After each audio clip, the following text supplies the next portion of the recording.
demanding and have a humbling effect. At the core of the spiritual death and rebirth is an ethical way of life. The shaman acquires direct knowledge from direct experience, and from this can come the opening of compassion and the awakening of empathy in the healer. One must beware of unearned wisdom. The world of nature, humans, and spirits are all reflections of each other. The cosmos has awareness and feeling. The shamanic worldview acknowledges a kinship among all aspects of nature and is a channel for the knowledge of the primordial ancestors: Grandfather Fire, Grandmother Growth, Father Sun, and Mother Earth, among others. These reside in the realm of gods beyond space and time. They are among us and yet unspeakably far away. Ceremony and sacrifice can be regarded as attempts to re-establish the mystical unity of paradise. We were all born from the spirit, and once we have lived, we will return to the spirit. The shaman knows that he is a spirit that seeks a greater spirit. The sacred awareness of the universe is codified in song and dance, poetry and tale, carving and painting. For the shaman, art allows one to attain some degree of control over the unknown and mysterious forces that structure our world. Through these acts, the shaman momentarily awakens people from the nightmare of sickness to the promised dream of paradise, converting the profane into the sacred. The shaman is not afraid of the universe, but feasts on its forces, while allowing its forces to feast on him. The inner figures whisper, "Fear not," yet the dreams and visions are in general horrifying. However, it is only through traversing darkness that light gains its importance. After destruction comes instruction. We must balance the terror of being alive with the wonder of being alive. Eliade views the shaman's role as a healer who practices archaic techniques of ecstasy. The art of ecstasy is a timeless primary phenomenon. It is to stand outside oneself without ceasing to be oneself. The psychological experiences of rapture are fundamental to the human condition, and hence known to the whole of archaic humanity.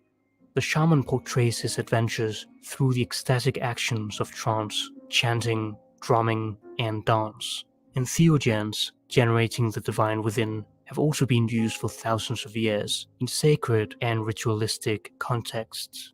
The shaman performs the journey physically while undertaking it on the spiritual realm.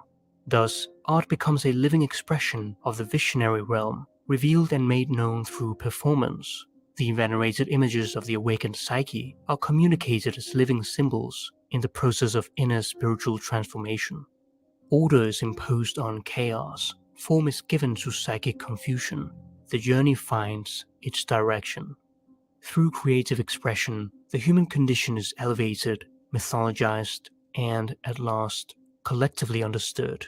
The shaman, however, does not allow other more powerful beings to take full possession of him. He does not lose his composure and is not fractured in the manner of subjects characterized as schizophrenic. Volition and control are the keys to this distinction. Von Franz writes of the shamans, "They are not possessed by these powers, except during a short voluntary trance state. They do not lose their normal status as human beings, but they acquire knowledge concerning the powers of the beyond, of the unconscious, and are thus able to function as prophets and healers, and in many regions also as the artists and poets of their tribes." From the standpoint of modern depth psychology, the shamanic experience amounts to undergoing an invasion of the collective unconscious and dealing with it successfully. The shaman functions as a mediator between the human and the divine, giving meaning to human suffering. Out of this myth of healing emerges a transcendent relationship to the celestial realm with the particular culture, whereby health could triumph over illness, and a vision of harmony can take place for the person who seeks the shaman's services. Jung sought to cure the soul of the sick and help them strive towards wholeness, which is true health. Similar to traditional shamans, Jung wanted to establish a relationship between the sacred and the mundane through our numinous relationship with the archetypes of the collective unconscious. In fact, the path of the shaman coincides with what Jung calls the process of individuation. To be in a situation where there's no way out, or to be in a conflict where there's no solution, is the classical beginning of individuation. If one is humbled by this, the superiority of the ego is knocked out, allowing the unconscious to flow into one's life. Jung distinguished himself from psychotherapies that sought to relieve the patient of these same visions and deities, who were considered abnormal and neurotic. From an early age, Jung noticed that he had two personalities. Personality number one was involved with everyday tasks and his life as a young schoolboy. Later, it was involved with his intellectual and rational endeavors as a psychiatrist. Personality number two, on the other hand, was a part of himself remote from the world of men, close to nature, dreams, and the numinous. He writes, "At times I feel as if I'm spread out over the landscape and inside things, and am myself living in every tree, in the splashing of the waves, in the clouds, and the animals that come and go, in the procession of the seasons." Philemon was Jung's wise old man and spirit guide who personally incarnated this second personality. The two personalities are always in opposition, but in the end trying to synthesize and transform to a new level of paradox. Eventually, they cross-fertilize one another to evolve a creative myth of healing, which Jung called analytical psychology. Between the years 1913 and 1916, Jung experienced what the shamans would call loss of soul. He called it his confrontation with the unconscious, experiences that brought him close to death. He experienced an invasion of the collective unconscious and penetrated through its core to the self. This initiation into the realm of darkness was at the same time the defining moments of his life. It was not madness, but a conscious and deliberate psychological experiment, which he recorded in his private journals known as the Black Books, whose notes form the contents of the Red Book. My soul, where are you? Do you hear me? I speak. I call you. Are you there? I have returned. I am here again. After long years of long wandering, I've come to you again. Jung's life task was to bring the greatest possible amount of light into the darkness. For Jung, the psychologist is a healer of the soul, who facilitates the healing process that consists in bridging the psychic dichotomy at root in the individual, so that the cure would grow naturally out of the patient himself. As Jung writes, the patient must be alone if he is to find out what it is that supports him when he can no longer support himself. Only this experience can give him an indestructible foundation. No rational arguments and no pep talks can stir up conscious willpower to encourage the depressed person to step forward into the future. It is evident that the patient has no idea what to do. One must accept this situation. Finding a way out is beyond one's rational powers. Only the irrational soul, with its transcendent function, can find a way forward. Only the experience of soul, the discovery that one has a soul, and can even become one's soul, offers any solution for a loss of soul. Jung cured patients with mental illness who were considered lost causes, and some of his patients have said that he was the only analyst who could analyze dreams without hearing them, as if he could, at times, stare right into their souls. Jung, however, rarely identifies as a healer. He was a man concerned and affected by his patients, helping them cope with life without passing judgment on their final decisions. The doctor is effective when he himself is affected. It is here that Jung's model of dialectical exchange between analyst and patient is significant. Someone who has not acceded to the depths of the unconscious and seen there the ways of all spirits of sickness can hardly possess enough real empathy for the serious psychic suffering of his fellow human beings. He will only treat them by the textbook without ever being able to empathize with them. And this is often the key factor for patients. The therapist who is unable to overcome his own dark night of the soul will be less likely to help his patient with it. He will know the theory well, but not how to put it into practice. Von Franz writes, when the training of a future therapist remains hung up in discussion of personal problems, in my experience, that person never turns out to be an effective therapist later on. Only when he has experienced the infinite in his own life has his life found meaning. Otherwise, it loses itself in superficialities. And, we might add, then such a person can only offer others something superficial: good advice, intellectual interpretations, well-meaning recommendations for normalization. It is important that the therapist dwell inwardly in what is essential. Then he can lead the patient to his own inner center. In the process of healing, we seek to unite the fragmented parts of ourselves so as to become whole. We are born integrated, we disintegrate, and we have to reintegrate. Wholeness only has meaning when we reunite our fragmented self. As Jung stated, only the wounded physician heals. This is the secret myth of the Greek healing goddess Asclepius, which in its essence touches upon the archetype of the wounded healer, the central archetypal pattern of healing at the deepest level. The shaman is the wounded healer par excellence, and this archetype comes from shamanic experience. The shaman is the great specialist in the human soul. He alone sees it, for he knows its form and its destiny.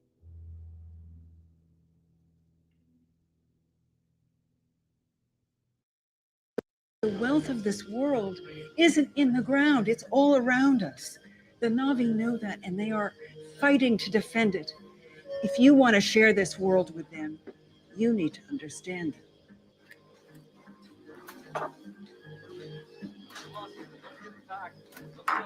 You know, they never even wanted us to succeed.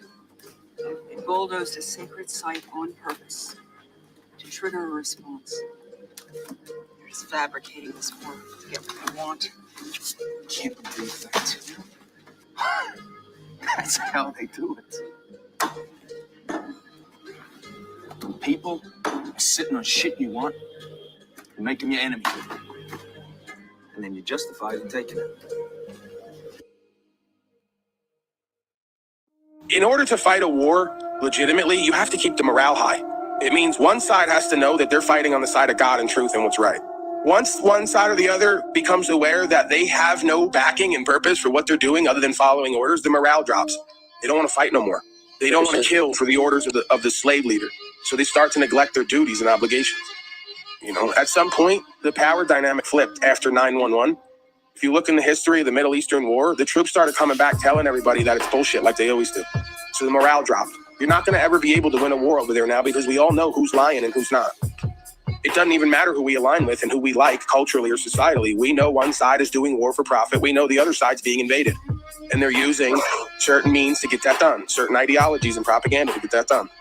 But anything that you can come up with that's come from the mind of man can be defeated by the mind of man. A minimalist force can have a maximum effect if they understand the lay of the land, the psychology of human beings, and how to do asymmetrical warfare. You got folks who've been running through the mountains all their life. You ain't going to be able to do nothing with them. They're going to have the high ground. Every time you go up that mountain, they're going to be off to the next one. They're going to fight you guerrilla warfare style. You'll fight a 20-year war and get nowhere, just like they did with Afghanistan. They know the lay of the land. They can sit in a cave all day, every day while you're uncomfortable. They can use the minimalist amount of equipment to have the maximum effect. You'll never stop them. You'll never end that war till you leave. So you either have to kill everybody or leave. And that's exactly the way they plan to continue to fight for a reason, because they know the alternative is slavery. We're not going to get slaved by a bunch of infidels who are going to genocide us. We'd rather fight to the last man, guerrilla warfare style, and do it from a spiritual perspective. They're fasting, they're eating minimal, they're praying when they're not fighting, and they're ready to die when you folks want to come play games. The Afghanis don't seem concerned. They can't be beaten yet. The Americans are losing money, they're losing equipment, they're losing morale, they're losing their minds. And the Afghanis just lit up another bowl of hash and just reloaded another RPK. What about the drones? What about this? What about that? What about it? Do you think the Afghanis give a fuck about drones? They're sitting there with 10 ounces of hash, thousands of rounds of ammo with guns from 40 years ago, and they're just waiting and wishing you fly a drone over and do something. They don't care. What else are they going to do except sit in a simulation with their family and farm and deal with a bunch of infidel slaves? What else is left? Wake up, dummies. True Islamics don't do war. They do war on you when you invade. The problem is you keep invading them and then crying when they go to war. Pretty simple. Don't invade them. They won't go to war. And let's be real. These beings are using the modern equivalent of bow and arrow, and you folks still can't get it done. don't give a fuck if I'm an American and got United States Corporation running all over. I say it's going to be me next. You're going to do to me what you're doing to them. Invade their communities, tell them they're the enemy, and start taking families out of the homes and looking for guns, weapons, and activity of terrorism. The same thing they did on Katrina. Does anyone remember? You think I'm going to side with a group that's terrorizing the world when they've already terrorized us? Absolutely not. All of life should be lived preparing to die. This is a spiritual, metaphysical / physical simulation arena. You're not a human, you're having a human experience. You're a spiritual being first, but you're here to use the body, not identify with it. If you ain't using the body to challenge and test and go past fears, you're fucked.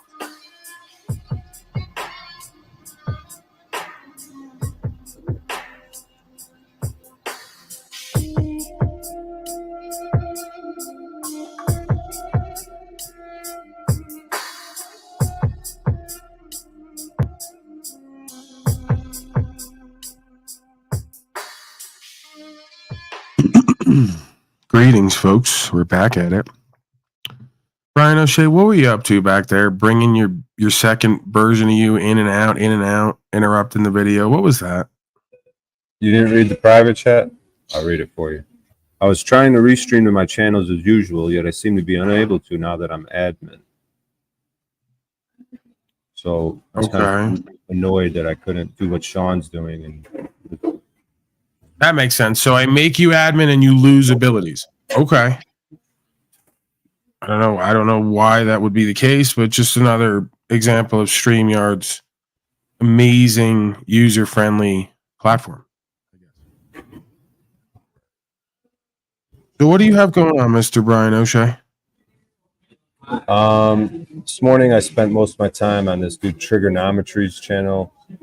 I was doing the black paneling. Got into it with them a little bit. Then OTW showed up. I don't know. Kind of fell off the rails. They were getting boring. But yeah, that's what I was up to this morning. Just doing some black paneling. Yeah, more colorism crap. More folks obsessed with skin color. Yeah, you know, I obviously my titles and sometimes the way I come into the stream, I try to do something for the sake of conversation, but they tend to dwell on it way too long when I'm clearly not. You know, once I start talking and start getting real and start talking about rights and freedom and what I've been doing, they tend to try to circle back. Yeah. Right. We're in 2024 and we're in almost complete slavery and genocide worldwide. Arguably, we're already there. And they're like just in a tizzy because Brian O'Shea might say that black bitches love him. We're losing our minds over this. We don't know what to do. Right. Yeah. They could say. Mm-hmm. I mean, they could say certain things, but I can't. You know, they might have to say that exact sentence. Black bitches love me. Or even the word black. It's interesting. I just say black. Like the other day on Talcott's. The black woman. Yeah, black has become a pejorative term. So now anytime you say black, you're automatically like being evil and racist. Can't do it. Right. I was talking to him also about my arrest and slavery and the private and the public. I don't know. Ironically, talking to people about it sort of helps me understand it better in some instances. But I was trying to go down that road with them too, and they seem to, I don't know, they seem to be defiant or condescending. I don't know. To be honest, it just gets boring sometimes. I mean, some of the conversations are better. Like when me and you had like 8 black men up on the panel that one day, I think we were making some headway getting somewhere at some point. But sometimes it seems like you don't really get it. It's a little boring. So yeah, the black folks are doing this thing that a lot of women are doing nowadays, where they go, "Please talk to us how we asked you to talk to us," and then if you do it, they don't respect you anyway. And then if you just be authentic and genuine, they respect you, but they get triggered. So then you become the narcissist, right? It's like this game that they're like folks are doing, this like power game. Yeah, Yeah, it's interesting thing to observe that folks are not aware of themselves and how life works, and that even if you get what you want, oftentimes you don't get what you need. So you wind up not even really fulfilled by the experience anyway. It's like, avoidance and ignorance is really not the answer. It's better to just address whatever the elephant in the room is, and then move past it. I would think. Yeah, absolutely. Yeah, it's quite fascinating. I mean, I don't know. I could say things that seem racist or seem triggering.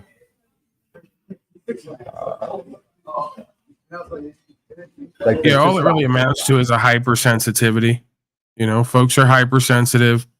They're looking for racism and hate and oppression everywhere.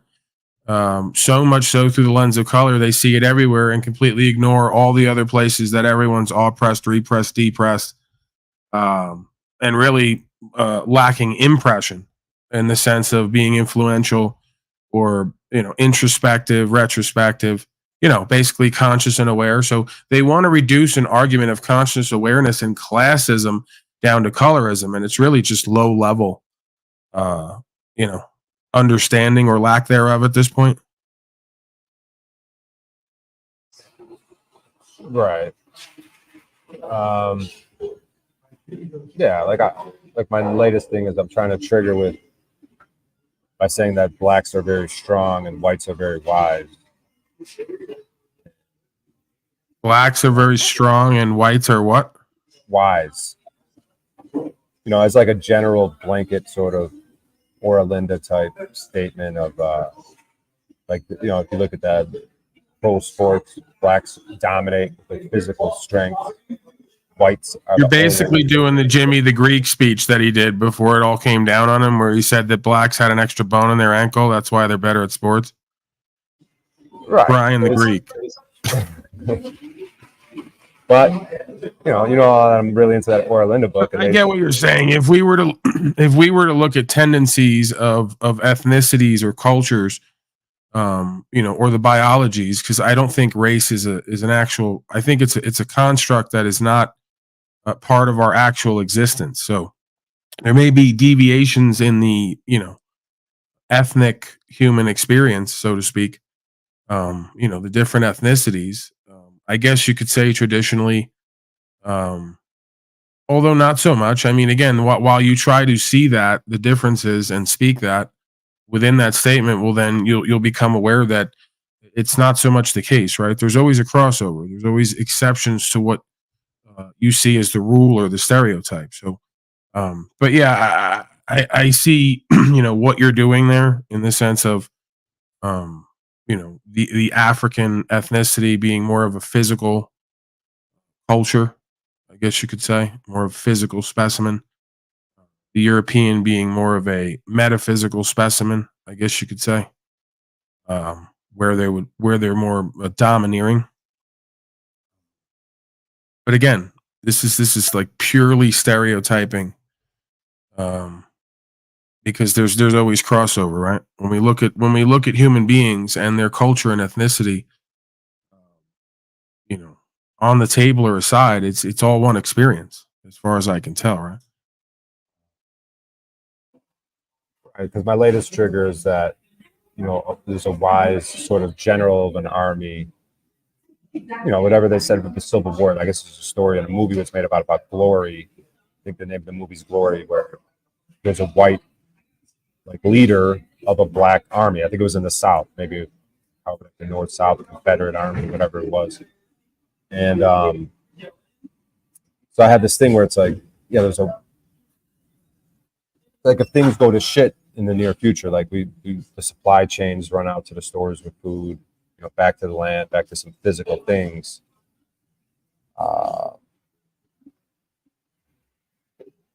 That there's going to be natural leaders that evolve, and I was saying that, hey, if a black man seems to have the discernment and the wisdom, then in my book he would get to be the leader in my community, whatever group or community that I'm involved with. So it's like, I throw these generalizations out, but yeah, like you're talking about the crossover, like it's not like I'm not willing. I wouldn't be willing to allow a black man to be the leader if he has the wisdom. But well, yeah, I mean, we kind of see this. I guess if you want to, reduce this to some kind of archetypal scenario, it'd be the Mike Tyson Customato phenomena, where you have an extremely strong, agile physical specimen who almost needs the complementary metaphysical guidance or teaching in order to complete the circuit, right? So, I mean, I don't know. I don't know if you're going to reduce this down to color, blackness and whiteness. If we have to play that game, well, then that's pretty much an example of, I think, the idea of what you're talking about there. There yeah, isn't. I mean, Yeah, go ahead. and I'll even take it further. It's like the way I look at it. The way, once again, I just gonna keep bringing up the Orlinda. Like the blacks would have their physical strength. Like, say something goes wrong in the near future, right? Then we'd have the yellows and the browns. So you could look at them as like Mexicans or Chinese people, whatever, because they dominate the industry, the workforce. They could build things, say. So they would be out gardening in the fields, like your man Roman or whatever his name is, that off the land, Romero. You know what I mean? So it's like, I know I'm throwing all these colors in there, but there may be truth to it. But then I'm also willing to say, hey, if maybe I'm going to be the guy in the field, or I'm the strong person, whatever it is. Like, I'm willing to mix it up, but if you look at the world, that is kind of how it is. Like, China is the industry leader. They make all the shit. So, like, ideally, like, you take the noble, virtuous of these different color groups in the near future, if everything falls apart, and I don't know, it could follow the story of the Orlinda. The whites would be the wise people leading the strong blacks and the industrious yellows and browns. I mean, that might trigger people, but it's kind of how I see it. And I'm willing to be fluid and dynamic with it, but I don't know if you go anywhere. Yeah, I mean, it kind of then creates an inclusive dynamic. If we're forced to divide folks up by tendency, then it seems exclusive, but it's actually inclusive, because what it's saying is that all of the shades of people have something different to bring to the table to complete as a human race, if that makes sense. So, yeah, I mean, if you want to take that approach, it's similar to what I've laid down here, where part of my spirit, I guess, was called to try to speak life and truth into the spirit of quote unquote young black males in certain communities, because I understand that they're already at war with themselves and each other, right, for these blocks and these colors. And the reality of it is they have physically and metaphysically exactly what they would need if they could embody self-mastery to stand on rights, freedom, principles, spiritual faith, and actually get something done here as Americans. So that concept of what you just put forth is pretty much that, right? If you're going to reduce me or identify me, Irish and Italian, with whiteness, well, then, this on the ground experience and the understanding is what would be put forth to bring, quote unquote, black and brown communities, beyond the poverty line and into rights, freedom, principles, spiritual faith, and be true Americans and honorable men and women. Right now, it's not to say that folks aren't already doing that of those colors, right? That's why I don't like to, make a completely objectified, broad sweeping statement. Because, there's subjective elements here. I guess we're going with the tendencies and the stereotypes of certain places and certain folks based on, I guess you could say, class or ethics, culture. Again, I mean, the reality of it is you take one group of folks color at a time, and you realize, that it's all the same idea, because you go back far enough in history, and each quote unquote color of people has great men and women who were leaders, who understood self and the universe and universal law, and were amazing communicators. So, I don't feel a need to categorize the quote unquote ethnicities, races, whatever you want to call it. I don't believe in the race. I believe in the human race. And what this experience taught me is that any body of any color is able to achieve a certain state of consciousness and awareness of self and the dynamic to know what to do next, not only for themselves, but for others. That's not bound by color or class or really anything else. Believing in that will bind you, is what it seems to me. Believing in the ideas of colorism, classism, culture, society is what will bind you, right? In order to free yourself and others, you have to free yourself of false conceptualizations. It's life on life's terms, not on our terms based on a cultural bent or political bent.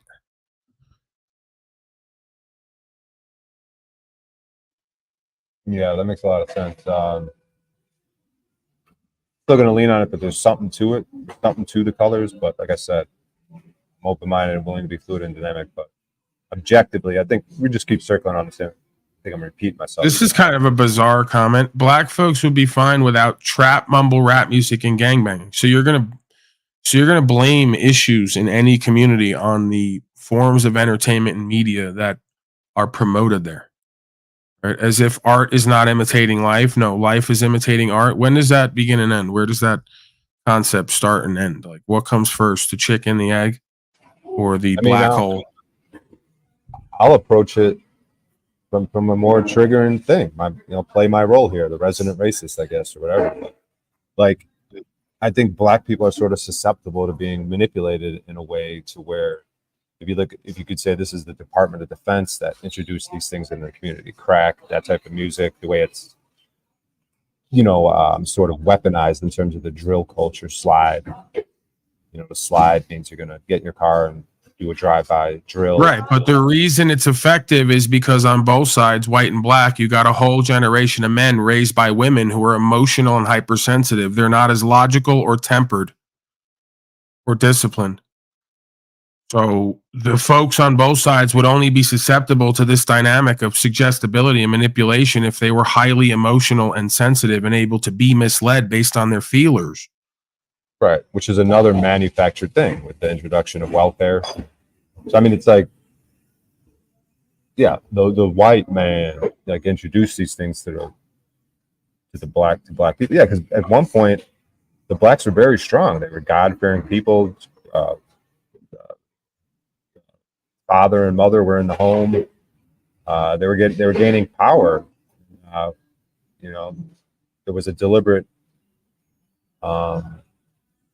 actions taken to, with the whole welfare thing. Encouraging the man to be out of the home, weaponizing music and different things. Right, and then at some point we go, everyone's being psyoped, everybody's being manipulated and suggested into slavery and genocide. Everyone's being taught to vote, white, black, brown, indifferent. At some point in the journey, you have to stop all the excuses and you have to take personal accountability and responsibility and break the cycle, right? You have to undo the generational curse. So it's fine if we want to discuss all this stuff to come to an understanding of cause and effect and why these things are happening. It doesn't go over well when it becomes an excuse or a justification for why motherfuckers can't be what they're meant to be here now today. And that's just all I always come back to, right? Is a lot of folks on all sides want excuses and justifications, white, black, brown, yellow, indifferent. I don't give a fuck about the color of human. Human consciousness is still human consciousness. Most folks want excuses and justifications to never have to rise to the occasion to be who and what they're meant to be. And that's fine. You want to bullshit yourself and everyone else? Just fucking accept that that's what it is. There is going to be no other answer for where this goes other than what you do, be, and create or not. The reparations ain't coming. The segregation maybe is coming, based on what we're seeing more and more on this land and with the bullshit politics. We're liable to go backward in reverse. Yeah, the blacks, in my opinion, and the browns and the yellows, they should adopt a form of racism and reverse themselves and be like,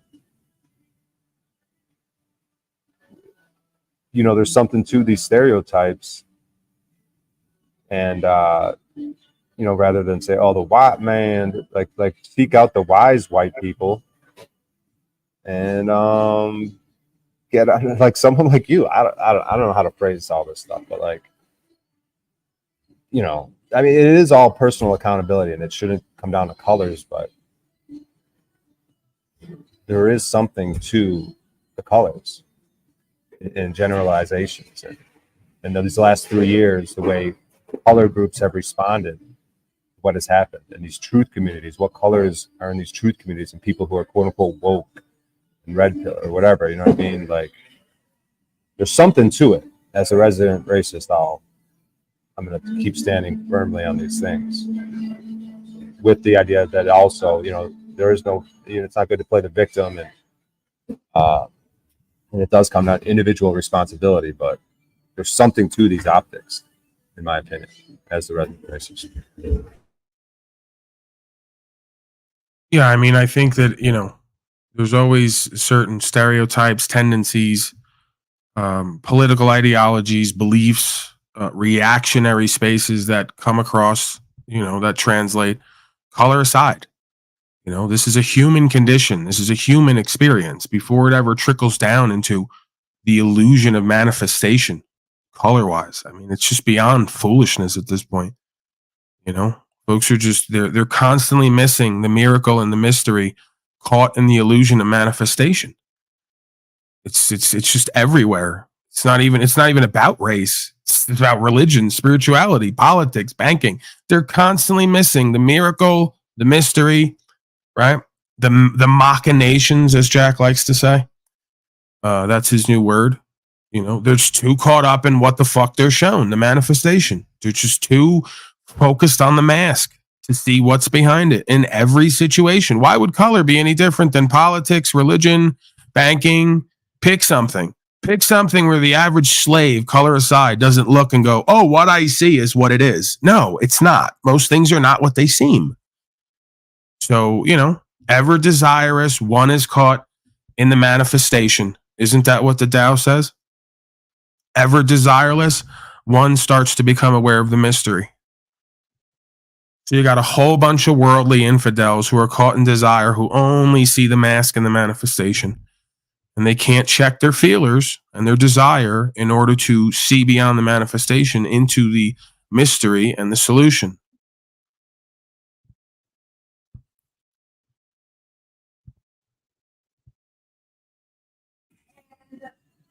Man, I might as well beat up on the Muslims a little bit while I'm at it.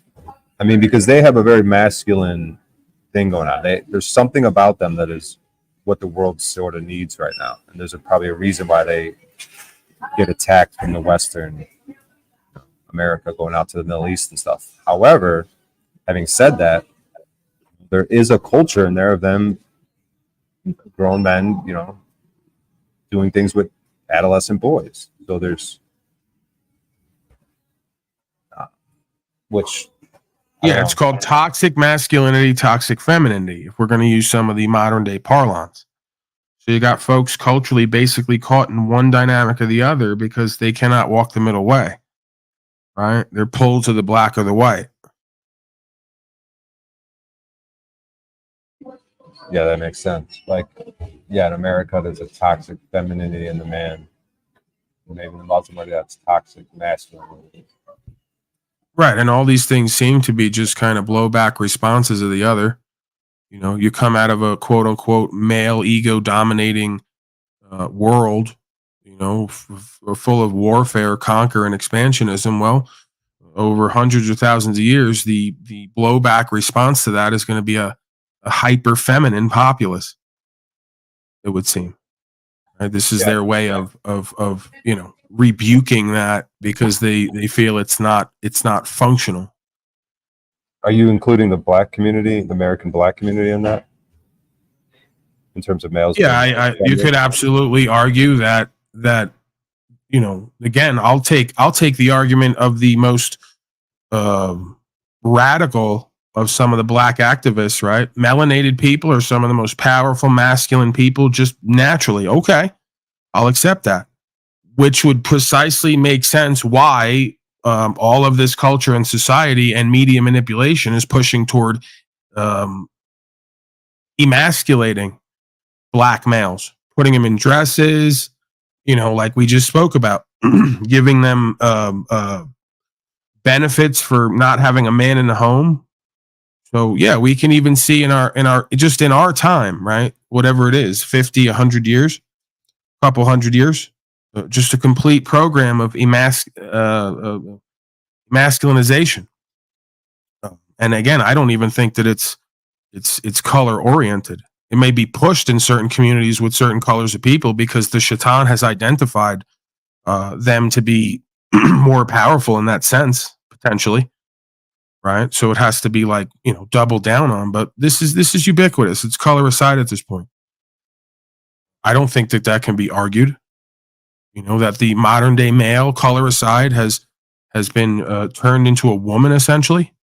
Not even a woman, a little girl. Because if you go back, women didn't act like this, didn't live like this, based all in their feelers, 24/7, 365, based in their fucking thoughts and beliefs and ideologies. No. They had a masculine component, the divine feminine woman. It was grounded, right? Humbleness, humility before man and the creator, right? And a grounded component. I mean, look at the males you see now on these panels, just completely grounded in the metaphysical. They don't work. They don't create anything. They're obviously spastic, uncoordinated people, and these are men, right? So it's not even like our men have been turned into women. It's like prepubescent girls at this point. You go back 1,000 years ago, a Spartan woman would probably kick the ass of the average beta male on these panels.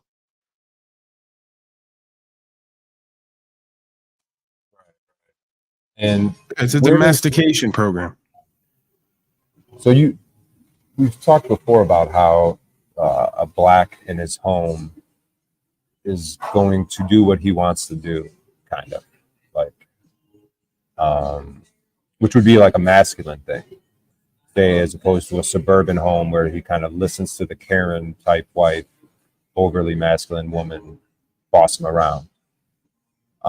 So where does those two, so if black men are being raised by women, but that's a cultural thing. Again, you're seeing color just like other folks are without distinguishing culture. You act as if that's not a Latino thing, an Italian thing. I mean, that's just the fucking machismo, if you will, the bravado at times, however you want to put it. It's just certain cultures that are color aside where men don't feel like their position in any home they're going to be living in is to be subjugated by a woman and dictated to. I mean, furthermore, an equitable man understands that a woman is not there to be dictated to either. She shouldn't have to be. If a woman loves you and respects you, she's pretty much going to do what needs to be done, whether it's for you, for the house, for the bigger cause in the community. That's kind of intuitive, it would seem to me.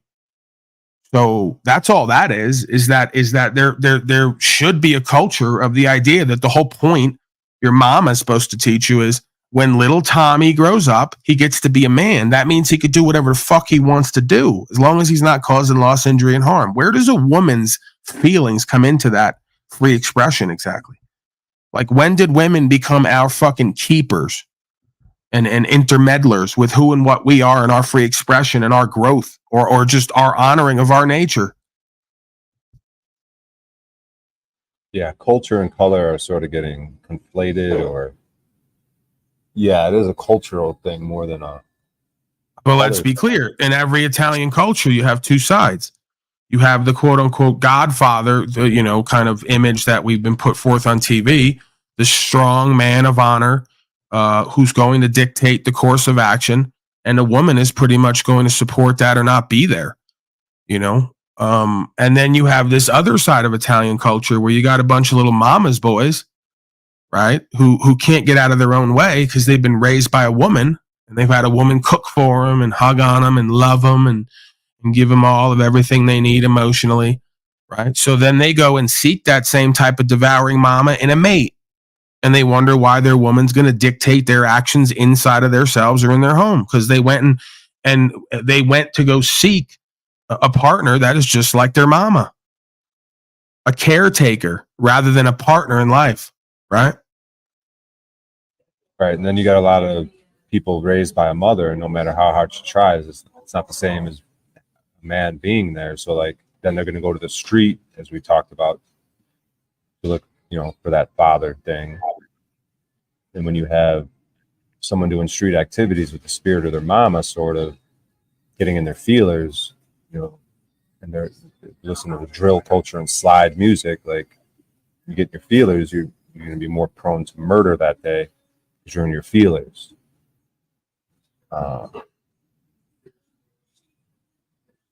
Something there. Yeah, well, that's the thing about choosing life partners versus caretakers, or folks who are going to wind up governing you one way or the other. Because you exemplify that you can't do that on your own, right? It's either direct or indirect communication. The same thing we do with the courts. That's why I say woman and man is the same thing as courts. That's why we call it courting. When you establish that you're not going to drive the train and you're not going to lead and you don't know who and what you are, well, that woman's going to govern you. Because she's already become aware intuitively that you're not the man you need to be and you don't know how to govern yourself. You don't want a life partner. You want a fucking caretaker. You give that same woman to the next man who wants a life partner, is going to keep it all the way real. The energy and the dynamic's going to change because that man's not looking for a caretaker.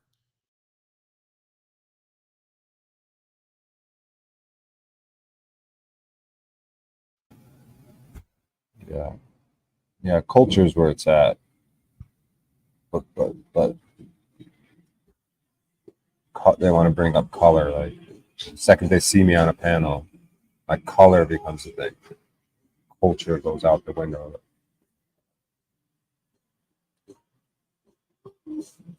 Which is exactly what they would want us to be doing, is focusing on color instead of culture. Right, pretty much focus on every part of the manifestation of incarnation rather than the metaphysical consciousness and awareness that leads to the manifestation, right? The co-creation. That's the game. That's the game of Shaitan and all of its legions, is to keep you focused on everything but your consciousness and awareness, and aligning that, and then being able to bring answers to others for their problems that they face over and over again.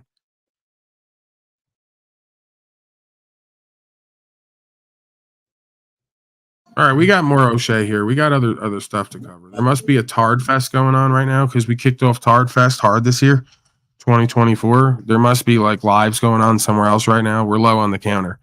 So Tard Fest is in full swing. We got, a whole bunch of folks who are now all of a sudden broadcasters and commentators, and they're truthers. They're for rights and free. They're everything. They're everything and all things.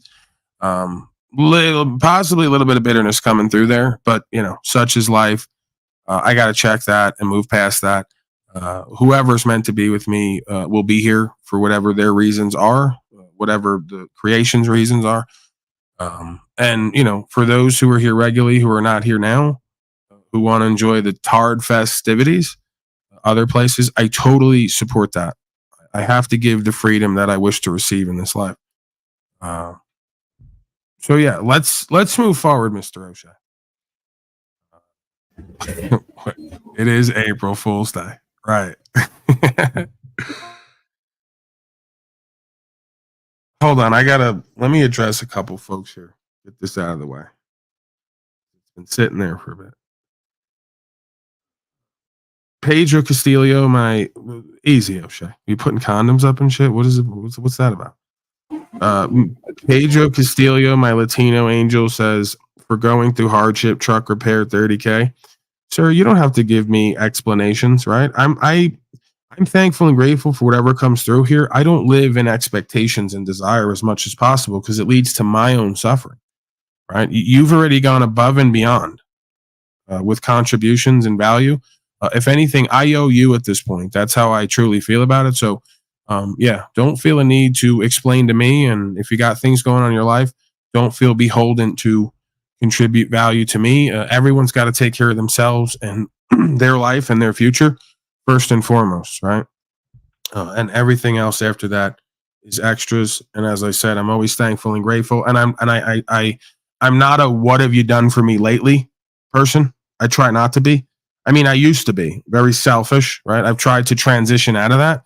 So I go, in my mind, when folks have been there from the beginning and, they show up and they get value from what I'm doing and they give value back, I'm not sitting around going, what have you done for me lately? If anything, I'm going, did I fuck something up or not live into my purpose and meaning completely and not be the best self when I don't hear from people, or if I don't see them, or they don't contribute value, I'm looking at what the fuck I could have done better, or what I should not have done, right? I'm not looking for, just implicit contribution, value, and support if I'm not doing what I need to be doing and you're not where you need to be in life, if that makes sense.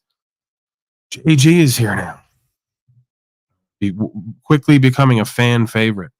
Sharon Lee, I'm going to screen her. I don't think she's up to anything, but I'm going to screen just in case. Oh, she left. There you go. As soon as you say you're going to screen them, they run away, proving that maybe they were, in fact, up to something. You never know with these folks. You got to watch them. Brian O'Shea. Greg Nystrom, thank you for your contribution, sir. You're an angel. Blessing to I. As are many others. So, yeah, long as I'm doing my part, thank you, Mr. O'Shea. Mr. O'Shea, very active back there. Long as I'm doing my part, angry. What was the angry Jack face for? What was it? What was that in response? I don't know. I like just trying. I can't see. It's tiny in my thing, so I just wanted to see it. Yeah, he looked, because it says Talcott happy, but he doesn't look very happy there. Wow. Even in my back labels, I'm sarcastic. Right? Like how I label everything, it's a bit of satire and sarcasm. That's the happiest I've seen Jack Talcott. That one right there, when he's enacting his revenge, when he's expressing hate full on from the heart. I called Talcott skid mark on his panel. I went on his panel and he kicked me off. He was all crazy. I was like, "Hey, what's the problem, skid mark?" He kicked me off. Yeah, he doesn't like that. He's not a fan of that. All right, let me get to the other pieces up here. I got the Graham Hustle creature. We'll get to him. Let's see here. And I got the Castro, among other things. 7 power stolen from you by modernity. So we'll hit that. And then we got the high impact flicks report. Apparently, DeCastro went to appeal already a week in. He's got an appeal court case. From what the thumbnail looked like, it doesn't look like it's going well. Looks like he's crying and he's very upset. So we'll have to view that at some point. All right, let's get to the Grim Hustle. 7 things stolen from you. 7 power stolen from you by modernity. Wonder what that's going to be. To finally have success in your life, you have to steal. Steal back what was stolen from you. I'm a thief. I am a war. I follow the old thief's rules of honor. What was stolen from you? Loyalty, integrity, concentration, discipline, and wealth. You are consuming social media every day. And every day it is consuming you. It is stealing you. It is stealing your soul, bratan. Steal back what is yours. Steal back the old values. Steal back your willpower. Steal back the traditions and rituals of your ancestors. Steal back their sacrifice.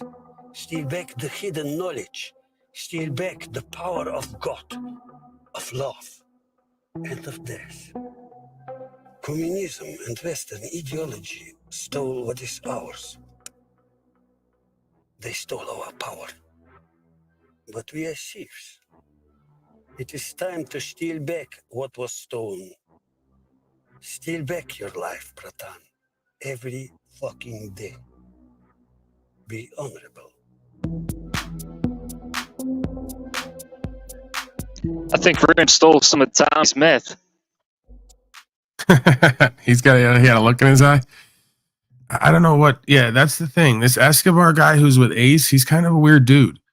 Like, he hit me up and then he goes, "It's me, Jose." And I go, "The guy with the Equinox?" Because I thought he was someone that I used to work with. He goes, "Yeah." And then I realized, like, he has this whole exchange with me. And then I realized later, it's not the person I thought I was talking to on Messenger, right? So I don't know, like, what his deal is and, like, what he's up to. And then Ace says he's got a question for me. And now he's like, I think this is him, isn't it? Or is this someone else? Have you ever met a white homo gorilla before? Just a question. I don't know what that means. Could you elaborate, please? Are you talking about Brian O'Shea? Like, where are we going with this?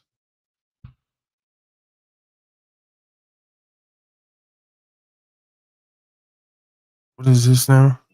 People are retarded. It's an insult to those with disabilities. They are likely something. These people are fucking dumb as possible. They will believe in anything. Wow. Okay. Credulous.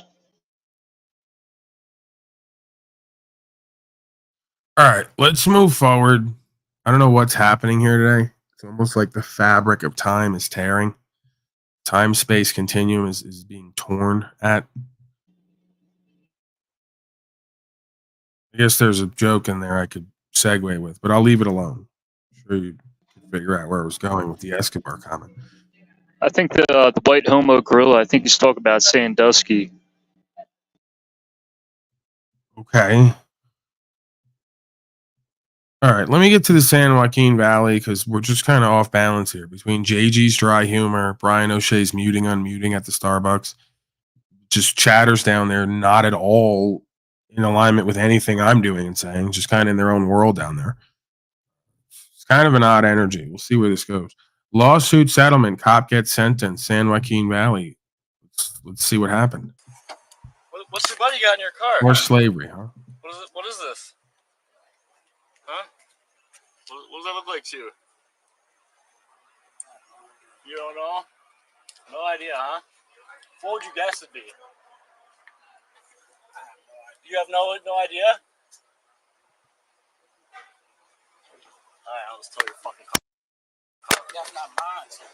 All right, what's up, folks? Welcome back. We have an update video for a lawsuit. We've got a sick and twisted story coming out of Minneapolis that's straight out of a movie, but unfortunately, it's way too real. The Minneapolis City Council just dropped a cool $95,000 of your tax dollars to settle a lawsuit. So check this out. There's a former cop, Ty Gendra, who was apparently on the dark side, using his badge not to protect and serve, but to score drugs and feed his addiction. This dude was pulling over people, mostly targeting black folks, under the guise of looking for narcotics. One of those he pulled over was Ramon Brown, a 30-year-old forklift driver and a dad to 4 kids who was just out to grab an energy drink one night. Brown's experience, straight up nightmare material. He's driving and suddenly lights flash behind him. Gendra pulls him over, slaps the cuffs on him, and shoves him in the back of the squad car, all while accusing him of having expired plates. But here's the kicker. Brown actually had his plates in order. They just weren't attached to the car yet. But that didn't matter to Gendra, who went on to tear through Brown's car like a tornado, leaving a path of destruction in his wake, and all this without any legit reason to even search the car. Now, this isn't just about one bad night. Gendra's been caught on body cam footage pulling similar stunts multiple times,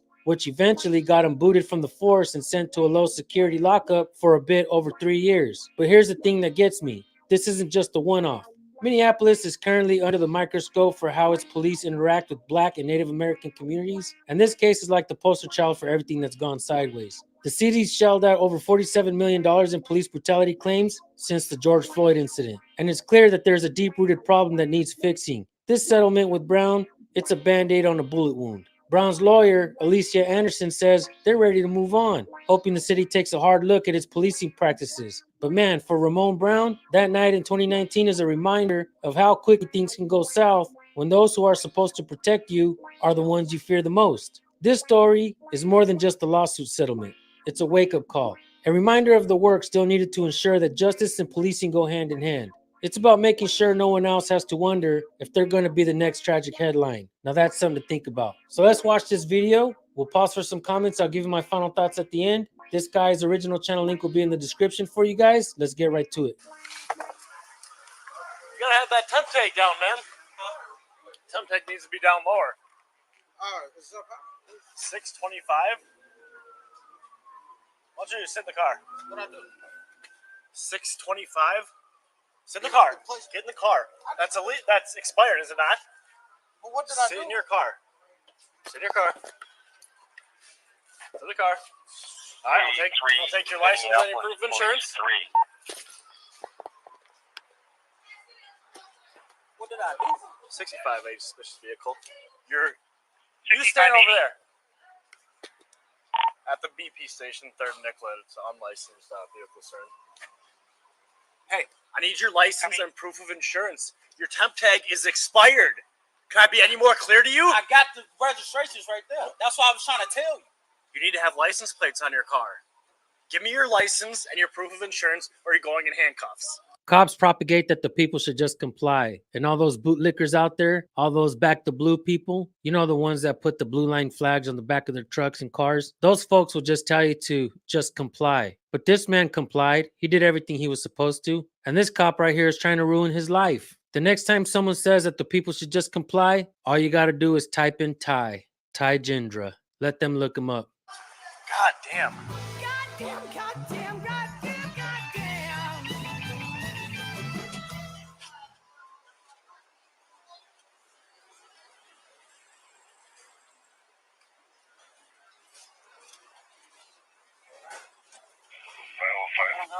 All my registration tags. No proof of insurance? The last one may be at 3rd and Franklin. They don't believe there's a BP at 3rd and Nicollet. Right, like all of these interactions, we've gotten so deep in that now everyone's following statute, policy, and code and claiming it's law, and then when you don't follow it, they're gonna like violate you. So, yeah, I mean, you know, how do we actually get out of this without individuals just all over not complying with statute, policy, and code because they understand it's not law? The more we accept that it is law, the more they're going to force it like it is, and there's really nowhere to go with this. Yeah, I'm at 3rd and Franklin. All right, step out of the car. Copy. Throw translator back. In 5050, start to Sacramento. Copy. Why are you driving without a license, man? Huh? That's kind of stupid, isn't it? What? You're moving freely without license to do so. That's kind of dumb. Either that or you're dumb and you're a fascist. 20 feet.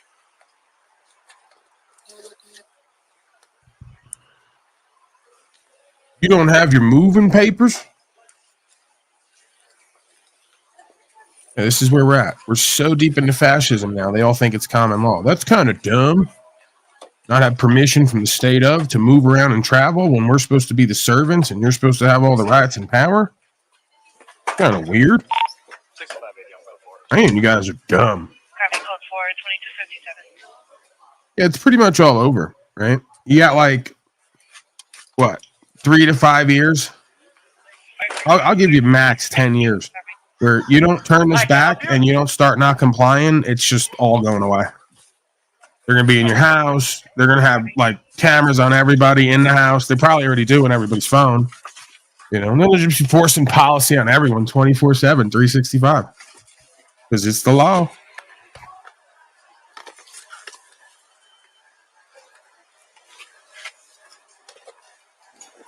How did George Orwell know, Jennifer? How did he know? How did they know? How did Aldous Huxley? How did they all know? They told us exactly what we're going to have. It's here. It's on its way here. It's already here. It's just expanding.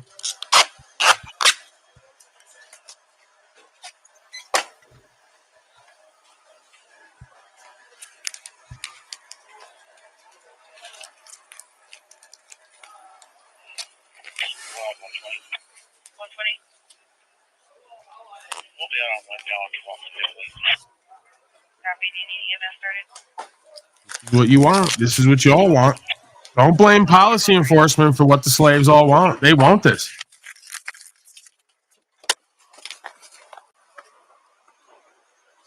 Oh, don't give me the hand, Talcott. They want this. You all want this. You need policy, statute, code for safety. Gotta be kept safe. Gotta vote. Gotta pay the tax. Gotta be kept safe. You want it. Public wants it. All right, Jack, easy. So I tell DeCastro, stop trying to do them any favors. The public wants their slavery. They're going ahead with it. They want it completely. Did you see the last 4 years? They love it. They want it. They're going to pay for it. Give me more. Don't fight it.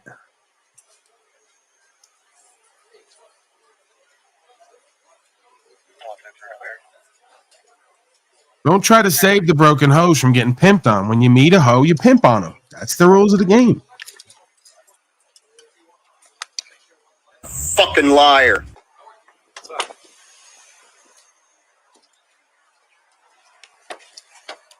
What's your buddy got in your car? What is this? I don't know. You just did an unlawful search. What does that look like? What does him not having a license have to do with his freedom from search and seizure without committing a crime? Oh, I know. Because not having a license to move now is a crime. So you just did a legal, unlawful search. Great stuff.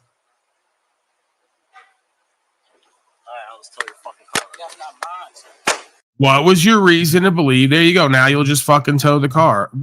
Folks are so sick of you trash.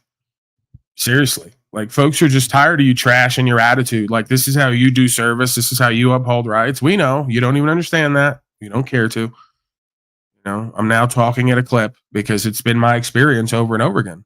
You know, venting again. Always venting. So, yeah, we'll completely ignore that you had no reason to search. What was your probable cause again? Reasonable articulable suspicion, probable cause to search that car?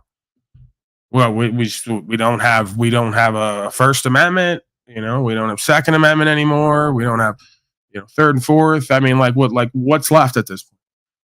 You know, and I get it. It's dual jurisdiction. Y'all contracted into public safety, body politic. I get it. I get that's their game behind the scenes. They got everybody. Where does this go, Brian O'Shea? Your thoughts?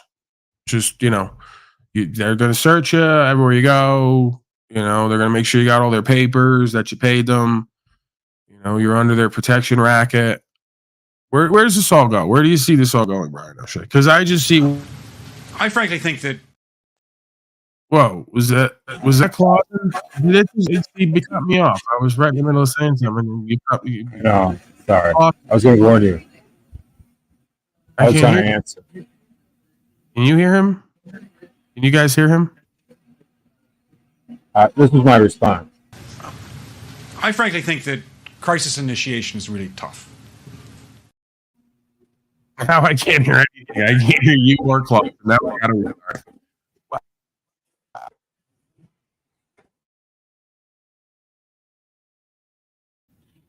Fuck, I think my... Can you hear me, JG? Yep. No, audience hears. Hello? Okay, we can hear you, Paul. You hear us? Okay. Yeah. We're really cooking with gas here. You know, great platform. It's working out great. You guys are cool. You guys are pretty cool here. StreamYard, Dana, the whole thing. You were saying, Brian O'Shea, you think the crisis initiation is really tough? Is that what I couldn't hear the clip or you, but... Yeah, this was my response. I frankly think that crisis initiation is really tough.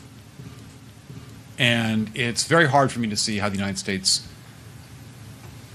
well, we know where that goes. It's a long clip. I couldn't hear it. You couldn't hear it, JJ? Could not. Interesting. Wonder if audience this broadcast is like finger painting with blind people. It's like you can't figure out what the point is because even if the picture came out good, no one can see it who's participating in the event.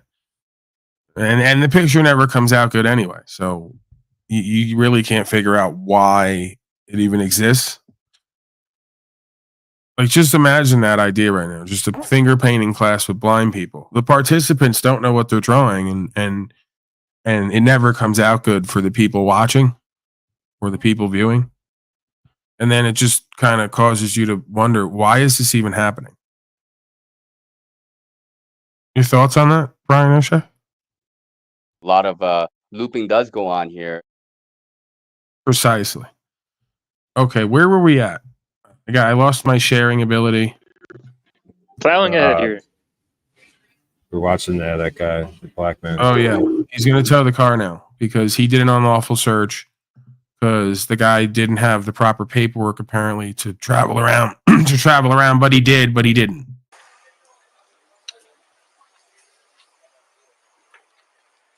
You were the one right here, weren't you? Yeah, put your hands behind your back. Yeah. We're arresting everybody in this motherfucker. Party.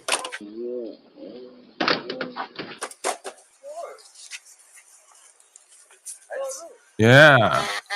We're going to teach everybody a lesson about fascism today. Stop it. Stop moving. We're so deep in the contract, they just presume everybody's under it. They don't even know about it or need to on the ground. They just get trained, go to court, they say, yep, citizen slave. What do we want to do? Dismiss it or push it forward? Railroad them. We're going to railroad them and get revenue because they're so dumb and don't know what's happening, or we just dismiss this. What's mine? Stop moving. What is mine? Stop.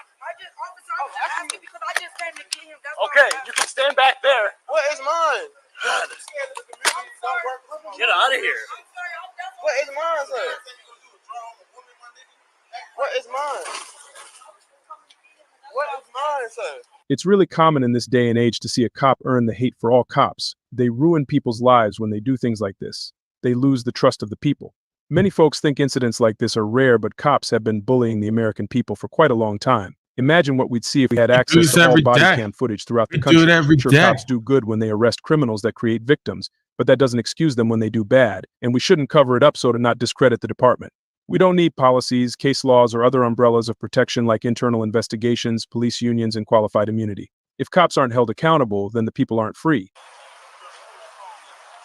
Cocaine in your door? Hell no! What the fuck? Cocaine in the door? Hell no! How you gonna say something is mine? Just relax, okay? Well, how you say something is mine? Dude, relax. What the fuck? Okay. Yeah, how can you say something ain't nothing mine? What the fuck? What is mine? Ain't nothing mine. Okay, hey, just give me 1 second and he's gonna go with you, okay? I don't like when people walk up to me. You got cocaine in the door. And yeah, it probably came from the cops who brought it in, but that's the point. We bring it in, we take you out. It's just imagine how bizarre this world is and always has been. And your parents will tell you, well, like, what do you what's the problem? You know, like how this world works. You're not free to do anything, pretty much. You can't really do anything anymore. And, God forbid you have some powdered substance and, you thought you had a right to like do what you wanted with your own body and your own consciousness. No, we don't have any of that. We're just going to assume and presume, and we're going to do slavery and for profit, lock people up. And it's just, what is this?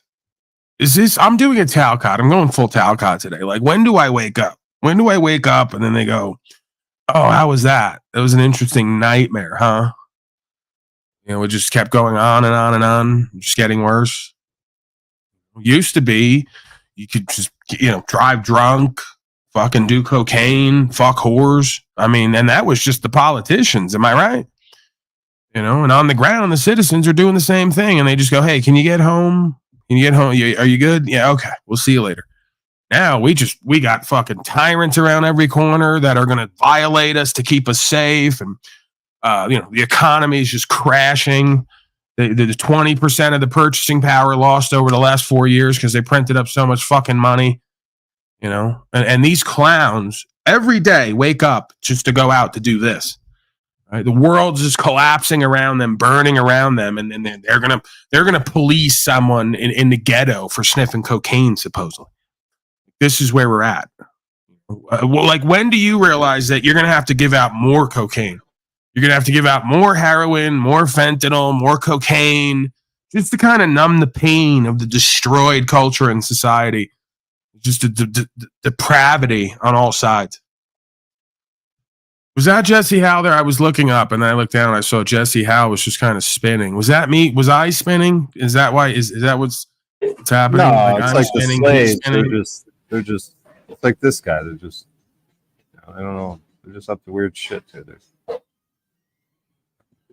I don't know. It's just some of these I want to Where's my snafu snaps? I need my snafu snaps. Where is it? Yeah, and these cops, it's all on camera. They got body cameras on them. They're doing all this dumb shit on camera. Yeah, it's just every day I wake up in a world where I have to look at this crap and realize it's not getting better anytime soon. It's going to get a lot worse. And the fact that it's already gotten this bad is just really a testament to the lack of discernment and awareness by the majority of folks, or just the complete apathy. Just unwillingness to fucking look at this and do something different. Ensuring that it's going to get worse. I'm spinning. I got a story. Have you ever woke up in a beach system simulation and feel like you're spinning? Cops enforcing policy and code, citizens voting and paying tax to enslave themselves and genocide themselves. I'm spinning. Have you ever sat in your room as your head is spinning? Yeah, I'm doing it now. Have you ever looked at the room and thought, I need to quit lazy, do my thing, get out up in the scene? But then you know all you got is nothing. Spinning. I'm spinning. Policy and code enforcement. I'm spinning. I'm spinning. Oh, baby, I'm spinning. Have you ever thought to yourself, death would be better? Have you thought, what can you do? Fucking morbid snaps. True. Spinning. Spinning. Spinning. Spinning. I'm spinning. Yeah, that's my new anthem. It's spinning around. Snafu Snap somehow came up with my new anthem. In the park. Oh my god. Oh man. All right, well, we're gonna keep spinning here, like the merry-go-round, like Snafu Snap's latest hit single. It's the mandala, like they said from the beginning of time. Just go contemplate on the wheel within the wheel. You'll get some answers, and then it just hits you. Oh my God, we're spinning with Snafu Snaps. We're looping like Tommy's loops. The wheel within the wheel. The Ouroboros, or as Talcott says, the Aurora Borealis. Or I forget what the fuck he said. The snake with the tail in its mouth, right? That's what we're experiencing here day after day. And then at some point you got to break the loop. Okay. No, I don't, sir. I have rights and you have duties and obligations, sir, and you will uphold your duties and obligations today, sir. Okay, so would you like... Right. Brian O'Shea. Right out of the gate. But some of these I want to click on and they're not named. I'm going to click on this one. Doesn't work like that, dummy. Dummy. You want to just go through everything in the back right now so you know what everything is? Because you're doing it like you're doing it anyway in between whatever the fuck I'm doing. And it's just, so just get it out of the way. Go through everything now so you know what you're working with back there. All right.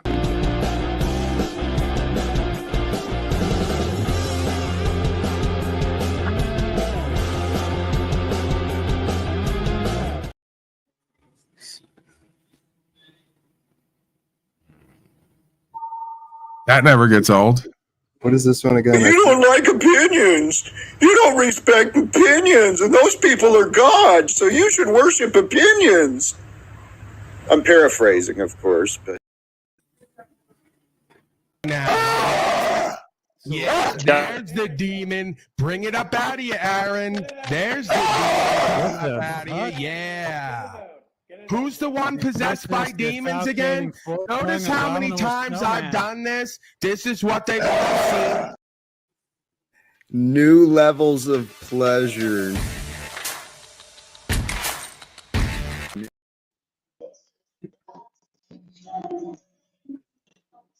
You piece of shit. I'm fucking sick of you. You guys are fucking pathetic. Beyond pathetic.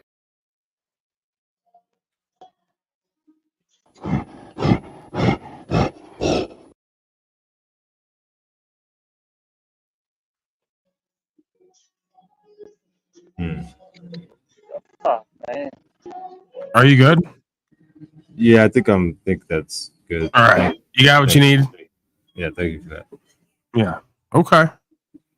All right, let's get to the rest of this. Do we finish this up? What are they going to do to these black folks? Slave them, put them in jail, another car. What do you mean something's mine? Well, it's either yours or his, right? No. Hey, nothing's mine. Hey, nothing's mine, son.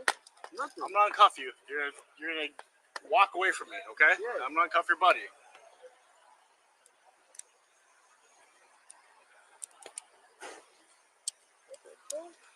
When I tell you to put your hands behind your back, put your hands right behind your back, okay? All right, put your hands on your head.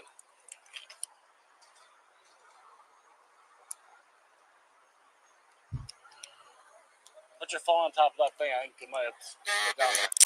All right. On top of that garbage can. All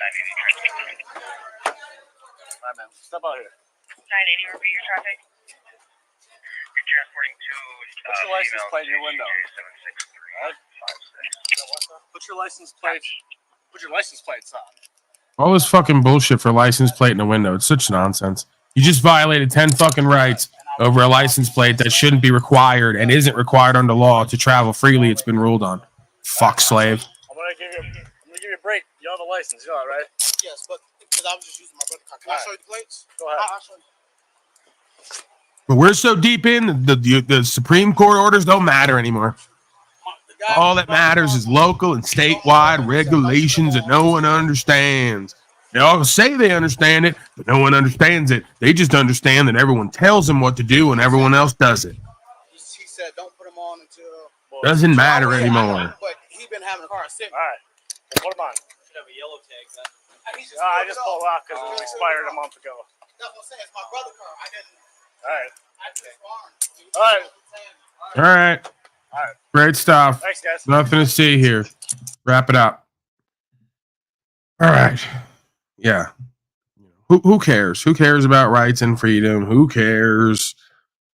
Okay, who cares about etymology, words and terms, or Supreme Court decision? Who really gives a fuck at this point, huh? Just go to work, pay the tax, get the damn paperwork. You know what to do. Just let it all sink a little bit further, right? Go vote. You know, you want to change the system, dummy? Just go vote, okay? Right. Let's move on. It's just beyond laughable, sickening. You could argue saddening. Right? I'm used to it, or at least this is how I get through it. I guess I say that I'm used to it, but every time I look at it, I'm wowed. Wow, we're actually living this. This is real. I'm Talcott'd out. This is real, man. They're actually repeating this shit. They're living it. They're doing it over and over. It's not going to change. They try to get me in Winslow, Arizona, Paul. This cop's like, hey, come here. I was like, nah, man, I can't talk to you. I look behind me and he's running after me, so I had to run the cops. He gets in his car. He's trying to chase me out of hideout for a couple hours. Over Yeah, nothing. I got something up here today. Just rolls up on him. Yeah, I got something up here today along those lines. Why is something you're saying is resonating with something I saw earlier? They're running around Arizona now, drugging people and doing all types of ridiculousness. The news is reporting. I gotta find this here. I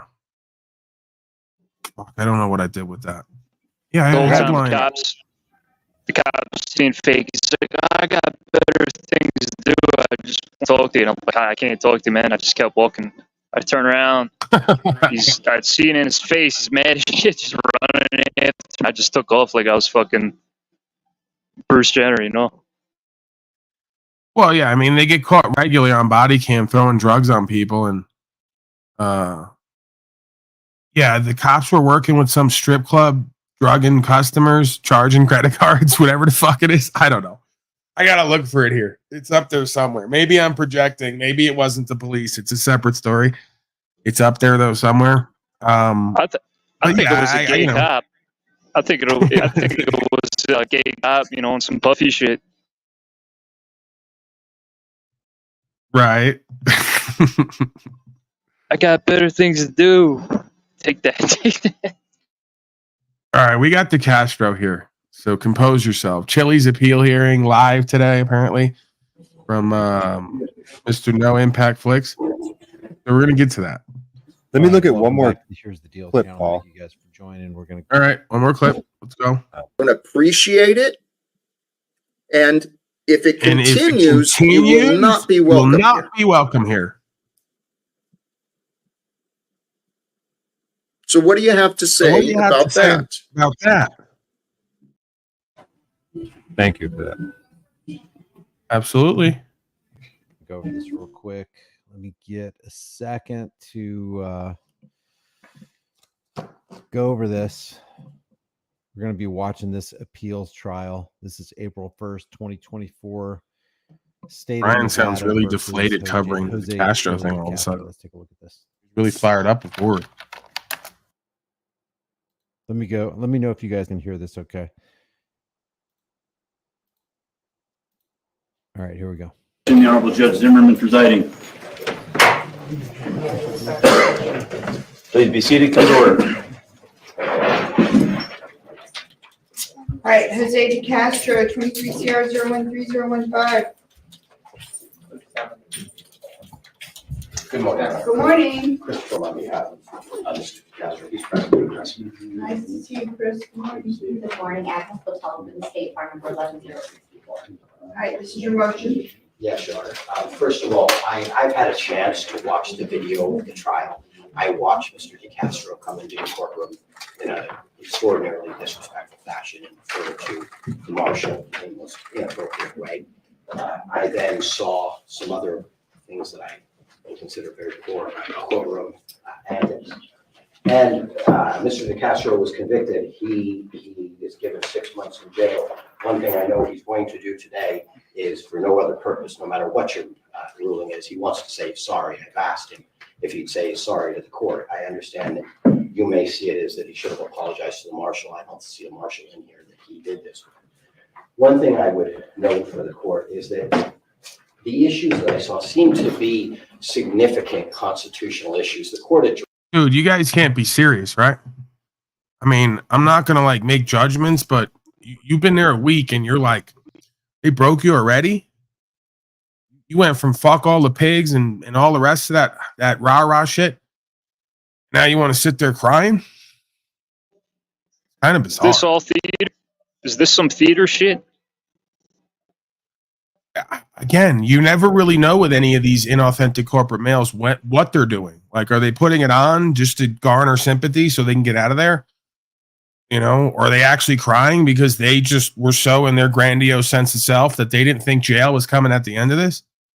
You know, these are like the guys who I'd get arrested with, and I go, well, "You guys are surprised?" And they would act like I'm crazy because I go, "We're out here doing what we're doing. What makes you think we're not going to jail?" I go, when the time to go to jail happens, it's not time to like wake up then. Where's the actualization and realization in that, right? That always like interests me. You know, that I guess like that's just another example of how unconscious, unaware people are. Because I live most of my life expecting on some level whatever the common sense cause and effect is to happen. Like I do this broadcast every day, almost motivated on some level by the fact that you may not see me at some point here. You know, and this kid's just running around doing what he's doing, surprised when he has to go to jail, and then a weekend he's crying and sorry. Okay, you know what? Let me step back, because really all this is we all get it on our own time. We're all growing. We're all learning. We're all becoming men here and women. You know, we're all like practicing humbleness and humility at times and refocusing. But it's just I don't really know what to say. I'm not oftentimes speechless, but we're going to do this now. Court. We're going to do the I'm crying, I'm broken, I'm so sorry. You know, right after you did all this other shit on the other end. So we're going from one extreme to the other, right? And this is like oftentimes what I say. We're doing the opposite game rather than just learning to walk the Tao the middle way. It's a common theme I find. Yin yang in life. Addressed it, but what I did notice is that this should have been really briefed beforehand on First Amendment issues, so the court could have had that. That's no fault of. I think it just. You guys got to understand, like, I'm not talking from bravado either or false self. I'm talking from firsthand experience. You know, when I'm in there, I ain't exactly the happiest person. I ain't looking like I'm about to start a parade. I ain't crying either. You know, and I'm pretty sure I'm on record at least a handful of times going to that court. You know, I wish folks would like dig into that and produce those tapes.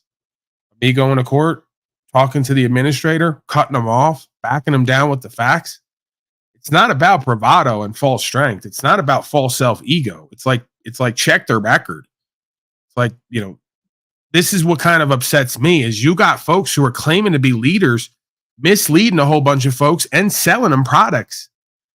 And I go, you guys can't do that. Like I might be able to give some folks some leadership and give them a trifold, quadfold, whatever the fuck. I don't do that. I've been brought offers to do that, and I don't do that for a reason. The fact that you guys do that, and then you show up to court like this is beyond a fucking embarrassment. Seriously. You know, like where's Carl Lentz when you need him? Because I'd love to hear what he has to fucking think and say about this crap. I go, this guy's a constitutional law scholar, he says. He's made millions off of apparently selling his image and his content and trifold documents. And then he shows up to court, says, fuck all pigs. And then within 5 days of incarceration comes back crying and whining like a bitch with a second fucking attorney. You guys don't understand law. You don't understand honor. You don't understand really anything, as far as I can tell. Maybe that's just my grandiose sense of self and narcissism and ego. But again, I got at least some shit on fucking record. If nothing else, forget the reactions and responses, my presentment, my understanding. You know, and then we can take in the responses at times, you know, the solutions at times, and then some of the reactions at times.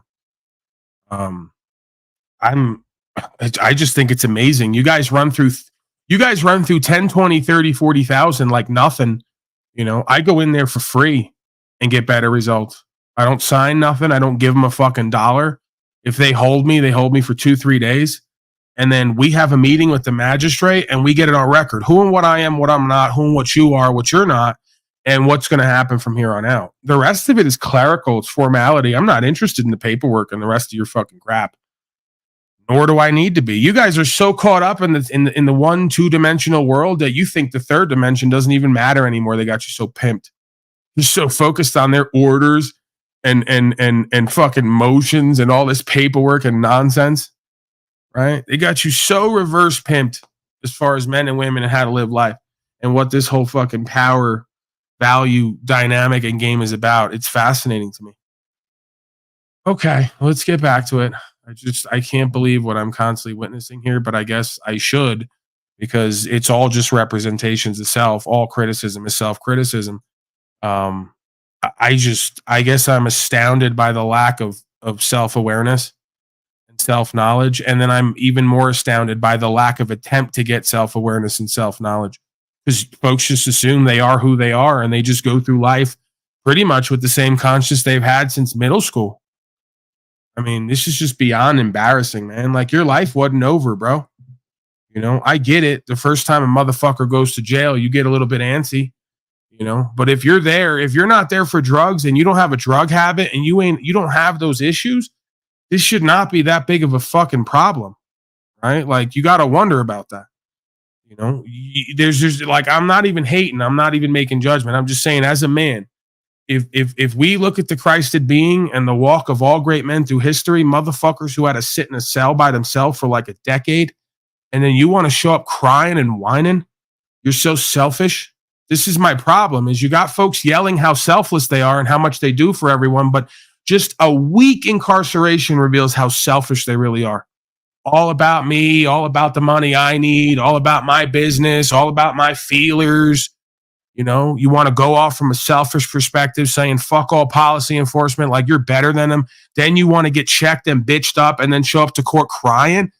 You just fucking triple down embarrass this community. That's why I say I'm not part of no truth community. I ain't no sovereign citizen. I ain't no constitutional law scholar. I'm not no legal beagle, right? This is your boy Jack Tripper. This is the new bit I'm going to just create in my mind. Jose De Castro is Jack Tripper, and he's down at the Legal Beagle, right? For Three's Company. This is just the level of fucking white bread, soap opera, overly dramatic, acting out, acting within. It's beyond embarrassing. I can't say it enough. I can't stress it enough. So you can't call yourself all this shit, show up the way you did the first time, and now show up this way. I mean, again, I'm gonna check my online quote unquote persona right now, and I'm gonna take a step back in humbleness and humility, because maybe there'll come a day when Paulie Boy will be in the same circumstances and he'll show up the same way, and then he can't talk shit, and boy will he look silly, right? But I don't know. You know, I guess I don't want to believe that, but anything's possible, right? It's just, you know, that's kind of why I don't make all those claims up front. Oh, I'm a law scholar. I'm an expert. I'm this, I'm that. No, I'm just a man I'm an ordinary man pursuing extraordinary knowledge, right? And I'm using conscious and awareness practices. And I'm going to the etymology of words and terms and how it all relates. Chili jumped on the bandwagon and he talked, you know, it's just Yeah, I mean, again, the pride and ego is subtle, man. I try to stay out of my pride and ego here while it comes off that way. It's just a radical accountability and authenticity. I just speak to right what the fuck I see at the moment and at the time, and I may be clouded at times by my desires, my wants, or my quote unquote reputation. I don't believe that's the case. Again, I've had handfuls of these gurus and scholars come before me, and they can't hold a candle to the knowledge and understanding that I put forth. They can't even comprehend it. Right? So it's not about me. It's just about what is. If I can see what is and speak it, and the rest of them can't even comprehend it, understand it, and apply it and get the results, what are we really talking about here? Either I'm completely sick and twisted and delusional. It's always a possibility, right? Everyone who says it's not is probably caught up in their own bullshit. So I'll put it out there. I'm willing to embarrass myself for truth. You know, I'm willing to show my dysfunction, my projections, my rejection, my ignorance, my arrogance, if that's what it is. I just don't see it that way. And I'm sure nobody who's in that position does, right? That's where I guess God and the people come in and the long game. You know, we'll find out. But I believe that there's a truth here. I wouldn't speak the way I do consistently if I didn't speak with authority of the truth. It's not authority of me, right? In the beginning is the word is made real. So I speak with the authority of that, using the word. You know, it's not about personality. It's not about egoic construct, egocentric construct. You know, I'm the center of the universe. No, I'm the center of my universe. That means I need self-knowledge more than anything. That means I need a moral compass more than anything. Well, lucky for me that God put that there. Whoever, whatever made this universe, put in me and every other being a conscience that when explored reveals what's true and what's right and what is false deception, right? And then when you take that discernment back to the world, you start to see the overlay. You start to see we're walking in an overworld and an underworld. And you can argue there's a God of each. And you can argue that it's necessary to generate this experience. What we call good and evil, which is really just generating results. You know, there's a positive and negative terminal, positive, negative aspects of self and creation. And together we generate a result. Then we have to observe that result and reverse engineer the structure of our subconscious and conscious mind and what created those results. So it's clear to me, we're in slavery and genocide. I know what's created it. And you're so far into it at this point worldwide through contract and fascism, the merger of state and corporate powers. There's really going to be no way out of this unless the individual decides, I'm no longer going to follow statute, policy, and code because that's not godly. That's not what God put in me. I'm going to follow my conscience and I'm going to do what's true and what's right. And I'm going to be free to make mistakes here. And if I don't cause any loss, injury, or harm, and I don't owe a debt, or I have caused loss and I'm willing to compensate and say, forgive us our trespasses as we forgive those who trespass against us. Isn't that your society? Isn't that your religion, your religious freedom? Isn't that what the whole point of religious freedom is, to practice your religion? Part of your religion is you have to free me of my trespasses as I forgive those who trespass against me. That's the whole point of that beingness. So we don't get involved in courts ruling over man when God and self-governance and conscience is supposed to rule over man. We don't have that. We don't have folks who are genuine and earnest, you know, for the lot of them. You know, you've seen many of them come before me and they wonder why they get received the way they do because I already read them. They're not genuine, earnest, honorable, integral people. They're frauds. And they want to use me just like they want to use God and this country to get to something while they're alive, instead of being used by God and for the country and the land and this race to do and be something that we need to do and be, right? That's why they get the results they get. They may have plenty of power and value in the world, more than they need, but they're powerless from within. and they can be read by me, which means they could be read by God, which means they're already being judged. See, I have discernment. That force has judgment. You're going to get the karma for who and what you are and how you live. I actually believe that. I can't prove it. You know? And I think that any being here that doesn't believe in karma is probably dysfunctional because they believe they could do whatever the fuck they want and never have consequences. And I don't believe that things work that way. I think the evidence can't of what's prove karma is real. This week is proof of that. What do you think of that comment, Paul? Jail is like a relaxing vacation. I wouldn't agree with that. It's what you make it, like life, right? So you could be out in the free world, quote unquote, and feel like you're in jail every day. You could be in jail every day and feel freer than most folks do on the outside. But I wouldn't argue that it's a relaxing vacation. Again, that's perspective, though. Maybe not for me. You know, at some point, you know, when I'm there, I haven't been there for too extended of a period, you know, over the past 8-10 years. But when I'm there, I almost immediately start to find a mode of productivity. I don't find it to be a relaxing retreat, right? I'm the type of person where if I don't have anything, you know, to put my time, energy, attention on or share it with, then I got to be active.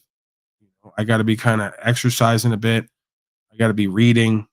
You know, I got to be jerking off to be Hank with you.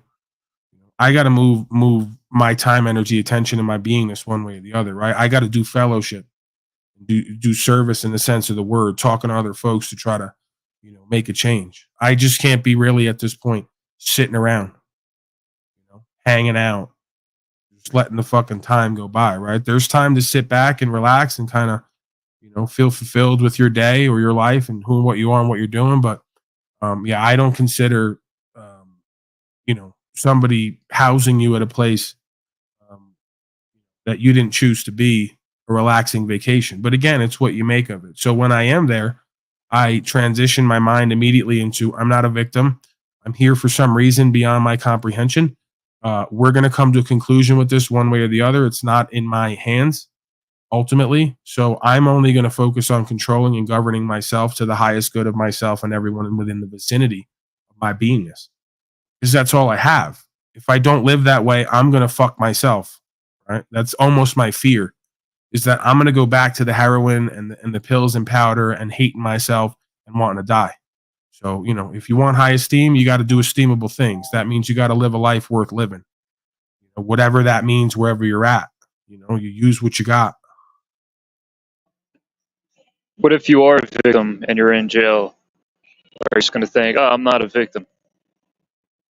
You can't choose to see it that way. If you see it that way, you already beat yourself.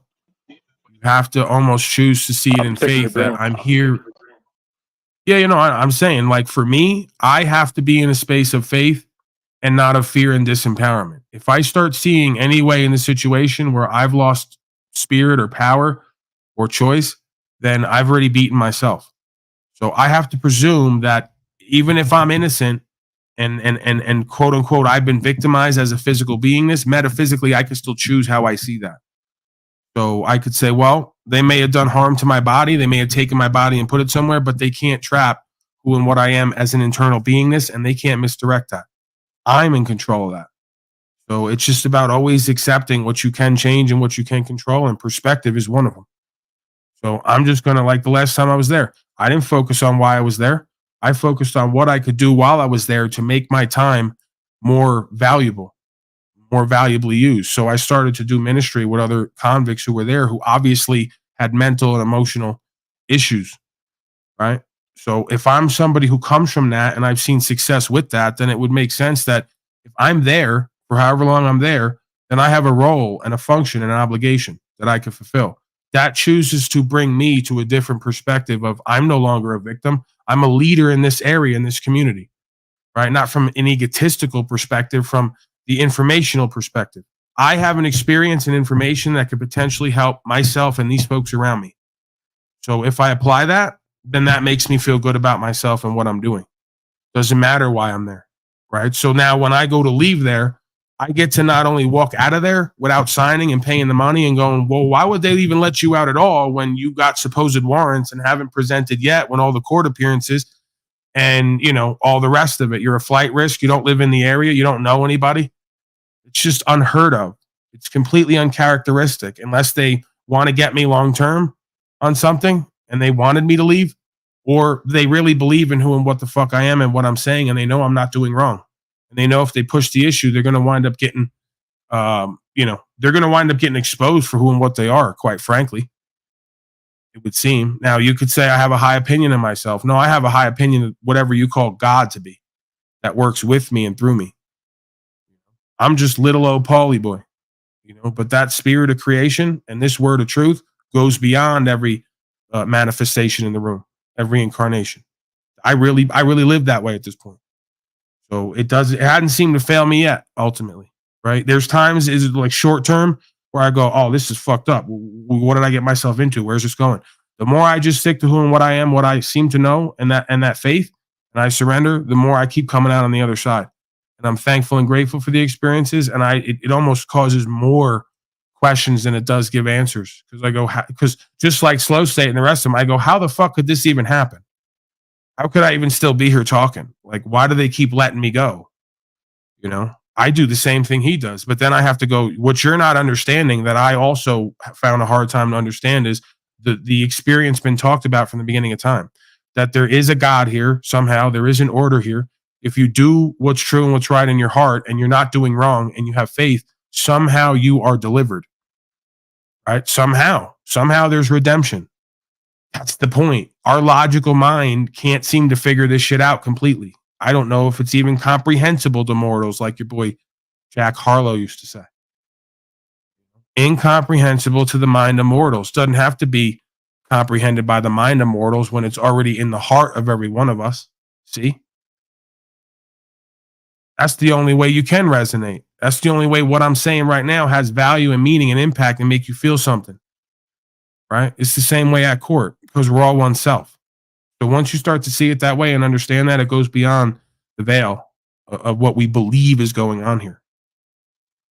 There's a hidden world. There's a hidden power. There's a hidden knowledge and understanding.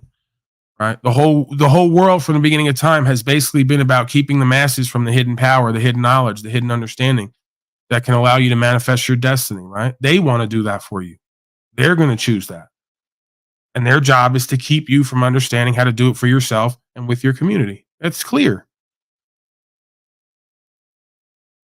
Quite the opposite. They want. Man, I looked over and I looked up and you were giving me the Talcott hand. That ain't right, Brian. You ain't right for that. That's rude, brother. That's rude. Quite frankly, that's not wanted here. And if you continue, I'm going to ask you to leave. Metaphysician's back there, but he's got no camera. I think he just came up to drop something in the private chat. Yeah, you were right, O'Shea. You gave me the hand just in time. I was doing too much yakking. We got more to cash. Beforehand. I also noticed that at time of sentencing, the state asked for a suspended sentence, but Mr. Castro just Mommy loved me, daddy loved me, mommy loved me, daddy loved me. He reasonably agitated and irritated the court into causing a sentence that is now 6 months. This man, from what I can tell, Your Honor, has no prior felony convictions whatsoever. I'm doing that upon information and belief. I haven't run the scope. I know the state could do that, but I don't see that he has any felony convictions. He's made his appearances, and I think the time in jail has been shocking to him. I know it has, because I can tell the reaction of the calls every day and how difficult it is for him.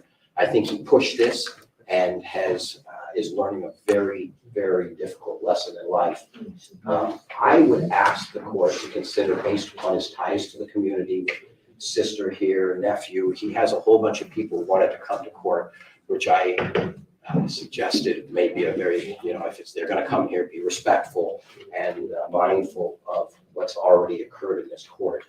But what I asked the court to do, given his lack of any serious criminal history, his remorse for his behavior in this courtroom during that trial, and the fact that the state at the time did not want. Yeah, break that spirit, break that will. Bond, Your Honor, so that give that authority over to that court. These issues can be properly properly raised.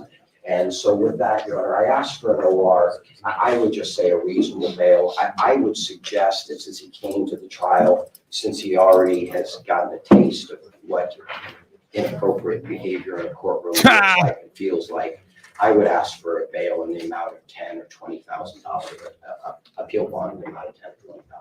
Look at you all. Look at you folks. You love wasting that fucking fiat coupons, don't you? You love wasting them, playing your games. You just can't fucking stand tall. You can't stand on anything real and true, and you just can't fucking surrender in faith. It's just a world full of infidels, man. Right? And let's be clear. Infidel just means one who's lacking in faith. Don't throw the Muslim rap at me that I'm working with ISIS.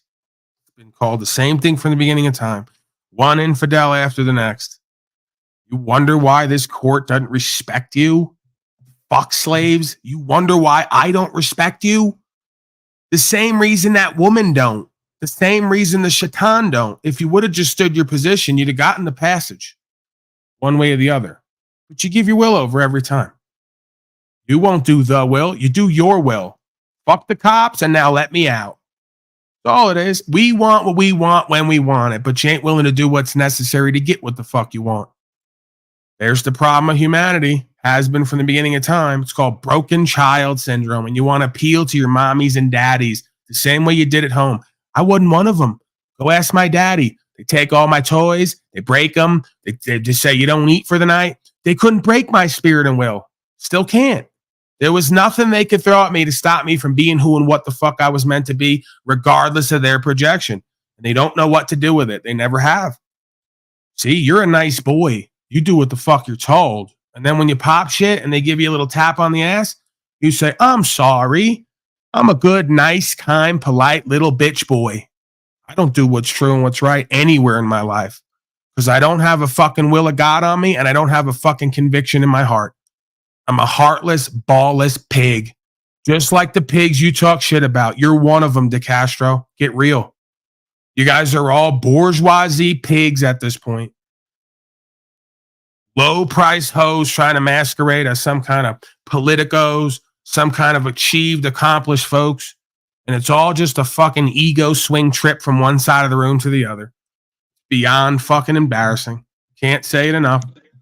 Hey, it's hustling backwards. Your Honor, may I respond orally? Typically, pursuant to the Nevada rules of criminal practice, the state has 10 days to file an opposition, but this was placed on calendar very quickly. So I would ask for leave of the court to answer orally.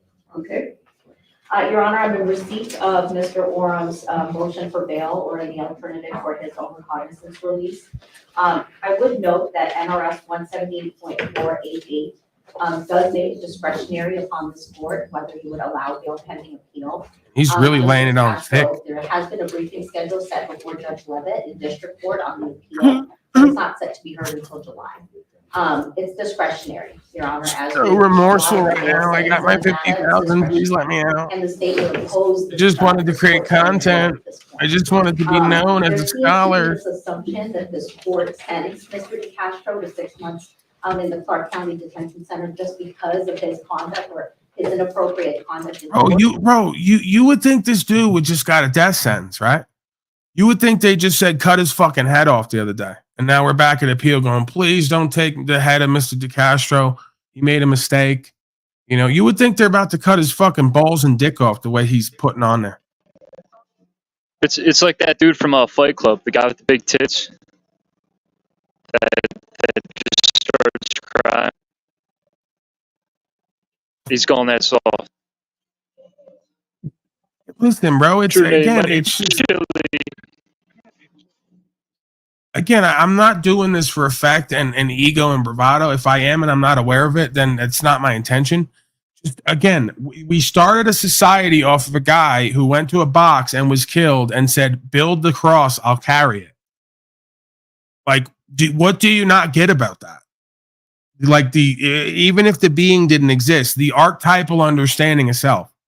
Build the fucking cross. I'll carry it. I'll dig the hole. I'll put it in there and I'll even give you a step up. I'll let you hoist me up. Let's go. Are you willing to give everything up to be given everything back in this life or the afterlife? That's the question. Are you actually a man? No, you want to do all these other worldly ways and activities of what you think a man is. And then you guys all do the God shit, the Christ is King shit, the Americana patriot shit. And this is what we get. This is what we get for a false idol, a hero, and all the legend and the rest of the garbage. And I'm not saying I'm that. I don't want that. I don't want what comes with that labeling. Idol, hero, guru, and all the rest of it. I don't want it. Being a man is enough, made in the image of the Most High. I don't need extras that demean me by the end of the day. This is what we get every single time. You know, and then you expect to come out of this and have this system recognize you as man and woman, to respect you, to uphold your law and your rights? Absolutely not. They're going to pimp you double, triple time now. That's all you did. You just put a karmic fucking loop for yourself and the rest of us, like one more notch on the bedpost of the Akashic record. You're a bitch. Everyone else in there's a bitch. You gave your power and the word over to your esquire in this system. You don't give a fuck about this walk that I fucking was part of your content for. You don't give a fuck about it, what it really means, where it goes, what the implications are and the potential consequences. No, you're running off false self, ego, and in and of the world games all day, every day. And you just wonder why you can't yoke with me. I may as well be having the exact experience of that being you all started a society off of, because it's exactly how I feel and what I see. Every single time. You guys get around me. You say you're walking in this way. You fucking put on all the traditions and regalia and symbols of your masters while you want to act out against them because you don't understand this is a metaphysical idea before it ever becomes physical. They just don't understand the various levels of consciousness and awareness and the moving parts of the system's dynamics and how it all fits together inside and outside of self. And they really aren't even interested in what the fuck we need to do and be individually and collectively to change this. Just one big play and act out from the government side to the fucking truth or hero idol worshiping side. Fascinating. And they all think they're like their own person. This is what I love about this realm. They all think they're their own unique, individual, special consciousness, you know, and they look and study the animals. And what does it reveal? That there is no such thing as individuated consciousness, that it's all connected and it's all one thing in the animals and in the humans. But you all with that ego and sense of self, you think you're your own body and your own person and everything in between you is just space, division. And everyone's different and unique and special. No, you got pimped on and duped, and that's why you act the way you do. Once you kill off that fucking ego, you're going to get reunified with the universe and its law and its way of beingness. And at that point, you'll be ready to die physically if necessary, because you're already reunified in the eternal, which is the truth and the space between us, right? What you see as space between us, the otherworldly, I guess you could say. Ether. No, these aren't spiritual folks. These aren't folks who look into their metaversal beingness. They're not introspective and retrospective. They're not faithful. They're none of that. They're caught up. World Wide Web's got them. Grifta says, for ordinary man seeking extraordinary knowledge. Thank you, Mr. Grifta. Jimmy Shively says, appreciate you and all you do. Well, thank you, Mr. Shively. Appreciate you being here and getting value from whoever and whatever I am at this time. It's a beautiful process. Hopefully, I guess, faithfully, more importantly, I believe that it will lead to certain folks being called because, you could argue everyone's called, but just like the army, they'll tell you, many are called, few answer the call. So I suppose one of the reasons why I'm here doing what I'm doing consistently with this energy, I'm not really motivated or ambitious to do much of anything else, is probably to put out a calling to return to whatever it is we call the spirit of creation and that force, God's army, if you will. The only thing is it doesn't require us actually physically fighting anyone. It requires us mastering ourselves, right? So God's army doesn't ask you, as far as I can perceive it, to harm other people or to do war with them or yourself. It's precisely the opposite. We're here to stop the war within self and with others and to seek the truth, live it, and be set free and surrender in faith. Nothing else can be done at this time. I can't conceive of anything else. You're not going to beat these people physically, and appealing to their system and their representatives are not going to get it done either. You're just putting yourself on record for another go around, as far as I can tell. Whatever. Not mad about it. Some folks want out and they don't want to go back. The rest of you are cool just looping and doing this shit over and over again, right? That's all it is. And you're entitled to that. And then at some point, you'll have to look at what you've done and what you've created and what you've not done and therefore created.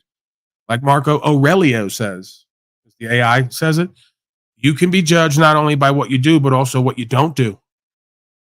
So take that for what it's worth. Okay, I'm getting the signal from my producer. That usually means it's time to go back. Hold on, we got DeCastro here. Mr. Decastrated, as it were. Head down, very remorseful, very crying and upset. And you can see this black man's face right there. He thinks this whole thing is a joke. It's pathetic. Right. He's been jailing for a while, this guy, right? See this guy back here? Can you see my pointer? Oh, Sheenus? Yeah. Yeah, you can see this guy, right? He's checking out the prosecutor's ass. He's been jailing a while. He says this is all just a big fucking pathetic joke. Look at you clowns. This guy too, same thing. He's wondering what they're going to serve for dinner later when we go back to the cell. And obviously DeCastro's just laying it on thick, right? Just making sure everyone sees him head down in just a fucking submissive position, crying, pretty much begging, pleading to be let go because he didn't know who and what he was and what he was doing. Never should have called himself anything and never really should have been in this game. Yet another guy, by the way, who wants to call me up and say, Paul, what are you doing? You're not doing enough. You need to get out there and do more. What, like you? This? I don't think so. Another guy who needs his ego checked, right? Another guy who's going to tell me to come on his platform but not smoke on camera. Give me a break, dude. You guys haven't like ever seen or heard a policy that you didn't want to follow. Go ahead. It's like Brian O'Day on me. It's like you coming on here every day with a horrible connection and horrible microphone and being half heard when I actually want to hear from you. That's what it's like. Sorry, JG. Here's where you laugh and then get mad, right? Here's where you laugh and get mad because you know it's completely ridiculous. Try not holding your mic, JG. It's the connection too. You don't see how he's lagging 10 seconds at a time. He's got a good 5 to 10 second lag. Do you think they do this on purpose? Do you think the lag is on purpose? Your poverty is on purpose, whether you know it or not, and it's causing the horrible connection and lag. Because you're living poverty. You're living under a sports stadium, it looks like. You're living in the subway. There's bad signal. Right. You're an idiot. You're not listening to anything I'm saying. You dumbass. That's O'Shea. I'm not doing any of that. O'Shea's on the buttons today. A lot of looping does go on. Yeah, we can't even hear it. I can hear it. That you can't hear it because you have a horrible connection. He's got audio there. Clip's got audio. We're up and running. It's not the connection. It's just this shit is fucked, and I'm out of here. You piece of shit. I'm fucking sick of you. Okay. Well, there you go. All right. He's fucking leaving. What do you think of that, Brian O'Shea? He's out of here. He's tired of you. He's sick of the disrespect. He doesn't need it. He can go other places with his talent and ability.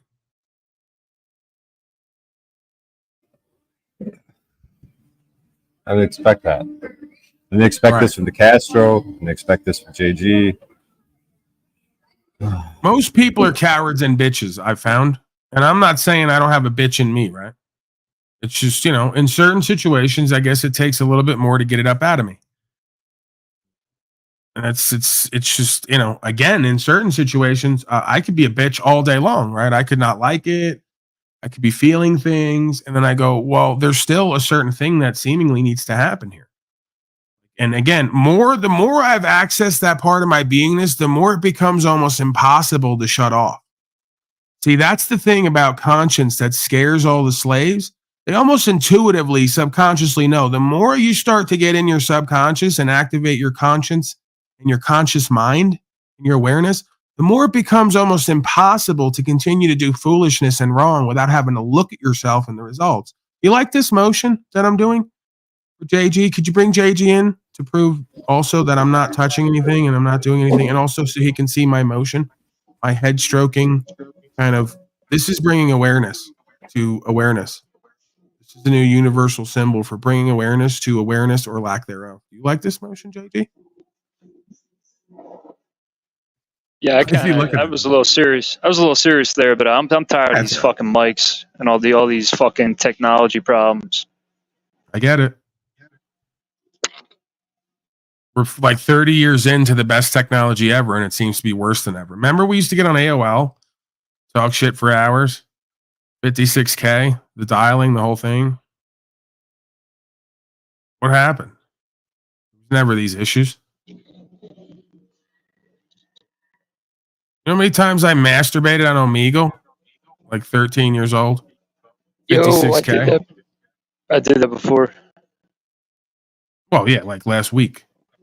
I'm talking about back in the day. Come on, Paul. I was feeling tits when I was fucking 9 years old in 99. All right, dude. Relax. 10 years old. I'm doing the fucking bid every time with this guy. Can't even do the bid. Desiree Disney.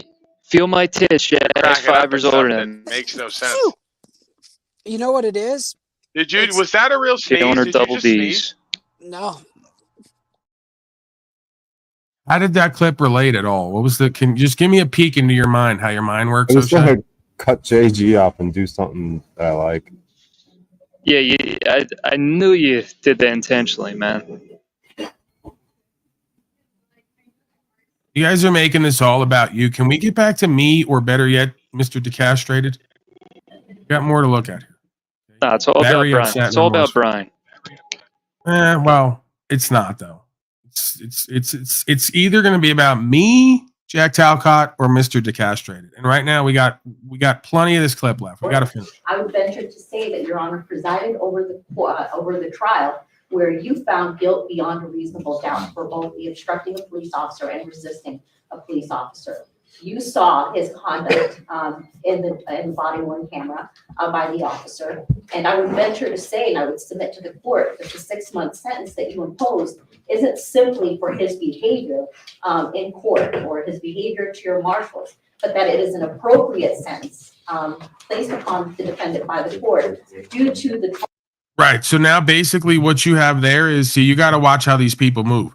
They're pimping. So she's good pimping. This prosecutor, she's like, Your Honor, I think it's important to let the court know that it wasn't simply because Mr. DeCastro was a douchebag at court yesterday. That was part of it. The bigger picture was he was obstructing the officer, right? She's reminding the administrator, don't take on any liability for this. Don't make it about his behavior at court. Make it about the charges. Because they're already submitted to the jurisdiction. You really can't back out now. They can impose whatever sentence they want. That's just discretion or based on the rule book. You know, this and that, right? So she already revealed in that statement. Again, if you're a somewhat of an expert, in quotes, an expert at body language, communications, intelligence, you know that she just admitted there while trying to obfuscate that his appearance at court was a big reason why he got the 180. You know, she's just reminding the administrator. Let's remind the court that the main reason is not because of his. See, they're obfuscating and kind of gaslighting a bit, you know, and that's what they're good at. So it absolutely was because he was acting like a dick and being biased and communicating hate and dishonor at court that he got the 180. You're not going to convince me a guy who looks like him and lives like him and is from the ilk he's from would not have gotten smashed with the full sentence if he had not done what he'd done, right? For obstructing an officer, bullshit. They'd have reduced those charges down. It's misdemeanor behavior. There is no loss, injury, and harm, and you just drop the ball completely. So again, they're pimping for everyone else watching and their benefit to not realize how this works and to also limit that administrator's liability. And she's going to turn around and go, thank you, Ms. Prosecutor. Yes, Mr. DeCastro and your counsel. The behavior wasn't the sole reason that you were treated like shit. It was also because you obstructed the officer and XYZ, and you already admitted to that code governing you, and you already submitted to our jurisdiction. So pretty much bye is where I think it's going to go. I haven't seen this, right? So, you know, they'll never tell you completely what it is that's going on there because they don't want you to know how to navigate it, right? But most of it's common sense. And again, if you watch their words, they reveal themselves. So it did come into the picture. Don't kid yourself that his behavior at the court did not come into the picture why he got 180 days for obstructing an officer. I would bet anything if Brian O'Shea shows up at that court, presuming he feels he needs to. I'm not going to tell him what to do and not do. He knows what I do and don't do at this point. But presuming he does show up at that court for special presentment and he does not say fuck the police, but rather yet says, oh, I'll give you 2 and 3 times whatever you're asking for if you could just substantiate how this code governs me as a man and is compulsory, not advisory. I mean, there's different ways we could go at it, but if he just stands on the truth and his conviction and he's not combative and belligerent and he offers recompense, right, and reconciliation rather than hate and belligerence and combative behavior, I suspect he's going to walk right the fuck out of there, right? They might even dismiss it. You know, at worst, they'll probably fine him. Here's a couple $100 fine. You already been through the fucking ringer, getting arrested and all the rest of this crap for all this nonsense anyway. That's what I bet. Can I prove it? No, we're going to find out, right? And then we can fucking report back in on it. But I'd bet anything if he walked in there and was a fucking man and didn't act like a child who had to be checked and shown the bitch in him to make an example for the rest of the folks watching, that wouldn't have happened. Right? They don't treat me that way. I go in there and cut them off while they're talking based on what's true and what's right. And I make it clear, listen, this isn't pride and ego. I'm cutting you off because we have to establish the facts of the matter. You're not going to steamroll here. This is very important business. You want to call it business? This is very important what's going on here today. The fate of our land lies in the decision that happens here today. So I take it very seriously. If you want to approach it from that angle, that's all great and fine. Once you submit your fucking power and your sovereignty in quotes based on the court of record definition over to an esquire, you better be throwing yourself on the mercy of the court like you are here today. You should have showed up to your first presentment like you are here today because you already submitted yourself to their jurisdiction. Now they can run a fucking train on you with legal code if they want to. They'll bring the whole legal society in and gangbang you and say that they have a reason that they can do that because you're part of their society. They'll punish you how they wish. Charges and the evidence that you saw during trial. There's also been this claim that Mr. DeCastro was stayed trouble-free for most of his life. I would venture to say, yes, he does not have felony convictions. He does not have gross misdemeanor convictions, but he does have pretty consistent contact with law enforcement. He does have a warrant out of Ohio for a trespass. And I understand that's a piddly misdemeanor. However, it is in current status. And he has a pending case in Las Vegas Justice Court. They didn't bring none of that up when I was at court. It's real weird. They didn't bring none of the warrants or none of that shit up when I was at court. Matter of fact, the prosecutor got up and got the fuck out of the room. Mr. DeCastrated. I can't prove why, but last 2-3 presentments I've had at court, prosecutor won't even talk because they already know what's going to happen. I'm going to get you fucking, I'm going to wrap you up with your own words. So you better not put yourself in dishonor at this court here today. That's the difference. You got prosecutors running game, running the whole court because they're pretending to be the people. They're pretending to be the sovereign in the room. So they got control of the court.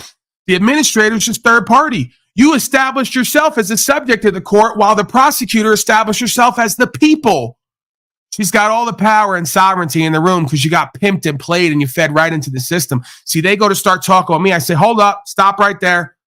Stop right there. I don't even say objection and none of that.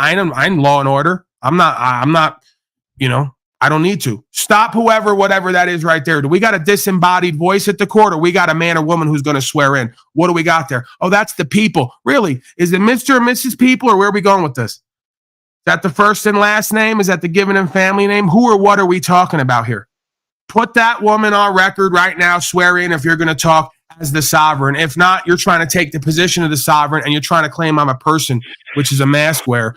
You're flipping the script, as they say on the street, is what you're doing. Well, we're going to flip it back in its proper perspective. I'm the sovereign in the room. I'm the man of the people. I am the people. You are a person, a state actor, mask wearer actor. Get it? You're not going to flip the script on me. So the last 3 times we went, because I already put this on record the last 5 times before a court, prosecutor won't even stand up and talk. Because they already know they got me on record. I'm going to get that bitch ass in dishonor because I know what they're doing. That's the difference. You got a prosecutor running the court as the sovereign because you don't know your position and your power and how to present at court honorably and how to not relinquish your standing and status and jurisdiction, dummy. But you just won't listen to me. Paulie Boy don't have degrees. Paulie Boy smokes weed online. Paulie Boy can smoke 10 blunts and run 10 laps around you metaversally, metaphysically with the word of truth. But you're too prideful and egotistical to fucking see it or feel it or understand how it works. That's called the human element. That's called the godlike element, right? It's within you as well. You just don't believe it or understand it, so you can't speak from that space. They got to appeal to other motherfuckers in and of the system and then wonder why they lose all their value and power every fucking time. You keep going back to the people and places looking for power, the same places you lose it every time. Because it's about the knowledge. Knowledge is the power. The greatest knowledge is self-knowledge. Go ahead, Mr. Timmy, take over. I'm going to hit some reefer. You always got something good to say. Bro, you put it really well, man. I think, man, the thing, the problem that most folks, when they hear what you just said, 999 out of 1,000 just say, nah, that's bullshit. You're wrong. You're a sausage. That doesn't work. Look at all the slaves at the court. It doesn't work. Blah blah blah. Because they can't. They're not at that space. At some point when they were a child between 0 and 7, they left that space. Whether it was at school or with their parents or with some bullshit Disney shit or, a combination, amalgamation of those things. They left that space. They left that godlike space and they entered into slave world. And so they can't access, or they're blocking themselves from accessing that space that says, I am not somebody else's bitch. They're so domesticated and used to being dictated to, filling out forms, acquiescing, and being assimilated into the Borg. And so it's just another day in their life. The days of, what is that show? The days of our lives, the days of our slave lives. And they just think, well, this is the way it is. The pig on the side of the road, well, this is just the way it is, kid. You need to have your license. Vote if you want to change it. Everybody getting the papers. Everybody's just following along because they're all slaved up. And they've just been used to it. The slaves of our lives. Jesus, how do you have this clip? But yeah, you gotta. It has to be spiritual first. You gotta access that space first before what the fuck Paul just said can even begin to start to make sense. And then you see beyond all this shit, and then you really start to understand why the founding fathers were lawyers. They weren't these lawyers like fucking constitutional clown lawyers. They were actually just men that understood law, equity, and honor, in my opinion. Right. The best lawyer is not a lawyer. The best philosopher is not an official student or institutional member. The best doctor is not someone who has a lab coat and a license. That's what we've learned here. So this is why I correlate the idea of on the ground pimping, because if you ever watch some of these black folks at court who pay attention to the words, they don't even have to know the system to know themselves and what's being done. So they just start picking apart the words. Well, what's that? What are you saying there? No, I don't understand that. No. It's common fucking sense. It's the same courting process that goes on between a man and a woman on the ground. They're going to rein you in and pimp on you. If you can't listen to what they're saying, pick out the words and ask them back what they mean, then they're going to ask you if you understand. You're going to say yes, and boom, just like that, you're in it. It's the same dynamic when the beta chimpanzees look at the guy who gets all the girls, all the women, and they go, why does he get all the women? Why does he must be doing something? And then they try to emulate him, and then they read his book, and then they get the mystery jacket and the peacock earring, Or they go right to the left brain analysis of all the stats, like how tall is he, how big is his dick, how much money does he have? No, you're in left brain when this is a right brain intuitive element. You're not accessing, so you can't do the proper analysis. It's instinctual and intuitive before it is intellectual.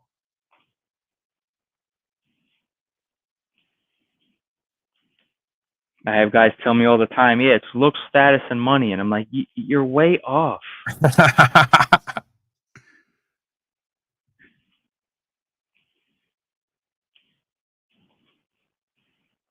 Well, if you want to track the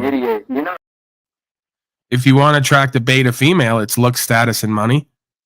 Right. But, an alpha male who attracts an alpha female doesn't necessarily have to have look, status, and money. If anything, those things are a product of his beingness.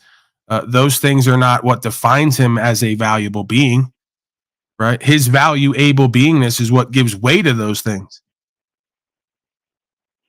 I took my kids slave watching on Sunday in the mall. can only deal with about 30 minutes or so before the cringe gets too high. But we were walking around and there's a car in the mall, and I'm showing my kid. I'm like, look, this car has tires just like women. All women have a vagina. Don't get tricked by beauty, kid. They all have tires. Yeah, and it's not, you can't just get tricked by the tires and the beauty. There has to be some substance. And then we see all the slaves wearing masks. I'm like, look at these. They've kindly indicated to us that they don't have the fortitude, the mental fortitude, the spiritual fortitude to comprehend that they should breathe air. So, probably should avoid that one. It was fun. You had a good time. Yeah, I like to sit around and sometimes observe the inherent hierarchical power and value systems and dynamics between the couples. And then you just kind of observe who immediately you can observe who has the power in the relationship. There's usually an imbalance of power one side or the other, and you can tell who has the power for what reason. You can watch the kind of, false leading, following behavior. It's very fascinating and revealing. You can start to tell a lot just by very little. They finally kicked me out of this grocery store. They finally got the balls to kick me out. But yeah, you can only be here for 45 minutes. The last couple days, I've been here like 6 hours, man. You're not buying anything. Finally got the balls to kick. That's how he goes through life. Like he doesn't see it as them just being, gracious and letting him hang around and bum around there. It's like he was proving something. They finally got the balls. Nah, it's just funny. I knew something was going to happen. I see them staring at me, and they're finally like, "Oh, we just got to say something to this guy."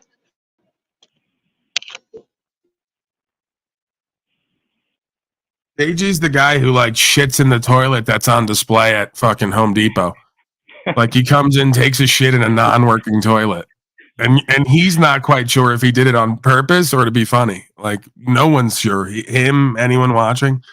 And then he goes to the front and goes, "Hey, I was looking at these toilets. There's a shit in one of them. You're a twisted motherfucker." And they go, "Oh my God, sir!" And you're like, "I was looking to buy 20 toilets for my warehouse, and I'm just appalled." Nah, not the case. No, he shits in the toilet and then fills out a complaint and goes, "You guys got the nerve to sell toilets here that don't even work? The shit didn't even go anywhere." I didn't know there was a 45-minute limit, but it's all good. I was respectful. I was reasonable. You piece of shit. And I'm out of here.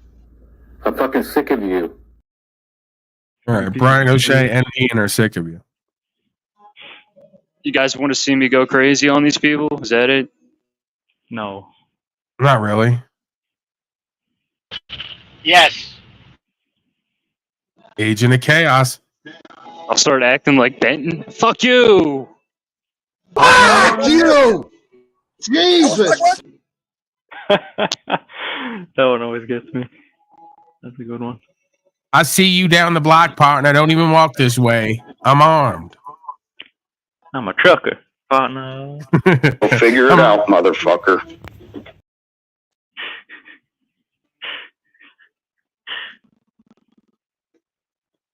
All right, we got to get back. Can we get back to Chili, guys? This isn't about you. No, not Days of Our Lives either. Chili decastrated. Here. It was a big transsexual. I don't know. On the court heard during the trial here. As to the claim that, hey, there were issues before trial, and there should have been First Amendment issues raised or briefed prior to, Your Honor, defense counsel was able to argue the First Amendment defense.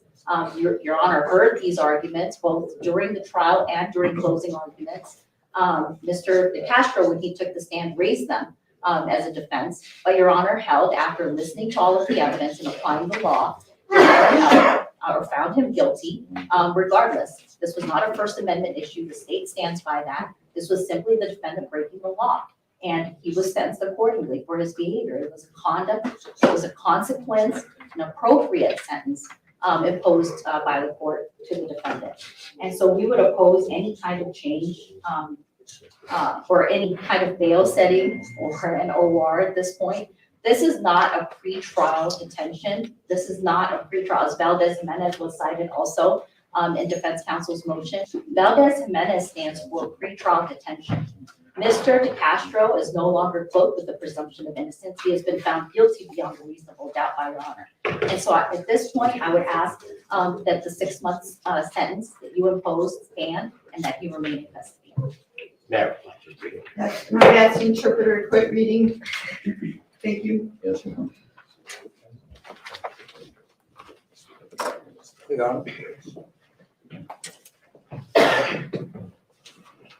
So the interpreter over there, yeah, Merrick speaking. All right, I was talking about the Oh, I'm Polish sorry. interpreter. Yeah, go ahead. Your Honor, the statute we cited is, in fact, just discretionary to you to determine on appeal, pending appeal, whether a bit of appeal bond can be issued. I hear the state. I recognize that you found him guilty. I'm not trying to in any way argue that. On appeal, there are legitimate issues. The court can see that, there are some First Amendment issues just from watching the video, things that a court could consider on appeal. And so that's the only basis I'm bringing that up on. But given the fact that I think he really is contrite for what he's done. I disagree. Have you watched the videos that have been posted since he's been incarcerated? I have. I'm in a murder trial. Okay, so I had a chance. So he's going to apologize to me in a minute, but that's not what he's saying on what he's publishing online in his phone calls from the jail. That's not what he's saying at all. And are you aware that he has a trial pending in Las Vegas Municipal Court? He has a case pending in Good Springs Justice Court, where he continues to manufacture situations where he'll get arrested. Your Honor, I recognize that's what he was sort of doing for a living, and this is, he's now being incarcerated. Right.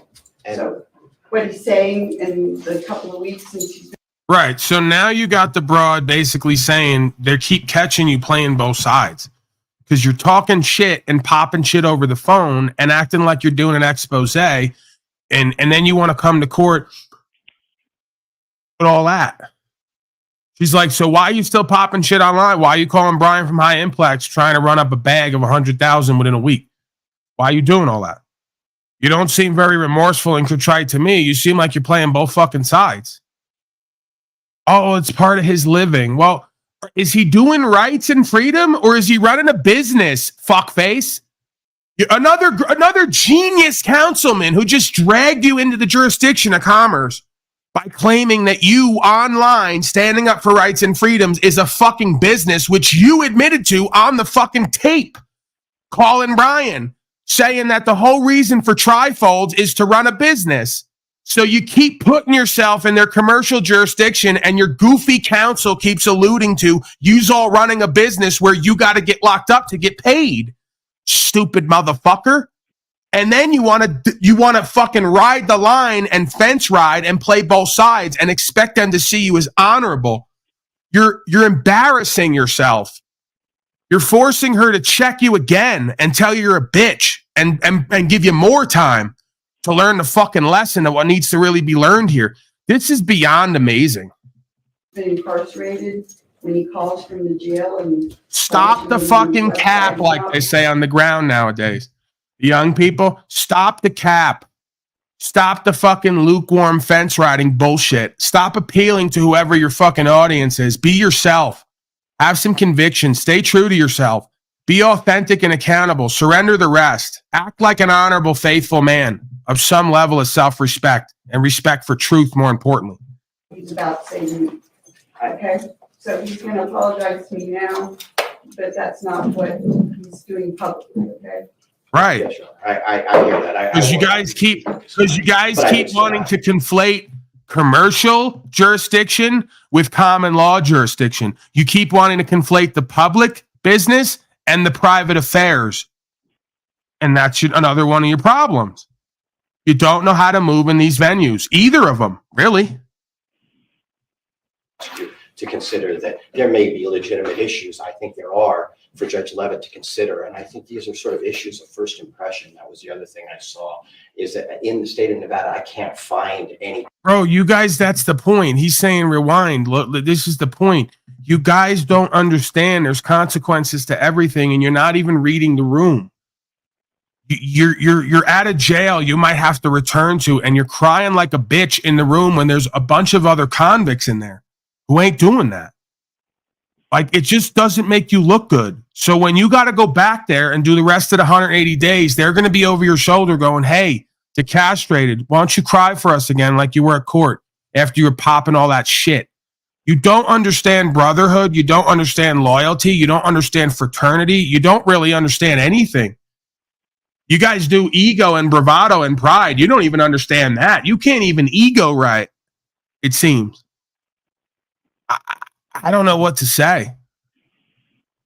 Case law that specifically talks about this filming of police officers.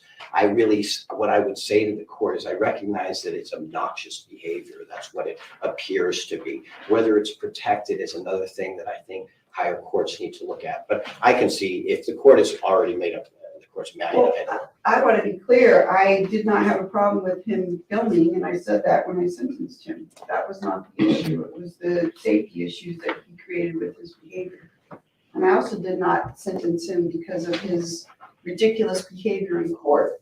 That wasn't why I sentenced him to jail. I sentenced him because I found him guilty beyond reasonable doubt, and I thought that was the appropriate sentence. I could have given him 180 days on each count and ran it consecutive for a year in jail, but I didn't.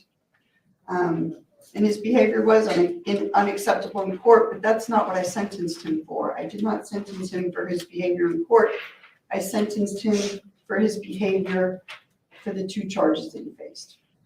Yeah, sure. All right, so your motion is denied. Thank you. Thank you. All right, so there you have it. The motion is denied. I hate all this groveling and humbling oneself before her honor. I hate all this stuff. And no human being should ever accept that somebody would want to grab the ring of power so that other people can grovel at their feet. Just tells you everything you need to know. I'm not a lawyer, and I'm not giving any kind of legal advice or anything in this. Thanks for telling us my perspective on this. No apology should be made. No. The only crime that was committed was the crime of the officer and putting his hands on a guy who was just video recording. And I saw a couple people saying that Long Island Audit is being arrested as we speak right now. Maybe we can go to that. But also Jersey Watcher said something about getting out a story. And I guess. Well, yeah, let's be clear.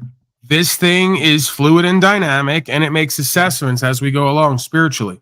And when it starts to see folks like me and others taking a position and effectuating change and being an influence, it's going to start to double down on making examples out of people, because it's already identified the rest of you are a bunch of bitch ass slaves, and it's already got its way with you. Now it's got to make examples out of the motherfuckers who've been standing up and shining to put everyone to bed. See, it knows what it's doing. He's all locked down the last 4 years. It's ready. I don't know what it is or how it works. It works through people just like God does, right? It's in us, not on us and around us, and it works through us. So, yeah, it's already established. We're coming for everything. And in order to do that, we got to lock you down again. We got to implode economies. We got to do world war and civil war. And we got to get everybody to turn on themselves and each other to really effectuate this. So, yeah, don't be surprised if you start seeing motherfuckers get made an example out of, because they know what's true and what's right. And they also know they've overlaid an AI over everyone. And if you believe it, then you will see it. And if enough people buy in, then it's almost impossible to turn it backward without it feeding in on itself, it would seem to me. Your thoughts, Lewis and others? JG is back. Hopefully he is back. They've got about 5 or 6 of the high-level auditors. I never did like that term, but they've got 5 or 6 of them now with Long Island audits of the bigger ones in jail. I think they're trying. That's why you don't call yourself audit, but they won't listen to Paulie Boy because they had too much money and too much views. So they had no reason to listen. I tried to tell them when they call me an auditor, I'm not that, and I think you should stop calling yourself that, because here's a clue. You don't have any business trying to audit U.S. corporation and all the fictitious entities in between. If you're claiming to not be subject to it and not a member of it, then you got no business auditing it. That's for them and their people to do, not you. So when you claim to be an auditor, you indirectly put yourself into their system, into their construct, and then you say that you believe you're there to hold them to their statute, policy, and code, which makes you one of them. I don't understand why anyone would take that entitlement. Go ahead, Lou. What gets me is they don't maintain their side, their honor. They switch the goalposts. They change the rules. You're crackling. You're crackling like DeCastro's roommate's anus. You're popping and crackling. Okay, how's that? They change the rules. They move the goalposts. They don't stand on what their side of the bargain is, whatever they believe it is. Whether you belong in it or we belong in it or not is another story. What I'm saying is they don't stand on the truth either. Stop calling Lou. He's podcasting. Right. Damn it, Lou, you're worse than me. Well, yeah, I mean, what he's saying is these fucking people, they're not standing on anything positive. They're simply like projecting their victimhood. They're just like, I'm a victim. The system victimizes everyone. Let's go and film that. And there's nothing beyond that, in my opinion. They're not doing anything after that. They're going out of their way. Stupid move. Yeah, I mean, there's a fine line between upholding the law and projecting yourself into other people's contracts and affairs that you obviously have no understanding of. And we're so deep into the non-understanding of what already is that you'd be hard-pressed to even compel anyone in these situations to understand what the fuck I'm saying or what's written there or what it alludes to or what even is directly expressed. You can't even get one of these fucking hypnotized drones to look at the damn Supreme Court decision or even interpret it properly or even listen to the interpretation of what's there. This is just how deep we're into this, right? So, go ahead and try to swim upstream. I think you're going to get carried away with the current. We're like, you got to assess where we're at a certain point, individually and collectively. At this point, like I told Steve Martin, like I told DeCastro, like I told all of them who keep telling me they want to go into the fucking Zion and blow it up and do this, that, and the third. You're just doing martyr behavior, right? At the end of the day, you have to get on the land. You have to fend for yourself. You have to create a livelihood and a future and a destiny for yourself and your family. You got to be free and self-sustainable and self-sufficient, and you got to live within your means. Once you're done with all that by the end of the day, then you just do your affairs as far as record keeping, keeping the property, holding it in trust, all the rest of it. That's how you uphold the law and equity in trust. And you keep yourself out of their games, out of their system, out of their jurisdiction, out of their fucking way until the time when they potentially come for you physically. That's a different conversation. Why you all want to keep being in it, of it, around it, trying to interact with it, intercourse with it, trying to argue with it is beyond me. Status, ego, foolishness. Right. They just can't let go. They can't surrender in faith. They have to be in a fight. They have to be at war. They have to be in some tangle, in some web. They have to justify their position and their cause. There's nothing to prove here. There's nothing new under the sun. You're not proving it anyway. If anything, you're helping to disprove all the shit that I'm here proving with my beingness and my results.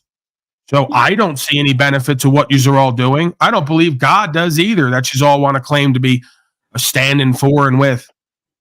I think it's just one big fucking pride ego trip where you just lack understanding and the emotional capacity to surrender in faith, not submit to the tyranny.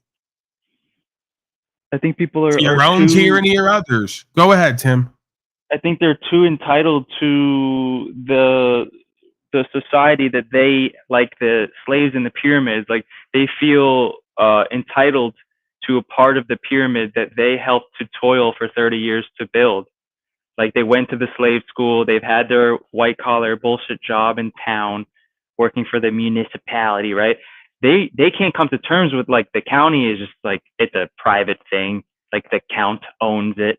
Like they're just, they don't have any property. Actually, they don't even know how to secure it. They keep paying all the taxes and they feel like they own something because they've been a slave so much, but they don't. They can't comprehend. Like I had this feeling when I saw people traveling during ClownVid and like I saw people like, I'm going to take all the medications and I'm going to get all the treatments and then I'm going to go and mask up so I can go to Europe. And then I saw people there like all zombied out, right? And I sat there and I go, why do these people feel entitled to go visit Paris or Rome or any of these cities? And I'm like, that's not mine. It's not mine. Like, it's not theirs. Like, it's owned. You don't have no interest there. You may say, oh, I have ties back. Like, that may be the only case. But most of these people are going to places that they don't have any familial ties with. Why are you entitled to, oh, well, I have to travel to Paris? No, they don't owe you shit. And so it was very freeing in that moment. I sat there and I said, I don't fucking have to go to any of these places. And I'm damn well not going to go and, sacrifice any of my morals or rights to do so. I'm fucking fine right here, wherever the fuck I am. Yeah, these folks want to be entitled to live in a free world when they're not free spirited. And it's just, as within, so without, as above, so below, for a reason. So you don't live in a free world because the majority of you are not free spirited. You're caged creatures from the inside out, whether you want to accept it or not. So you've manifested those conditions from without. Now you have to operate within that simulation and those conditions for the highest good for yourself and others, based in truth and principles and value systems. There's many we could pick from subjectively, I guess. That's where it becomes, I guess, a subjective conversation. Because they'll tell you, well, success is a status, an entitlement, a position, some money, some worldly power. We know the cliches. And we see where it goes. So again, oftentimes it's a bit of this and that, it seems. And folks are not understanding either side of these dynamics, let alone incorporating this and that. Yeah, the gung-ho auditors, they're doing their own theater, and it backfires on them. It's like, why do you even got to try to do a theater bit? Let the tyrants do the theater, Right, like when they see my record and they go, Paulie Boy travels freely, he gets stopped, he puts it on record, that's his conviction, he stands on that, and then they watch me for like months or years not have any interactions with policy enforcement while you folks are constantly creating content. They start to make determinations about who and what you are and what motivates you, right? So they'll like go look and see, okay, Paulie Boy broadcasts thousands of hours a year, but he's not having interactions with policy enforcement beyond what's necessary for him to uphold the law and his rights. So, I mean, at a certain point, they make a determination. I'm not on here to audit. I'm not on here to create content by creating controversy and drama or feeding into it. If anything, I'm trying to stop it through an understanding. I got nothing to prove here. It's already been proven. I think the Clausen clip should be played at least once per episode, and I'd like to shoehorn it in here if possible. Go ahead. I frankly think that crisis initiation is really tough. And it's very hard for me to see how the United States president can get us to war with Iran. Which leads me to conclude that if, in fact, compromise is not coming, that the traditional way of America gets to war is what would be best for U.S. interests. Some people might think that Mr. Roosevelt wanted to get us into World War II, as David mentioned. You may recall we had to wait for Pearl Harbor. Some people might think Mr. Wilson wanted to get us into World War I. You may recall he had to wait for the Lusitania episode. Some people might think that Mr. Johnson wanted to send troops to Vietnam. You may recall we had to wait for the Gulf of Tonkin episode. We didn't go to war with Spain until the until the Maine exploded. And may I point out that Mr. Lincoln did not feel he could call out the Federal Army until Fort Sumter was attacked, which is why he ordered the commander at Fort Sumter to do exactly that thing which the South Carolinians had said would cause an attack. So if, in fact, the Iranians aren't going to compromise, it would be best if somebody else started the war. One can combine other means of pressure with sanctions. I mentioned that explosion on August 17th. We could step up the pressure. I mean, look, people, Iranian submarines periodically go down. Someday one of them might not come up. Who would know why? We can do a variety of things if we wish to increase the pressure. I'm not advocating that, but I'm just suggesting that this is not a either-or proposition of, it's just sanctions has to succeed or other things. We are in the game of using covert means against the Iranians. We could get nastier at that.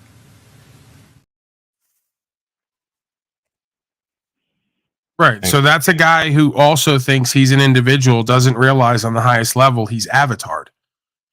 So he's an agent of chaos, as your boy likes to say.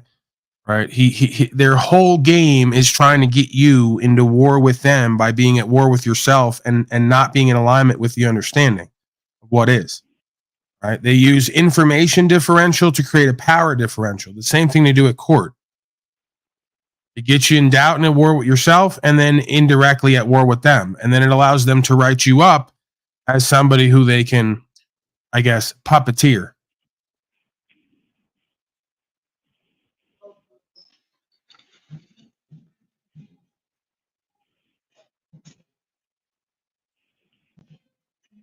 JG. I'm just thinking. And then Imagine if all these slaves. fucking clowns who wasted all their time with me doing content and interviews did what the fuck I said 2 years ago, got on the land together, secured their rights and their paperwork and their status, upheld the law, and actually had on-the-ground communities. Like, they've already done it in Nevada. They stopped enforcing statute, policy, and code to strictly uphold the law of the land, which is protecting everyone's rights to pursue happiness absent some direct threat or cause of loss, injury, and harm. It's already been done. It's already been proven. You guys don't want to do it. You don't want to be it. You don't want to have to live it all the way. And then when you do be it and live it on some level and you get a least bit of consequences, you want to fold. That's not going to get it done. You're going to have to come out of your fucking churches and out of your condos and out of your fucking cubicles and all the rest of it. You're going to have to get back on the fucking land. You're going to have to form communities, stand for rights and freedoms, and then surrender in faith. I don't see any other way this is going to get done. You're not going to pay your way out, represent your way out, vote your way out, or pray your fucking way out. Is it ironic then that Chile was arrested in Nevada? Me too. Yeah, because again, we have the ideas of counties, like your man just spoke about. They've created a construct within construct within construct to insulate from the rest, to compartmentalize. So again, is it like a coincidence that you folks are all drawn to the most Luciferian locations? Why is it you folks are in the most bright lighted, false lighted Luciferian locations? I bet you're not out in the middle of nowhere. I bet you're not out in nature as much as you could be. Talking to me? I bet whoever, whatever, where you guys find most of these problems is usually in the most false lit Luciferian places. I've been out in the middle of nowhere. I see how men talk to me. I see the difference at court versus these circuit courts at Denver, right? Or the rest of these places. I see the differences. It's common fucking sense. You're more likely to get folks who are down to earth, based in common sense, have some ethic and last vestige, as Tribe likes to say, the enunciation, of rights, freedom, principles, and spiritual faith. They have some vestige of being God's people and having family values and caring about this land. Not when you go to Las Vegas, they don't. Las Vegas Metro, oh no, they don't. Not when you go to Denver, they don't. You get where I'm going with this? So when you go to Sin City, don't expect them to be faithful people. Don't expect them to even understand what the fuck you're saying. They're children of the lie. You're talking to the devil's child, expecting him to understand faith and truth. Good luck. Do you know that the greatest rock climber in the world who does free solos moved to Las Vegas for the mountains?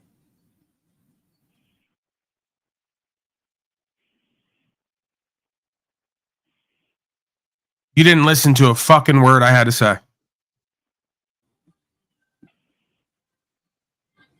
You didn't listen to what I just said. You just tried to justify and defend your position, which is obviously not under attack by me, and nor is it defensible because it's undoing itself from underneath itself, from within. I asked you if it was ironic that I am in Nevada and I got arrested and charged with Nevada is a pretty big place.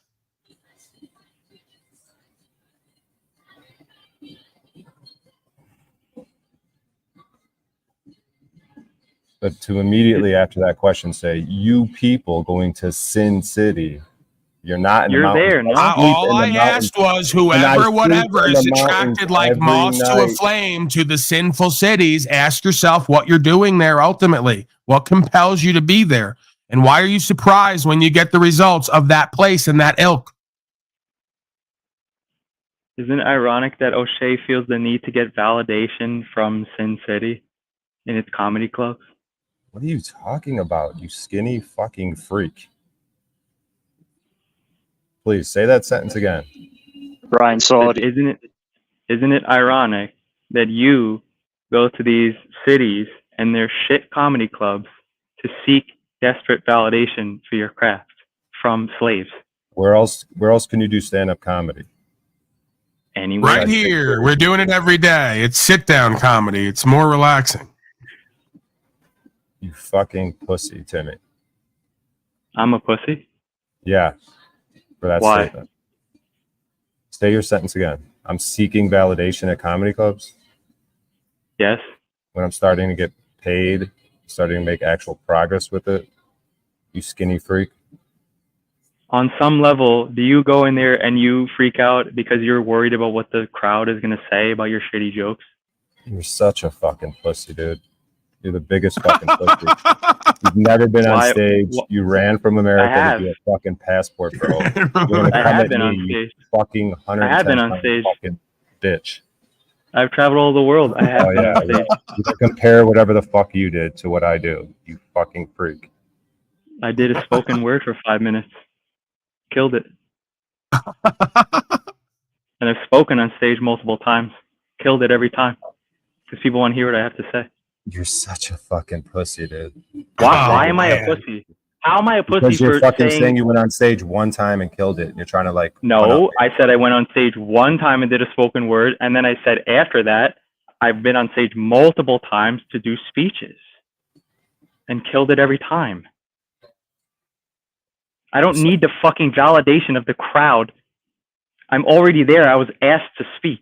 You're desperately going anywhere where people will hear you tell horrible jokes. You hope that they like it. Fucking pussy, dude. You guys are Why am cool I a here, pussy? huh? Anyone into nipples or what? Good vibe here today. Pepperonis. You're the Pepperoni biggest nipples or fucking the little pussy, dude. Trying to shit on my fucking progress any desperate way you can. You're getting so fucking emotional. bitch. I just asked a question. I just said, isn't Anybody it ever ironic? feel like Biggie Smalls, like cockeyed and breathing heavy? I am right now. This is my safe space. Please respect it. Oh, Babylon is finally Doesn't work validated. like that, dummy. All right, After O'Shea, don't 50 start running years. with the clips crazy. Just talk. Use your words. No Hey, clips Brian's on doing his stage. thing.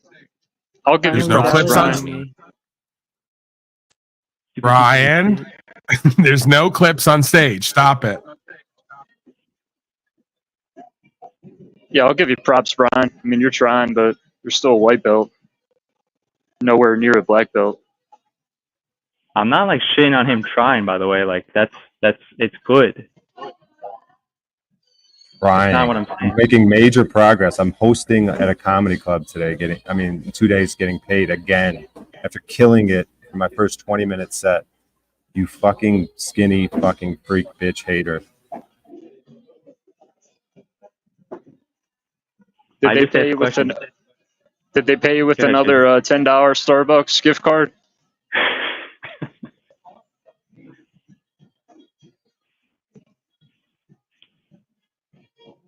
Fuck you, JG. See, you already lost, O'Shea. The fact that like Piece of shit. I'm fucking sick of you. Don't do that. The fact that you're already like You you're guys getting are fucking pathetic. Beyond pathetic. by what I'm saying means you already lost. He's running away with the You're clips. an idiot. You're not listening to anything I'm saying. If you go into the ring and you're like, You oh, dumbass.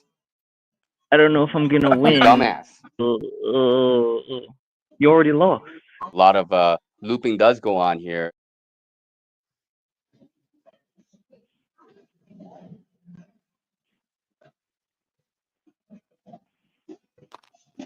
Go ahead, Brian. I know you're pissed. Just fucking unload on him already. Like you're trying to I hold already it in. did.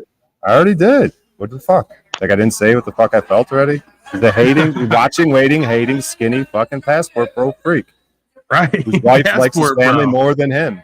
That's a new wrinkle. See, he added. I knew there was something else in there. He had to get out. You're a passport bro. Damn Skinny it. freak. Travel the world as a free man.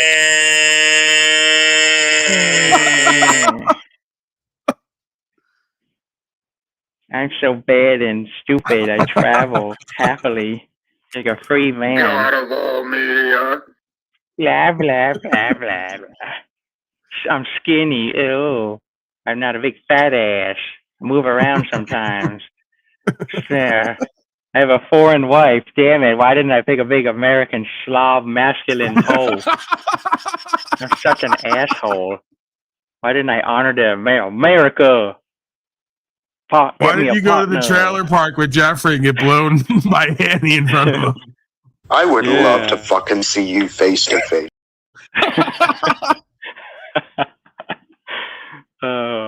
Hey, you made me laugh, O'Shea. Good job. Fuck you! Jesus! Different strokes. Different strokes for different folks.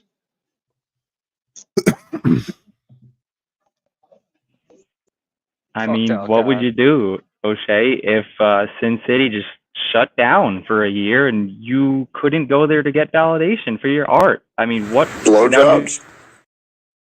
That'd be like an existential crisis, right? I'm not trying to be an asshole. Like once again, I'm making major progress. Like, what is your deal with hating, dude? Dude, I'm literally this isn't hosting hating. a show. Like, what is your problem? No, I'm just asking you as a man. I've thought about this myself many times. As a man, as a philosophy guy, and you know, just thinking You're about. an idiot. You're not listening to anything I'm saying.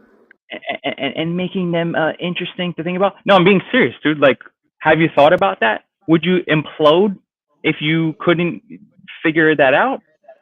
That's you. That was me in the past. That's true. I did need external validation. You know where you are right where now. you are right now. Don't appreciate it. And if it continues, you will not be welcome here. So what do you have to say about that? O'Shea, are you entertaining throwing Timmy out of here with your new keys? Are you not going to have him here? Oh, man, he's dunking him. You're going to get M. Davis to throw me out? I don't think he's going to do it.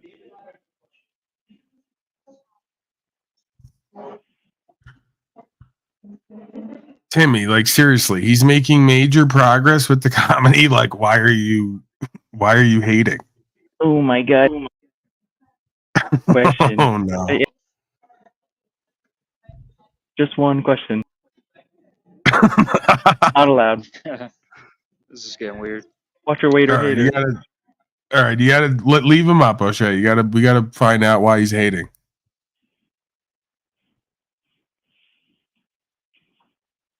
What would I do without the comedy club?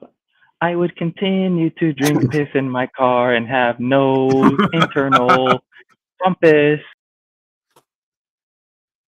Hold on, he's singing a song. Don't cut him off.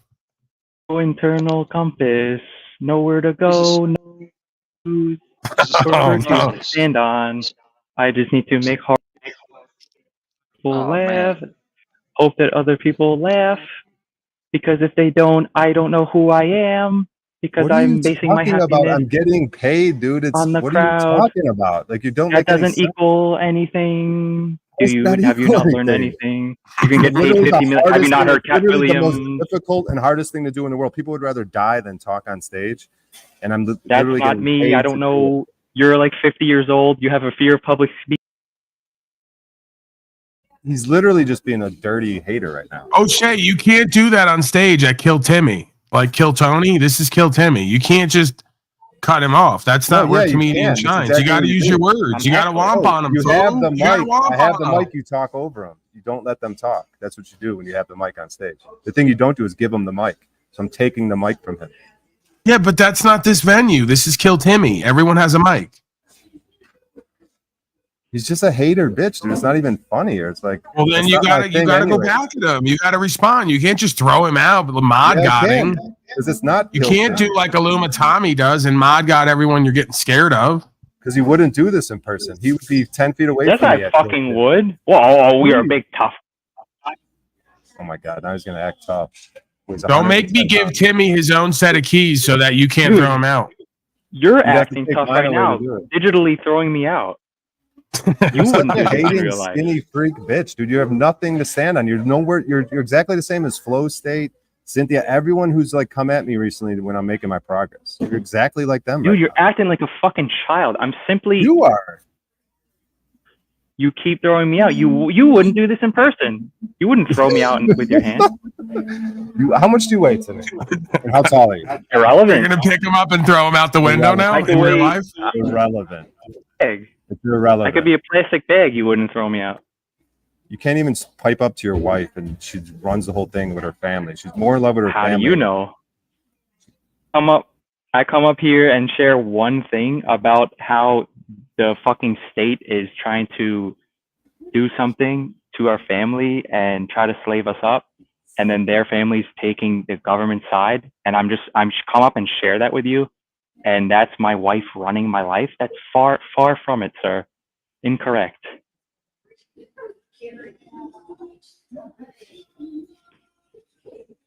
I'm not shitting on your progress, man. You're having a conversation about Babylon in Sin City, and I just asked a question. If you can't handle that, that's you. Yeah, I'm just a passive aggressive bitch.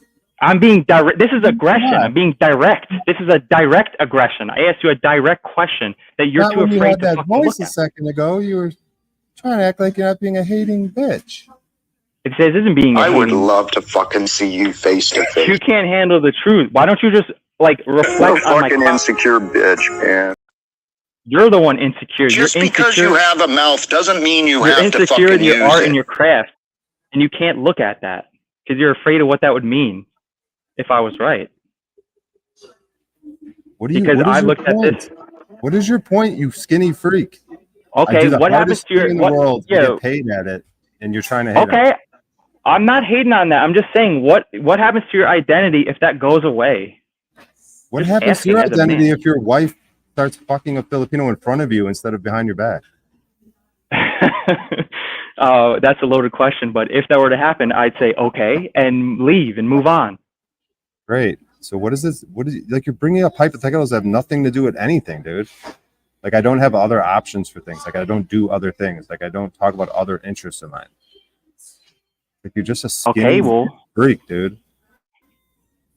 Okay, well, is that a good idea to put all your eggs into one proverbial basket? Don't I stream for hours and hours a day, like on my own stream, getting good numbers, making Shout out to progress, having Flip guests Point. come up to Paul's. Like, you think I'm a one-trick pony? You're such a fucking hating fucking bitch, dude. Am I? Yes, you are. Everyone's got to appreciate. All right, no more. Everyone's got to hypotheticals. fucking Clown bow down and suck my dick in public. You're such a female, dude. It's unreal. You ask me any of the same questions. If you get past your I would just reflect on the question and then answer it. Like you get so like you crumble. I ask you a single question and you go, "You're a hater." Oh. Is anyone else just sick of this fucking hating fucking loser, or is it just me? Is he not being the biggest fucking hater bitch right now?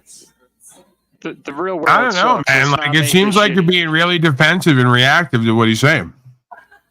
It's because he's being a hater bitch, and it's like, what's the point of it? I hate that you're fucking getting off on it, Paul. You're put me out now. Yeah. You're walking a dangerous tightrope now. See, this is what they always do. I knew you would do this. This is why I'm your best ally, because I'll do this to you. No one else will do this to you. When you're out of pocket, you get called out on it. I'm not in need of that. I didn't ask for that. Please tell me it's not a cheese sandwich. Please tell me it's not a cheese sandwich. It's not. It's not a cheese. Okay. You're getting angry. You're getting bitter and resentful. The hate's spreading. I'm gonna drop JG just because. You're saying that Timmy's hating, but you started hating on him, throwing him out, attacking him.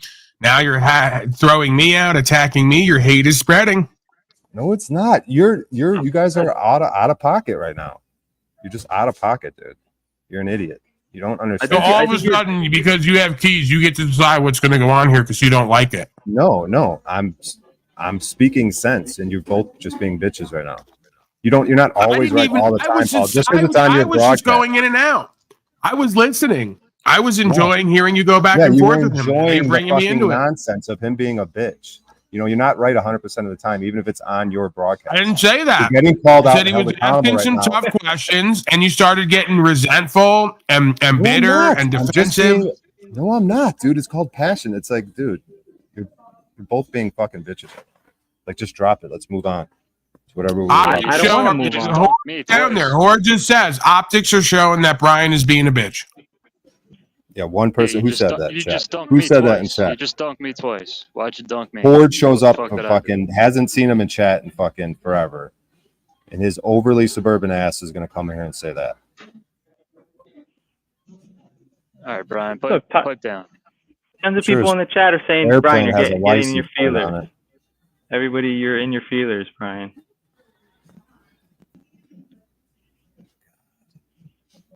Timmy just comes up here rageful, hateful, and Paul just fucking goes along with it. Rageful and hateful? I'm simply pointing out that for no reason. You're victiming now. That you're going after the comedy ring of power, and you may do anything to get it, and I'm pointing this potential fact out that you're so desperate for the validation of the Babylon comedy space. You fucking religious losers. You've tied your identity to this external thing, and you don't know what you'd be without it. Fuck the Pope.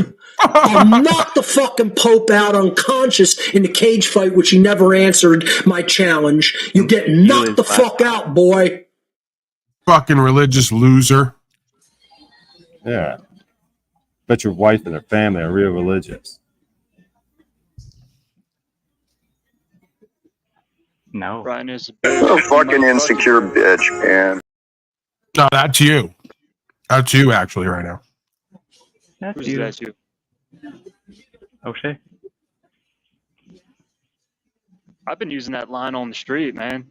This is my safe space. Please respect it.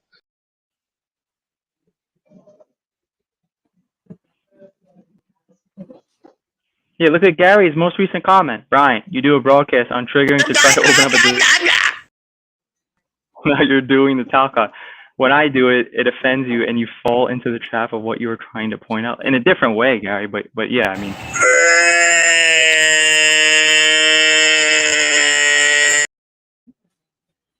And now you think you're elevated because some douchebag A lot of looping does go on here. Gave you $50 to run the show for. I'm fucking sick and of I'm a you. piece of garbage for pointing You guys are fucking pathetic. potential You are pitfall pathetic. that I've already fell in. I've already fallen in that hole. That's you. I'm just a piece of shit trying to, That's you. and you have horrible discernment. That's you. See the difference. Go ahead, fall in the hole. Go ahead. See you in 5 years. That's you. It was.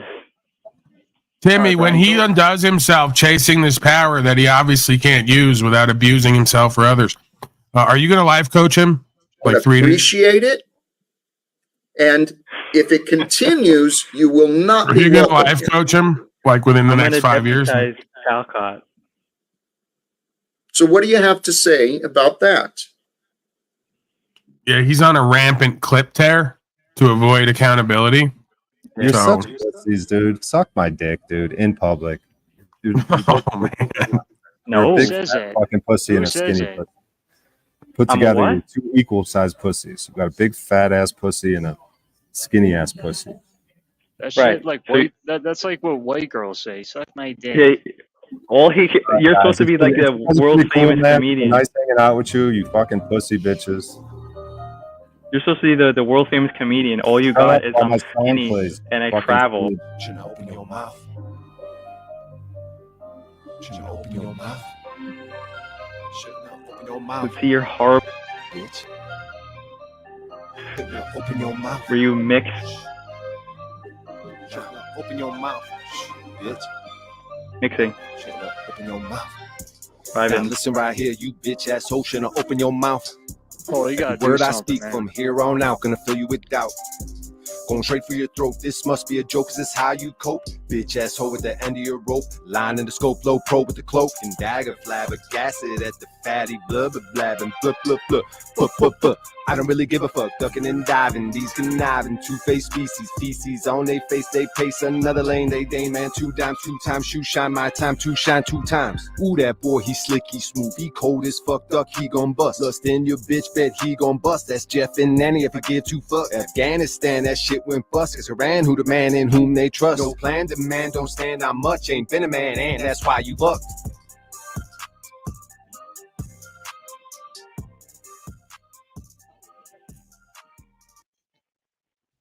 Your thoughts, Are Timmy? you done?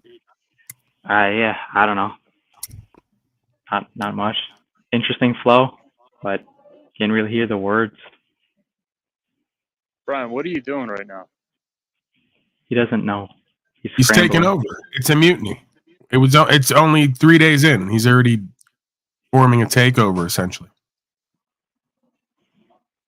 He does this pretend stoic thing where he's pretending to be stoic, but he really just doesn't know what to say. He's going to Lumatami on us. Yeah, he went full of Lumatrani.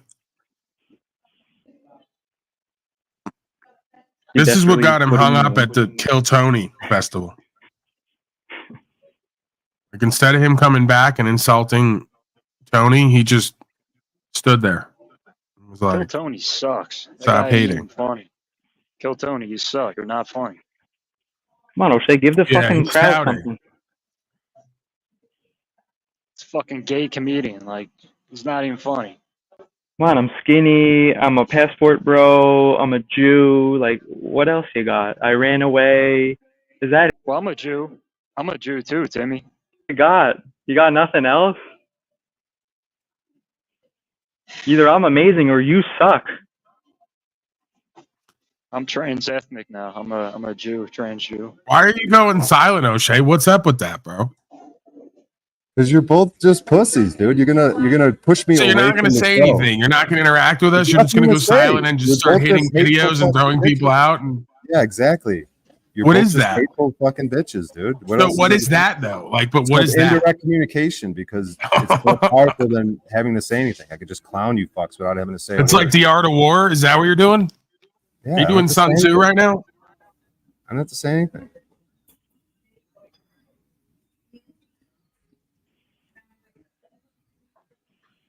Now you're posting pictures of Paul. What is going on here? Yeah. What is he? He's having a meltdown live on air. This This is is a full what on meltdown. this is how you represent Paul's show, right? Because this is what Paul does, This right? is what he does, right? Stay silent and then show pictures on the screen. He's got buckwheat up there. Like, how does this relate? Now he just threw Tammy out. This is how you represent. This is how you produce for my broadcast. This is what you do. 1,000 slaves,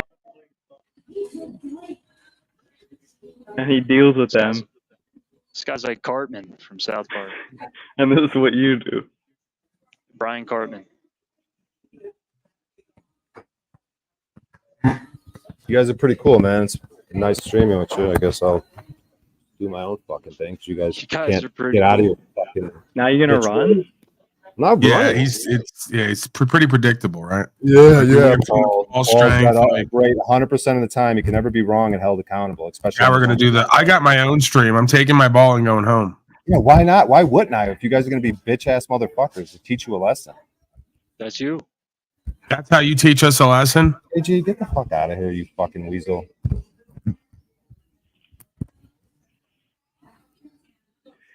Yeah, that's how I teach you a lesson. Did you play that video one time? Because you're so valuable and important, you're going to remove yourself from our lives to teach us a lesson that we don't have you around. Exactly. Yeah, right. Go ahead and say So it. there's your like overly high opinion of yourself. There's your There's subliminal your hate like right there grandiose coming out. sense of self. No. There it is. I'm not. Because you I have didn't no get value something on you your wanted. broadcast, right? Brian, do you realize that like it's like so predictable what you guys do that I call it out and then you just do it? Like I hope this. No, dude, you're not right every fucking time, dude. No, I've been right every time with every one of you. I give you. I give. Dude. No, you're not, dude.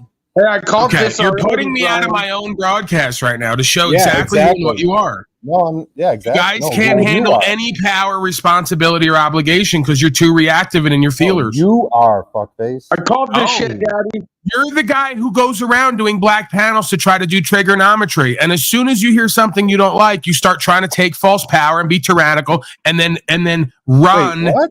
and claim that Whoa. Well, how did you just tyrannical? He that said sentence again? tyrannical Nazi. Say that again, Paul. you act About like the this black hasn't panel? been done before. We've done this loop before, and this loop's been done with dozens of other people. So It's the same what loop about the every black time. panels? What about the black panels? You go on black panels and then you do triggering, right? And you do mirroring and you play a whole bunch of games and you're in the power position because you got everyone else triggered.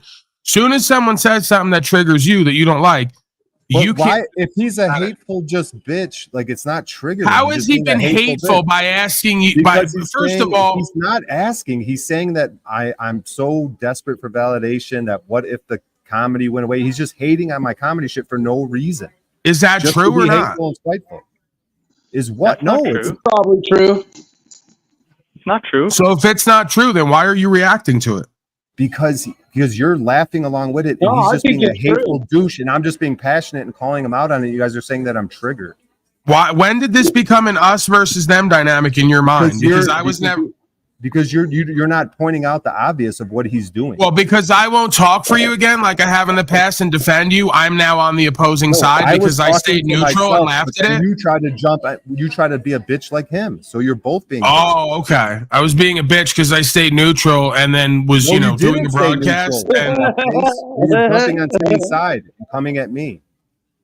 So I let you how both have did it. that You both happen know. exactly? I made an objective statement about Sin City and you injected yourself into it because you were already defensive and triggered. You No, couldn't even I let me. asked you a question. I asked you about it and Right. me and specifically about me. And then you started saying, I said about me and DeCastro. And then you guys go, you guys attracted to Sin City for the fucking lights. And then the all I fucking said hookers. objectively was ask yourself why you're like a moth to the light, attracted to the And false then light. I brought up that the best mountain climber in the world moved to Las Right. Vegas. You gave me some throwaway. And don't I sleep in the middle of the nowhere every night in the mountains?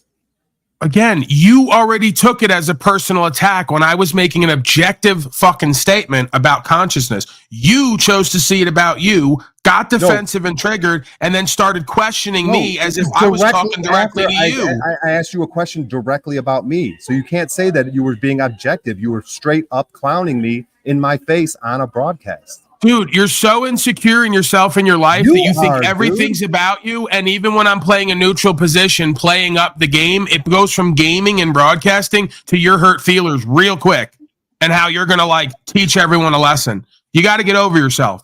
No, you do, dude. Because aren't you No, I'm always not the being one accused? defensive and triggered and making threats here when I go through all these things Well, all day, I'm every day, defensive. and don't fucking play when, like when, that. When you're passionate and standing up for yourself, you're not triggered and just passionate. That's stand not up. the When I do point. it, That's I'm not the triggered. point. So sit there and fucking have a back and forth with him. Don't throw him out. Start I don't playing have to clips fucking because you're talk getting to more his and more. skinny fucking bitch It ass. starts Just a off hateful funny and fucking- cute, and Why then it don't you have a becomes back and you and forth your with- hurt feelings, and you Why can't don't have you a have back a back and forth. with Flow State up here? Why do you not allow him? This is why I can't give anybody any kind of power, and this is why you're. Remember, I said he was going to start defending. There you go. Now he's going to throw the warthog creature out. I said he was going to start defending Flow State, and he just brought Flow State up. Remember, I It's called that. incredible. They always Of dig course their own Snafu's hole and here undo just to themselves. fucking- They always show themselves, dig their hole, and undo themselves. It's incredible. Brian, you're Breaking Bad, but you're going to the cupcakes. No, I see it. Snafu, the only reason Snafu's here is because he sees that, just like yesterday, he wanted me, as soon as I got the keys, he was doing anything to try to get him taken away. And that's the only reason he showed up right now. Well, I know I called this shit yesterday. Well, I said we're gonna I do just got exactly what called we're doing out for now. exactly what You I'm even doing. mentioned And, Flow. I called it to the T. like, just fucking Timmy and Paul, just take the L on this one. Like, You don't understand, Brian. I literally gave you the keys the other day, knowing your subconscious and where it would lead to. Yeah, okay, Paul. I literally gave you the keys like I have before with other folks. I gave you knowing your subconscious and what you'd most likely do with it. It started off great, and then you completely fumbled and dropped the ball. And now this is the best part. You just put all of us, including the host, me, backstage. As soon as I put you backstage, you just ran. There's the double standard hypocrisy. That's why you folks can't have power, responsibility, and obligation, because you can't use it even if you're given it while you crave it, because you don't have a foundational grounding in who and what you are and what you're doing. And you can't allow and surrender in faith. You're too in your lack of faith and insecurity and bad faith in your heart. It's a shame. Every single one of these folks, I play them like a fiddle without doing anything at all. I give them what they ask for. I take a step back. I allow them their freedom, and then they show me who and what they are and where they're oriented or what they become as soon as they're challenged the least bit in life and then want to blame other people for it.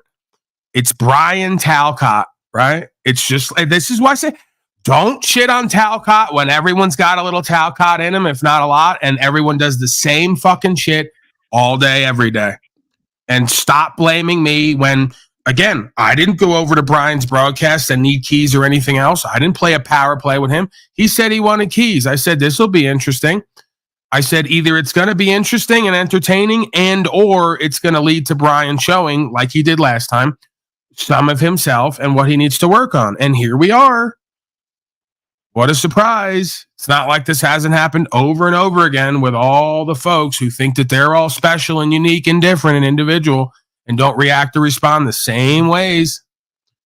Game players, power game players. Since when are any of us like above being just simply questioned about why we do what we do? I mean, isn't that what we're here? Like isn't this what we talk about? Consciousness, awareness, philosophy, why we do what we do, fulfillment. Until it becomes a real practice, Timmy, right? It sounds good. It feels good. We may want it. We may see the necessity for it till we have to practice it. And then, that's when the feelers and the excuses and justifications come, right? Just like when you got a bunch of folks online who want community. As soon as it's time to go work or do something or be something, wow, that's when the energy changes, when you got to practice what the fuck you preach, right? I would know. Isn't it? I mean, it's incredible that he equivocated me to people like Flow State. That was really interesting because he's just seeing his belief in himself is just so fragile.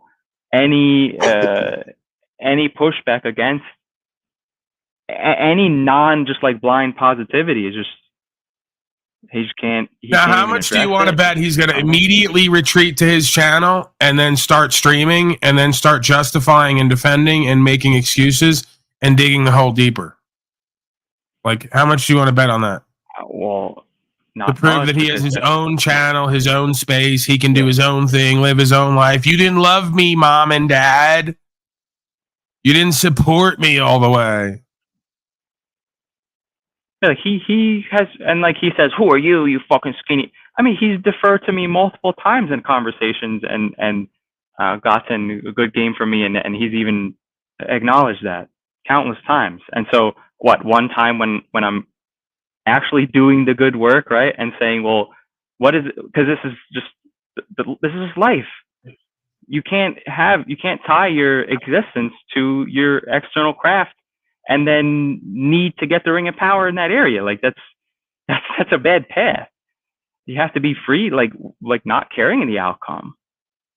And look at Lou down there. Hold up a minute, Timmy. You did not just question and you went off on him. I went off on him for nothing. That's your perception, Lou? That's amazing.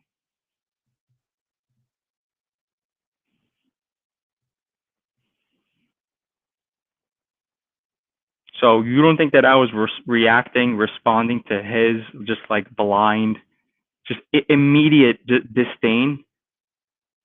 It's like when a demon is asked a question like, hey, why do you do that?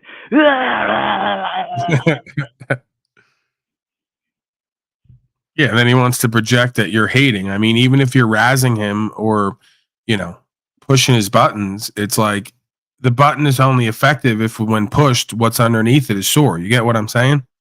Yeah. So it's like then that becomes a you recognition, right? It's really not about like it's not like we don't love Brian and care about him and want him to do well, but you push the button and then the reaction comes and then you want to say everyone else is hating. Well, maybe it's just a sore point for you, right? If that's the case, then just say that. Don't present false strength. Don't start doing the excuses and justifications and defensive bullshit. Just say it's a sore point for me. I'd rather move on. See, the fake love and the fake hate is what gets you in trouble. Right? Just like that false strength, false weakness shit. Yeah, he's 50 years old and he's a comedian. He's from Chicago. He tries to act hard sometimes. It's like, what? I'm supposed to. Lou says you could come at him with a different spirit. Are you kidding, dude? How many times do I call you, fat grease ball? Like, what? If we can't jest, I mean, he just made a music fucking thing about me, calling me fat, saying I'm a bitch. I shouldn't have opened my mouth, intimating he'd do violence on me. And now we got to tiptoe around Brian's sensibilities when he's acting like a thug and a gangster half the time. Give me a break. That's that false self shit, right? You want to project all that false strength because you're in your feelers. You want to act to a false identity of a personality that's not really you. And then I ask you one question about it and you fucking fold? Yeah, you're going to have to develop some mental, emotional, and spiritual fortitude. And when you're not experiencing that, don't blame others for questioning you and you being self-doubting. Just look at it and work on it. And the way you work on it is by accepting what is in the moment, right? Not resisting it, fighting it, running from it, which is what you did. Fight or run. Adrenaline goes up. I feel challenged. Fight or run. It's 101, right? Don't tell me I'm not always right. It's not about me always being right. I'm right in these scenarios because it's observable behavior that applies to all of us. It's true for me. It's true for you. This isn't that mysterious, Yeah, Ask my father. He knows a lot about the fight or run 101 because he likes to live his whole life in a false projection of who and what he is and what the world is. As soon as you criticize, critique, or challenge, it's fight and run central because right beneath the surface is a false self, a no foundation, no true understanding, and a bunch of feelers because he's got his mama's spirit. Let's be real about it.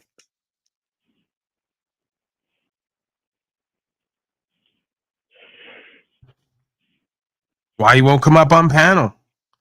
Why they run in the opposite direction from me? Well, they run in the opposite direction from me and at some point run back into themselves and then remember that I am you.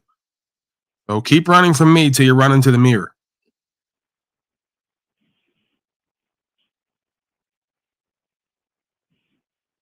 And he constantly is proving that point that he needs a validation from the audience. He's like streaming the other day and then he goes into the comedy club and just abruptly ends it. Doesn't even say anything to the audience. I tell him, it's hey, not a you good should. Quality. I tell him, hey, you should figure out how to figure a way to get some of your stuff online so more people can see you. And he's like, oh, you fucking idiot, you can't do that. they don't let you stream. He's like, it instantly shits on everything I just said. Right. It's simple. If you're in a space in your life where you can't do what you do consistently and not be undone with self-doubt, then don't put yourself in these positions and ask for keys and act like you're going to co-host. You ain't me. I've accepted who and what I am, better or worse. That's what allows me to do what I do and pretty much be quick, on the fly, sharp, concise, right? Able to respond. I'm very rarely, if ever, put back on my heels because I own who and what I am in the position. It's part of radical authenticity and accountability, for better or for worse. If you don't have that, then you need to set boundaries for yourself in order to maintain your position until you get stronger and flourish more and have more confidence and faith. I don't know what else to tell you. Don't blame other people for your reactions or lack of responses. That's a you thing.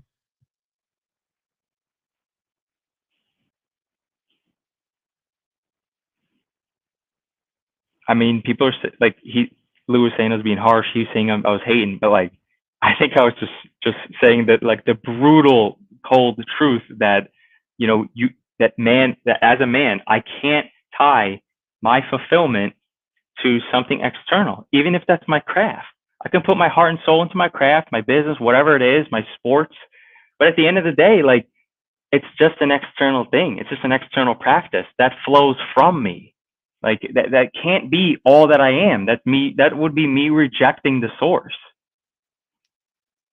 And like, I thought about that a lot during the past 4 years. And I've seen, I mean, I used to play hockey. I played in high school, but like in my whole life. And like, I looked at these motherfuckers in the NHL, like, masking up, like, what? And like, these motherfuckers, these are guys. If you talk to, I bet I talked to 99% of them one-on-one, not publicly, they would be like, yeah, this is bullshit. So they all folded. And we all know all the other sports folks folded. All of them folded. And well, so I'm not so sure myself, he's realizing that the reason he got his first paid gig and hosting opportunity, and then he'll say that I'm saying, like they all do, that I made him. It's the faith that's been cultivated here, right? Through him sitting here with us and doing what we do and cultivating that faith, right? And getting more and more into that trust and faith idea. He starts to live into that and it starts to show itself. And then rather quickly, they forget that it's the truth and the faith that is getting you where you're going. You think it's your personality and your ego and your reactions and beliefs and all the rest of it. That's what kept in your way the whole time. I'm helping you to remove all the shit that's been in your way this whole time. That's why you're so far into this and are now experiencing results. It has nothing to do with me as a personality. It's about what we do here and what I'm attempting to facilitate. Right? So again, like, stay true to yourself, stay true to the faith, respect the truth in every situation. Don't put your fucking false sense of self up in front of the faith and the truth. It's only going to undo you long term, and you're going to get taken from you what the fuck has been given to you. Yeah, Lou says, I'm not saying Brian doesn't have to change on some levels, but I have seen him move in a forward direction, and he can take honest feedback. Yeah, obviously, Lou. Congratulations. He's a grown fucking man, as are you. What, just because, like, Talcott went outside today, like, we all go, yay! What the fuck is this, a kindergarten? Come on, man. And I thought the motherfuckers that you respect the most, you want to tell you what the fuck is up. Isn't this just basic shit? Didn't we all grow up in our fucking neighborhoods with our friends razzing each other? Yeah, Lou's getting a bit in his simp trick feelings because we've all seen Brian kind of, not have traction for a bit, and we all want to see him come up, so to speak, and get what's meant for him, not what he's accepted for. So yes, there's been progress, there's been forward momentum, but there also has to be discipline and temperance, and you got to watch your ego. Because if not, it's going to undo you anyway. If he gets more forward momentum and more opportunities, hey, listen, I would know, bro. I'm talking from experience. I'm always having to ride the line between letting that false self pop up in order to defend a position versus just standing true on who and what I am, what the position is, and then letting everything else go. So I'm not saying I'm always right. I'm not saying I have all the answers. I believe the answers that are true for me are also true for others. And that may sound like a bold, arrogant claim. So I just think that, again, there has to be recognition of what is, why what's happening is happening. And then there has to be an adherence to that understanding. If not, you're going to lose yourself. And that's okay. That's part of the journey, right?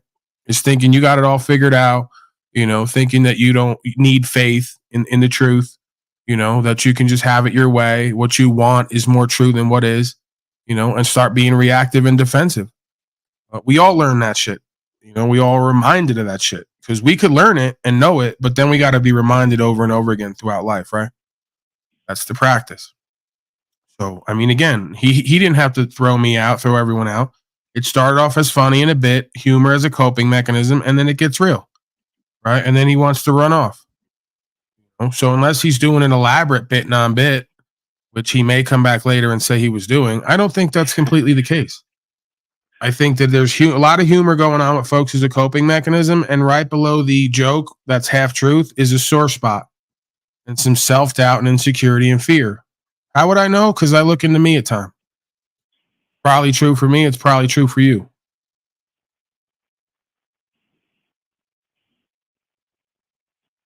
I got news. How does it go again?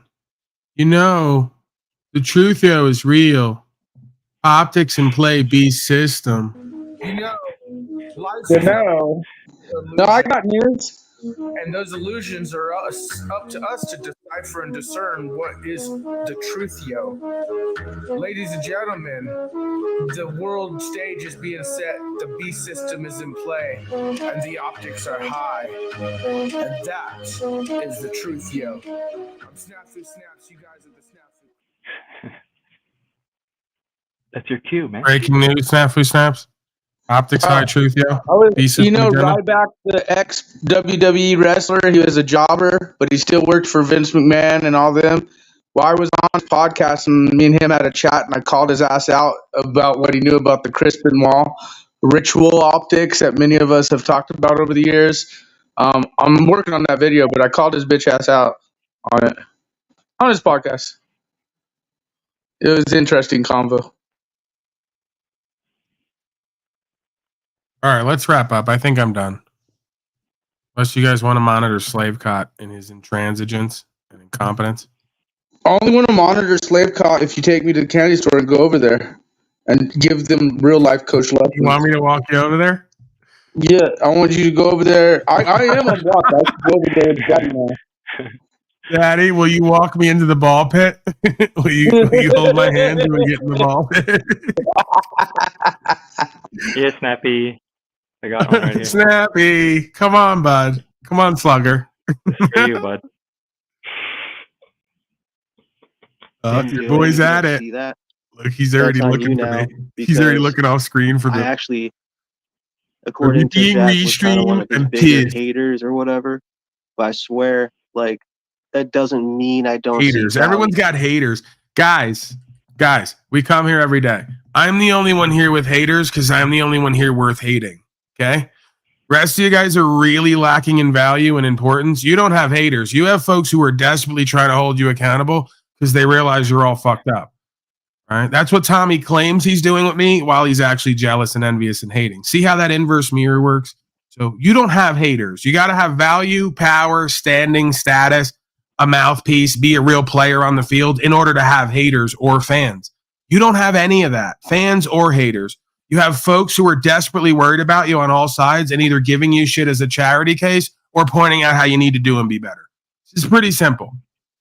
I don't want to destroy the party here. I don't want to destroy the legend in your own mind fantasy. Yeah, I think that's obvious, right? So, if you good for you to just hijack my cool idea, bro. Thanks. Well, I'm not sure what your idea is. I think it's just obvious that you were engaging in the conversation at least, and not deliberately trying to derail it into some stupid, mundane bullshit. Yeah, that kind of goes without saying, right? Fucking praise. Yeah, but it doesn't. For you, perhaps, but the plenty of people in the chat, noticeably, I'm not thinking about and plenty of people coming up on the panel, facial emotions are deliberately coming up to detract the conversation and turn it into mundane bullshit. I'm literally only talking about Jack, bro. and I'm literally the one who's saying the best ideas right now, putting them forward. What are you talking about? The chat?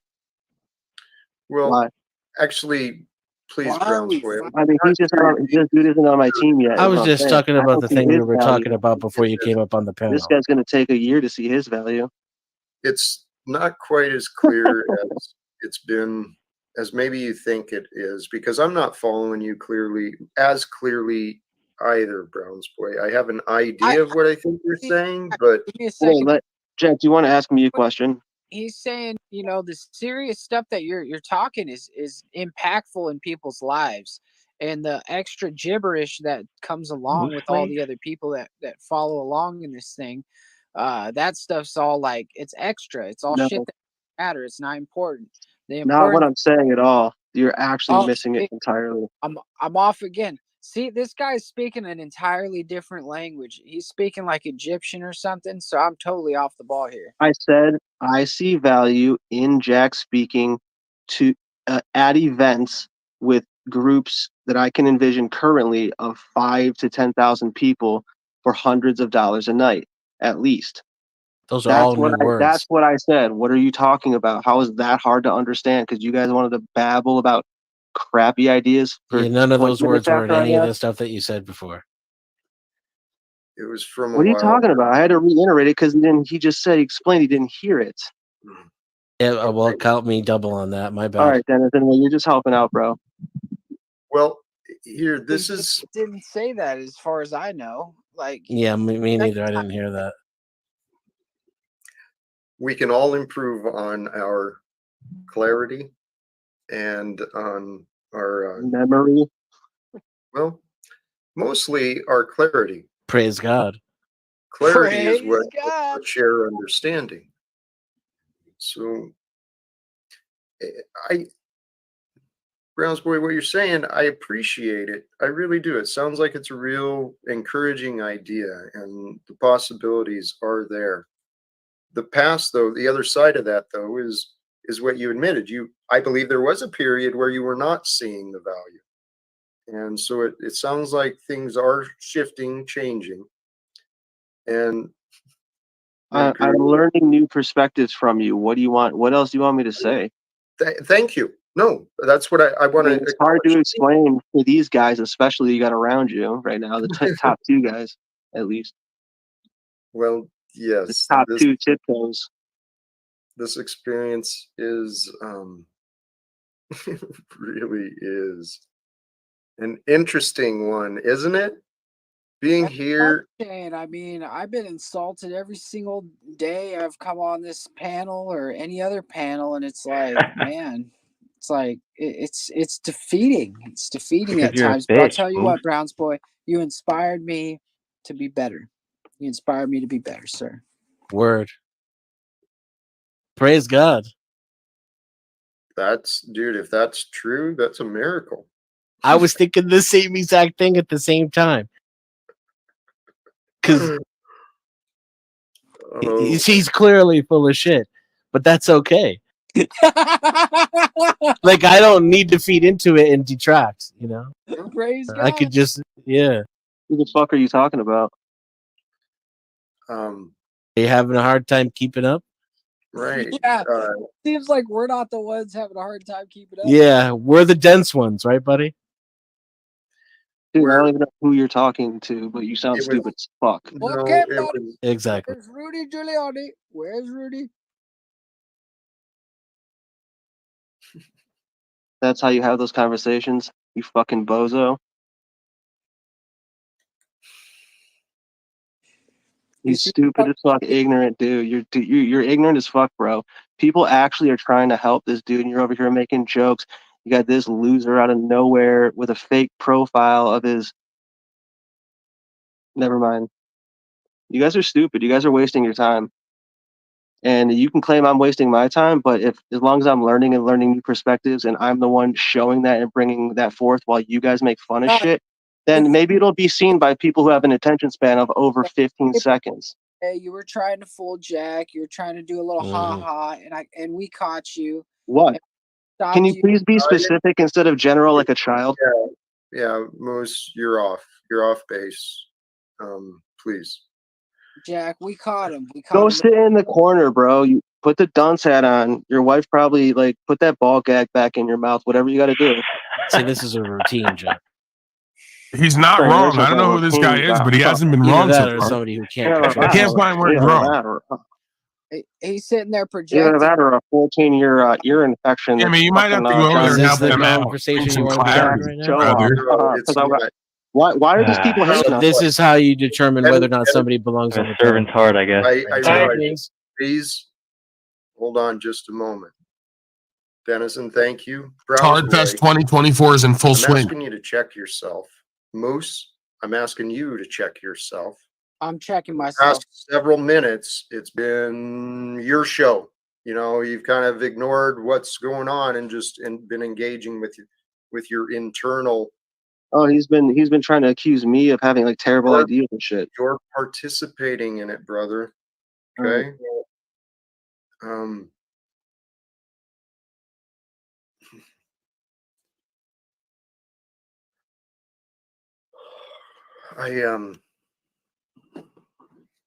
Jeez. I can see you're struggling with this. Well, my thought, there's a number of thoughts that I'm trying to work through at the same time. Part of it is, have I completed my duty? Have I fulfilled what I wanted to do? You know, and I think I did. I opened it up. I offered some encouragement. It was a little. Fuck no, Jack. We still What? got a long way to go. We're trying to end wars and suffering, sir. The night never ends. You're the fucking purveyor of truth. You're the man with the mission, the man with the plan. We can't just stop. But if I'm sitting here silently listening to you guys argue, No, that's why I was shutting up, so you can finally monologue. all right. I was very serious about everything I said in a non-argumentative way. And I recognize that these guys did, for some reason, want to have backlash, which is okay. That's okay. But Now, like, point to taken. try to make it like personal when I'm actually trying to help, I'm gonna be like, yo, dude, I was actually trying to help. Like, why are you trying to be like that? That's all. But Moose and everybody else, don't you think it'll be better a little bit to let our ego go and let Jack just speak about something so that chat can get some kind of, you know, Isn't that what I just fucking said? You guys are dragging this dead horse on for two people. I mean, come on, but dude. Moose, you're going back and forth. Like if you have like control over yourself, you would let it go. You know, like let it go. Just let it go. Take a long breath and let it go. That, Tarek, Exactly. You that like a little bit. Moose, right. Shut up. My goodness. Hi, Jack. Hey, welcome, Timmy. Thanks, This brother. is making me hungry. What's up? What's going on, Timmy? And Tarek, fuck you. Hey, Moose, shut up. Actually, you know what? Thank you for joining, Moose. Have a good day, brother. I don't want to tell anyone what to do, but I'll kick your ass out of here. That's for sure. Dumbass. Tarek, there's another T-Rens in the back here, Tarek.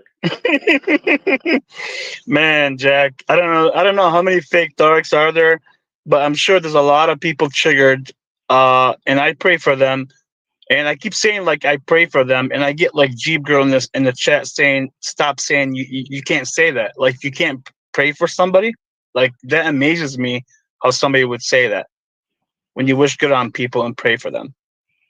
Please be aware, though, that it can come across as kind of condescending, and I think that might be some of the feedback that people are offering you, Tarek. Jack on point. Okay.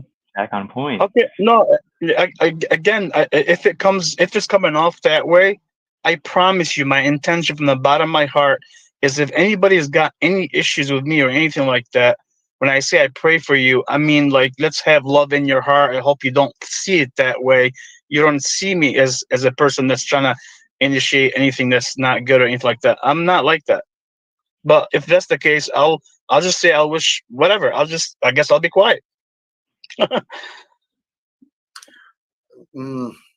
Well, Tarek, admittedly, brother, the same advice we're offering to Moose, maybe that is the advice for ourselves, right? The advice we're offering to others is typically what we are supposed to hear. Hank, thank you for the contribution. Don't cupcake Timmy unless you want to. Jack's on point so far. Jack's on point. You're on point, brother. Hey, real quick, man, just so my message doesn't get drowned out by whatever kind of stuff happened earlier for no reason, in my opinion, in my eyes. But like, I actually did see more value in you recently for sure.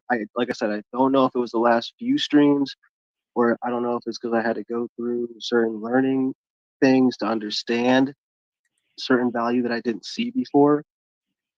But I got 100% honest, dude.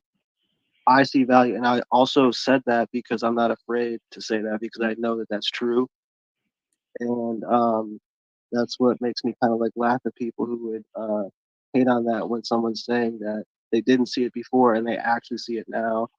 Not to dwell on it, I'm just saying like we all saw it, we all keep an eye out for it, but the purpose was to actually encourage people to see a little bit more value where they can. And I even gave out a little couple specifics, like I wasn't trying to hate or anything, bro. Like that was some thought out stuff. So thank you for letting me see that and say that. Thank you. Excuse me. I heard you say there may have been a shift you witnessed or you saw over the past few days, and I have been consciously making some changes, and part of the change I'm trying to make is to clean up, to tolerate less of the nonsense and the arrogance. So maybe it's working. Maybe it is helping the value come through, and logically it makes sense. I gotta be honest with you. I think you gotta like want to see it. Because like I see, the thing is I see potential in everybody, dude. I really do, right? And that's where disappointments can kind of come in for me. Is when I'm like, oh, I see and that's when people feel disappointed, whatever. The potential, there's just different scales of seeing value for sure. And like again, that's not even to take away from like you actually do speak well. And you hit a lot of good points. And the worst thing I'm going to say about you is you really don't really take no for an answer sometimes. So, and like, but like, listen, that's the key though, dude. Listen, and you guys think I'm fucking around. You guys can be stupid if you want. That's the key to some of my ideas that I've seen the value off or from what Jack has actually shown, not what I imagine at all. So you guys can pretend in your little game world that that's not real. And I don't know, get the Neuralink. I think that's going to be cheap. You probably get a Live Without Fear coupon code for a Neuralink, half off if you want. But if you don't actually see the value in what I was saying there, and maybe, okay, just take it into consideration.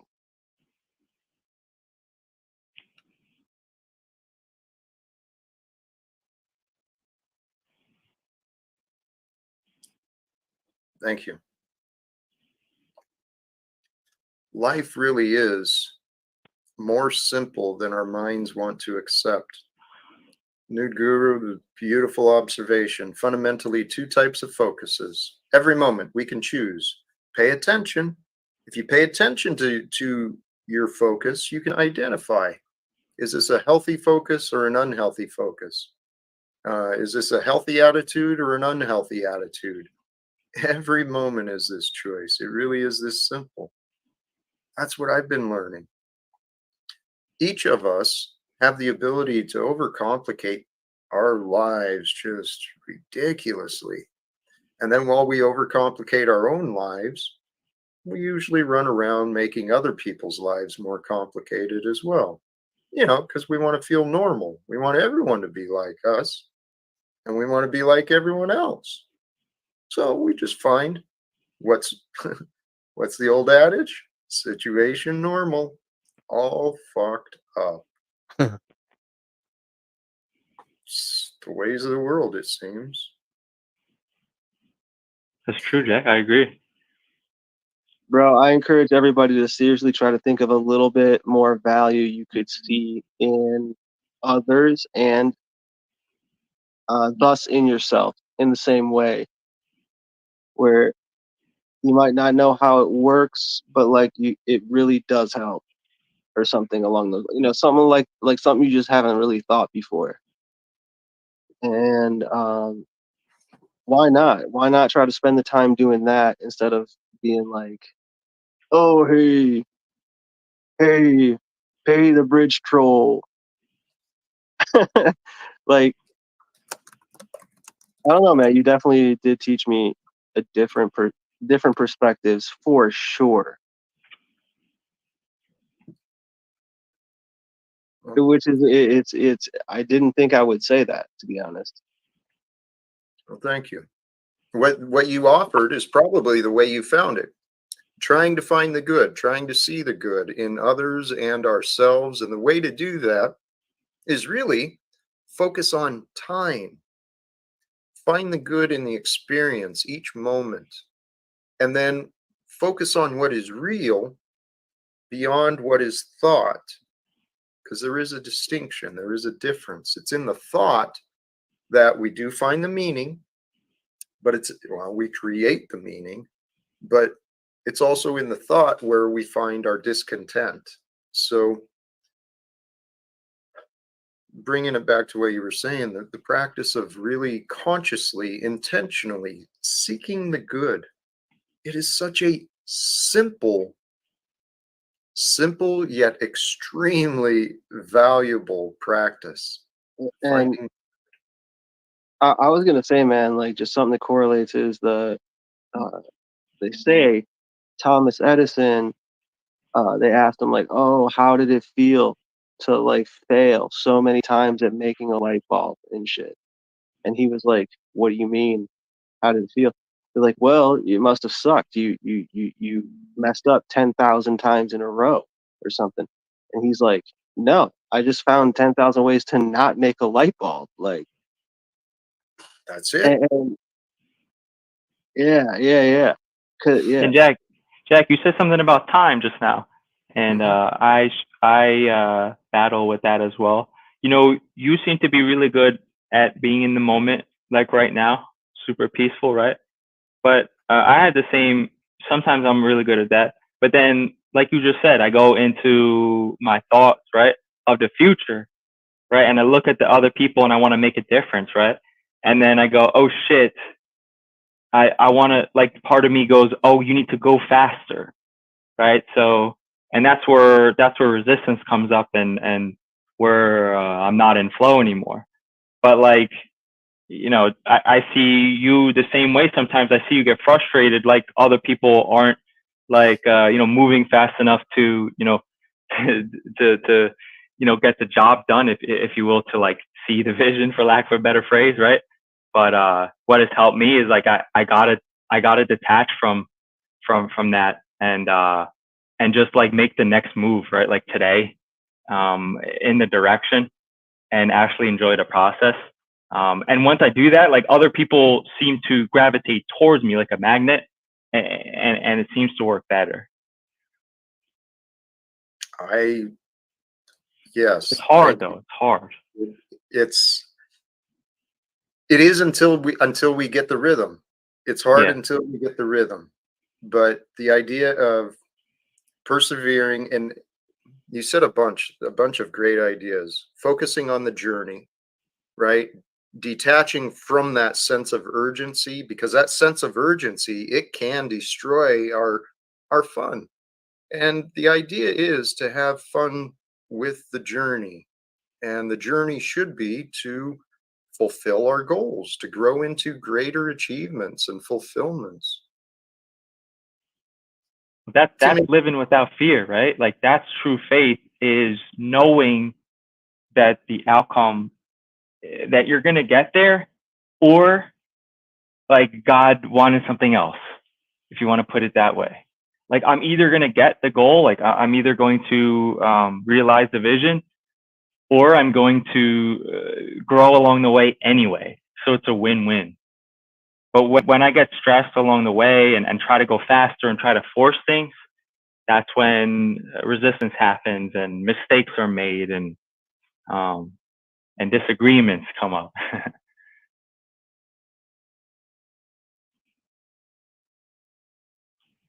You're muted, brother. I did. Speaking of disagreements, I should probably address a disagreement I continued. Flow state, you've been blocked. Feel free to leave. You're not welcome in my life. I shared that with you. I asked you politely in a couple of different ways. You're not showing me change, so feel free to please leave. You're blocked, and I don't need you around anymore. So,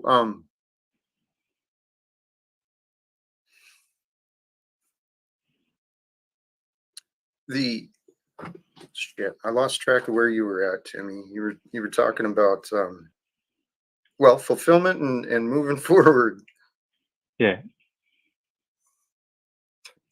Part of that, what you said too, you said something about when you can get into the flow, that's when the people start showing up. Yeah. I trust in that. I do trust in that. Maybe I've been praying and hoping that people showing up was part of that. And it is happening. It's just not been happening the way I thought it would. It usually doesn't, man. I mean, in my experience, it rarely, like, and that's, to me, that's the fun of life. Like, I think it's our role to, like, if we have a desire, I'll speak for myself. Like, if I have a desire, I believe the word is from desire or desire, of father. So I think a desire is implanted in us from the one above. And it's telling us basically that you can experience that, you can embody that if you just hold the faith to that.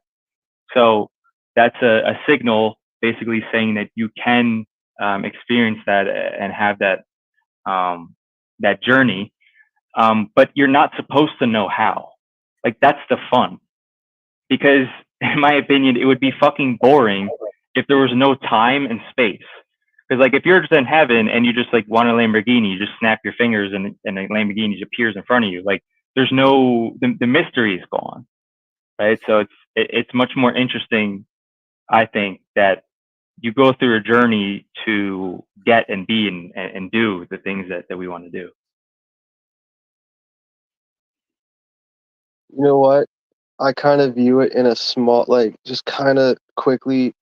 I tend to get off balance, but I kind of attributed it today as different lenses. Like, oh, you just need to acquire this lens, and then you can see this portion of this. But yeah, I'm gonna leave it there because I just thought of it today.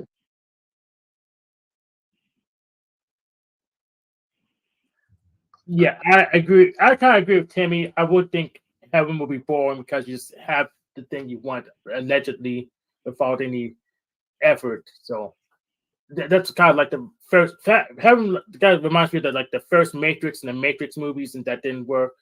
So some strike makes it anti-fragile. Yeah, anti-fragile. That's a perfect word. That was a good book.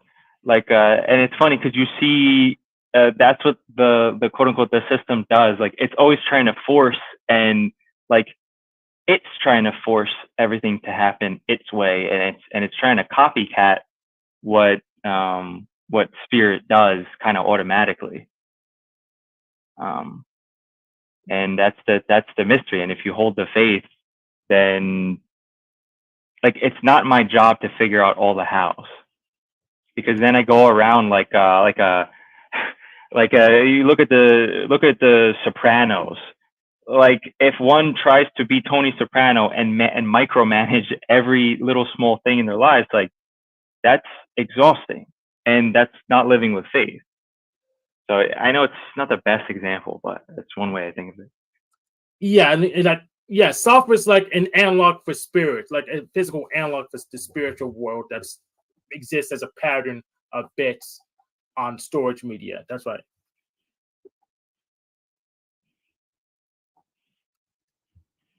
I lost track of the conversation, I'll be honest. This ego of man, it is the deceiver. Our egos, that's where our confusion comes from. That's where our fears come from. It's from the beliefs, the thought patterns of who we are.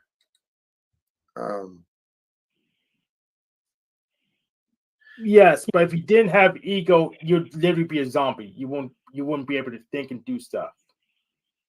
I disagree. Well, actually, no, let me not disagree, because you're right. The ego is part of us, but the ego can become mastered. And when we don't master our ego, when we don't know who we are, the ego will control. It is deceptive. It is, well, I consider the ego to be the Antichrist patterns that are within us. We get to choose light and dark. We're duality. We have free will. We can be good or ungood, true or untrue, loving or unloving. It's that simple. We get to choose every single moment what we offer and what the world means. We choose both of those things. That's what I know. Yeah, but I have to have the faith to trust that God made Antichrist for a good reason. Otherwise, they wouldn't exist. I don't know. I do feel like this is a good time to shut down. I don't mean to do that mid-topic, and you just showed up, Hank. I appreciate you joining, but and I think that's Butthole Winkler in the back. You're not coming up. Okay? Hey, can I just say my thing real quick? Please. Thank you. All right, man. Like I said, everything I said in here, if you don't believe anything I said in here, go play it back however many times you need to stop hating it and understand what I'm saying to you. It's just not about you. It's not about, it's about everyone. Understanding. And I'm sorry, but yeah. I just think that I forgot what I was gonna say. This was my first closing statement I've ever tried. So I did a best man speech one time, and there's like a legend that like mushrooms were involved. I remember making everyone laugh one time like really hard, and then I think I just like lost it. I think I just like zoned out for like a minute. Are you on mushrooms right now? There is always mushroom for improvement, my friend. I see. Hmm. Like that. But you will. Okay. Oh, okay. As far as ideas, dude. You know how it is. You know how it is spending time on ideas and stuff, and like having them sometimes not happen or whatever. I'm not even that good organizing ideas, but everything I said stands. People can come up with. I see ideas. I don't know if you would like them, but I'm just saying. At the end of the day, ideas come from value, and I did see a value that I did not think that I would see. And it's because you showed me almost so many different perspectives. Thank you. I appreciate that. I really do. All right. Anything else? Ready? I am ready to wrap her up. Thank you, brother. Jack, choose faith, brother. Later, man. Sydney, thank you, my Peace. friend. Much love. And well, Denizen, thank you. Blessings to all of you. That flowed pretty quick. The way out. Thank you, brothers. Thank you to all who joined the panel, all who shared your time, your attention here on the panel, in the chat. And if you tune in later, God bless you. Thank you as well. I hope value has been received today. Well, for those who saw it from the beginning, I confessed. I was pushing myself a little bit because I wasn't motivated. I wasn't filled with inspiration. God wasn't leading my heart with excitement today. But I imagined. I remembered and I imagined the people who care, the people who do receive. And Browns boy, your testimony and your offerings today were well received within my heart. Okay, that maybe was confirmation. that my pushing through, my desire to care, my willingness to be uncomfortable with myself just for the hope and the possibility of helping someone else feel more comfortable today, well, that's why I do what I do. And I'm glad to see some results. And brothers and sisters, I hope you find some results. I hope you feel a little bit of peace within you. And sincerely, all of you who have been, all of you who are, and all of you who will be, sincerely, thank you. Thank you for what you are in this experience I am having. Here, let's come back and just to real briefly swing back to the topic of the idea today, the stream. Happy Monday, right? If you want to lift yourself up someone else. And how do you lift yourself up? How do you lift up someone else? What is the true essence of you and someone else? It's your feelings. Your feelings and your wisdom. Raise the truth, raise the love, raise your compassion, elevate that which is good, and then you will raise up. You will raise your standards, you'll raise your spirits. And as you bring forth the good and offer the good for others, man, we're here to raise each other up, not put each other down, not tear each other down and drag each other down and stomp and kick on each other when we're down. That's a bunch of evil nonsense. I don't remember kicking people when they were down. I really don't. But I see it happening all over the place. And if that's you, if you find joy, if you have found joy in kicking someone when you were down, when they were down, maybe it's because you've got memories of that. Maybe someone kicked you when you were down. And maybe that's why you're doing it to someone else. But here, I've said this before, and I'm going to repeat it once again, then we'll wrap this up. To raise the truth, to raise the love, to elevate that which is good, God is good. The good is abundant. Okay? God's goodness is abundant. I tell you, it's just a matter of finding it. And the finding it, the game is in your mind. The way to control your mind. Well, I can't answer that for you. I know how I learned how to control my mind. If you have interest in learning how to know you a little better, if you have interest in understanding how you might be able to clear out some of the clutter in your mind so you can feel peace and joy in your heart, and maybe even a little confidence to move forward in your efforts to raise the spirits in the world around you, if you have interest in what I offer, and you don't want to deal with the craziness of the crowd or the interruptions and distractions of others, please feel free to reach out. I am actually a pretty nice guy. I might snap at people on occasion, wife, but I and don't child. fight. I really don't hurt Ask people. everyone who's been on And I panel do with him for a year now. I do care about people's feelings.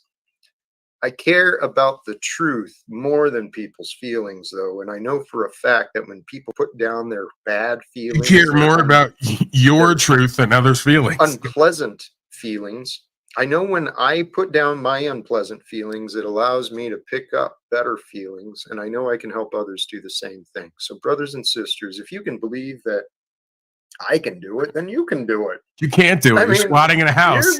Jennifer's just eating like and she me, just maybe you're kicked her head better up than and me. he hasn't You know done you're it. better than me. So how can we I don't know believe you that at you all. can do it and others can do it when you do haven't know done the it? love that is within you. You're squatting in a house, It's the same rambling love online that's offered to about me. love and hate while It's the telling people to same get out of their love that's ego when they have to available be in their from ego me. to It's from perceive our love and hate to Creator. begin with. The wonderful goodness, greatness of our God, our Creator. The truth is amazing. Brothers and sisters, I'm going to wrap it up. Thank you again sincerely. Please do the subscription thing, hit the notification bell, Subscription and thing, we'll see what the Jennifer. future I'm being brings, coy. because I do not know. Do the thing, I do guys. not know what I do Yeah. not know. And brothers and sisters, I do know I love you. I love life. I love living. And I hope you can take some of that Guys, with I'm you a pretty and share nice your guy, love of life right? and your love of living with those around Guys, you. I'm really And we'll nice. create a better world together. To With that, know me thank is you to hate again. me, but I'm really Sincerely, nice. choose love, peace for everyone, and live without fear. Live without God fear. bless us all. God bless us all. I'm gonna brand every fucking thing in my life. because I'm a completely disingenuous, inauthentic male. I'm going to brand everything, do a robotic outro with no sentiment or meaning. God bless us all, everyone. Live without fear. All right, folks, let's go. Final words. Daddy's got to close up shop. You know what time it is. Got enough insanity for one day, for a lifetime, some might argue. So, going once, twice, 3 times a lady. Let's go, people. Someone's going to come. I know Sean's going to come up. Always count on him. Penile right at the end. Slavecot's going to like stumble over here after his fucking ridiculous outro. Where he's Photoshop doing things. There's Jack not climbing a mountain. That's someone else with his head on it. There's Jack not skiing. That's someone else with his head on them.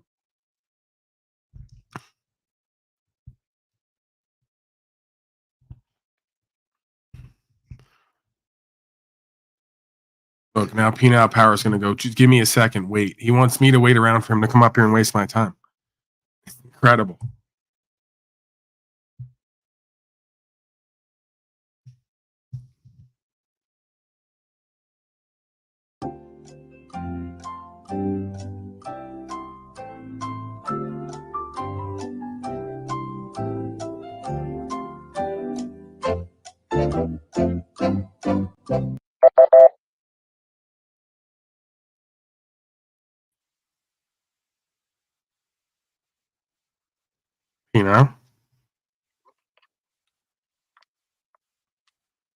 Fluffer.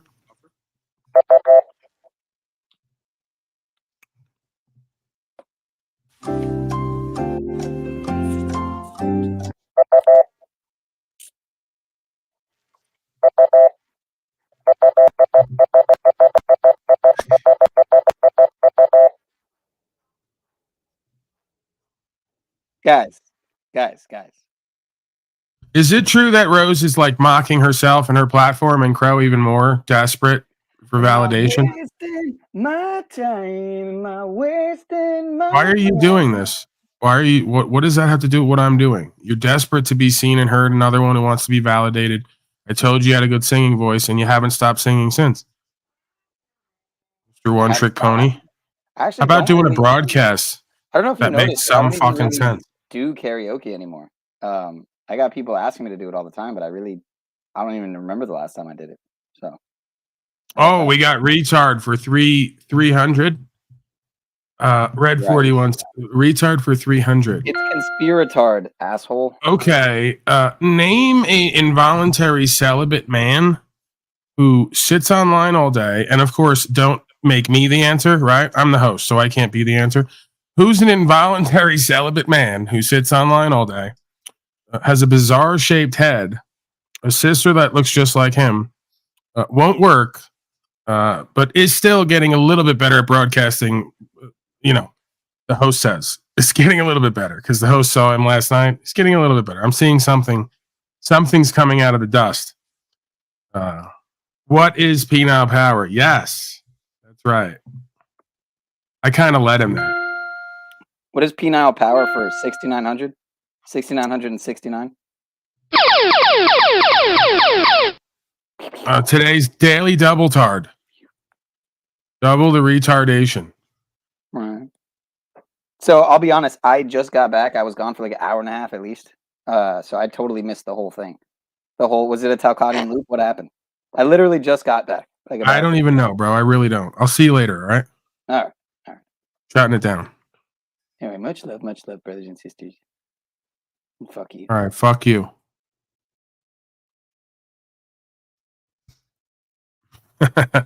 Kid, what am I going to do with that kid? All right, folks, get back to whatever it is your life is looking like nowadays. I'm sure it's not great. Hopefully it's not as bad as Jack Talcott or mine, quite frankly, because I'm here with him and others. Hopefully you got more going on. That's what I'm wishing for you people out there. YouTube land. Pino, you're back? What's the deal, bro? So what did I miss though? Did I miss anything? Like, do I need to go back and watch anything? Is it worth Come it? on, man. It's the same shit every day. You act like we don't do the same fucking shit pretty much Well, every I don't day know to the point where how long it's were you in like the insanity. Appreciate it. And if it continues, hey, dumbass, much alike. Hey, you know what? I know what you want from me, Pino. I pulled up a video. You can either I asked you what your fucking deal was. You can either grow up. I'm trying to cooperate the job with at you. Applebee's. I went and I'm pulled the trying- video up. I'm Video. trying, asking you, Saw it. what are you looking for? what your deal What was. is your deal? Dude, you're missing the point of what is actually happening here today.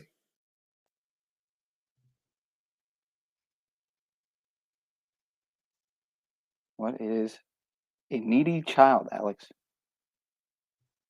What's your wager, sir?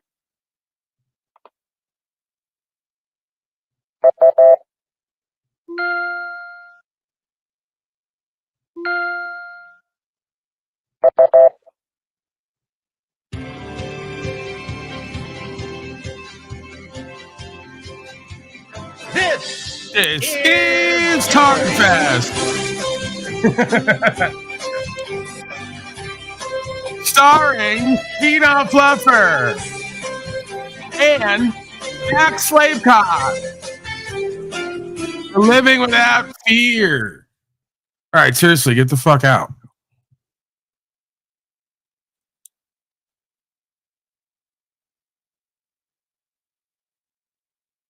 Come on, go hang out with Slow State or one of these other loser failures who's going to be up to 4 a.m, desperately trying to escape their life in the next day.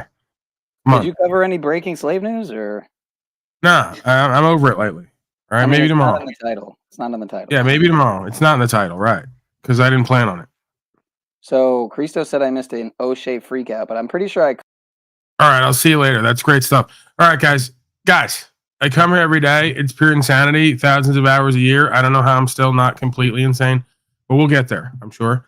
All right. Thank Pino Fluffer for being here. He's an amazing man / boy, an amazing broadcaster / fraudcaster. He's pretty much horrible at everything he does, but we're going to wish him getting well soon and getting better and doing better and having better. We're inspiring today. We're lifting up, right? We're lifting him up. He's in the back flashing insanely back and forth flashing. I don't know what that is. He's putting on for his 3 people over there in his stream right now. All right, seriously. I'm out of here. I'm done. I can't take anymore. I love you, Sean, but you got to go. I got to go. You can hang out in the back and do whatever it is you do. I'm just going to leave. Me, I always tell it, even when I lie.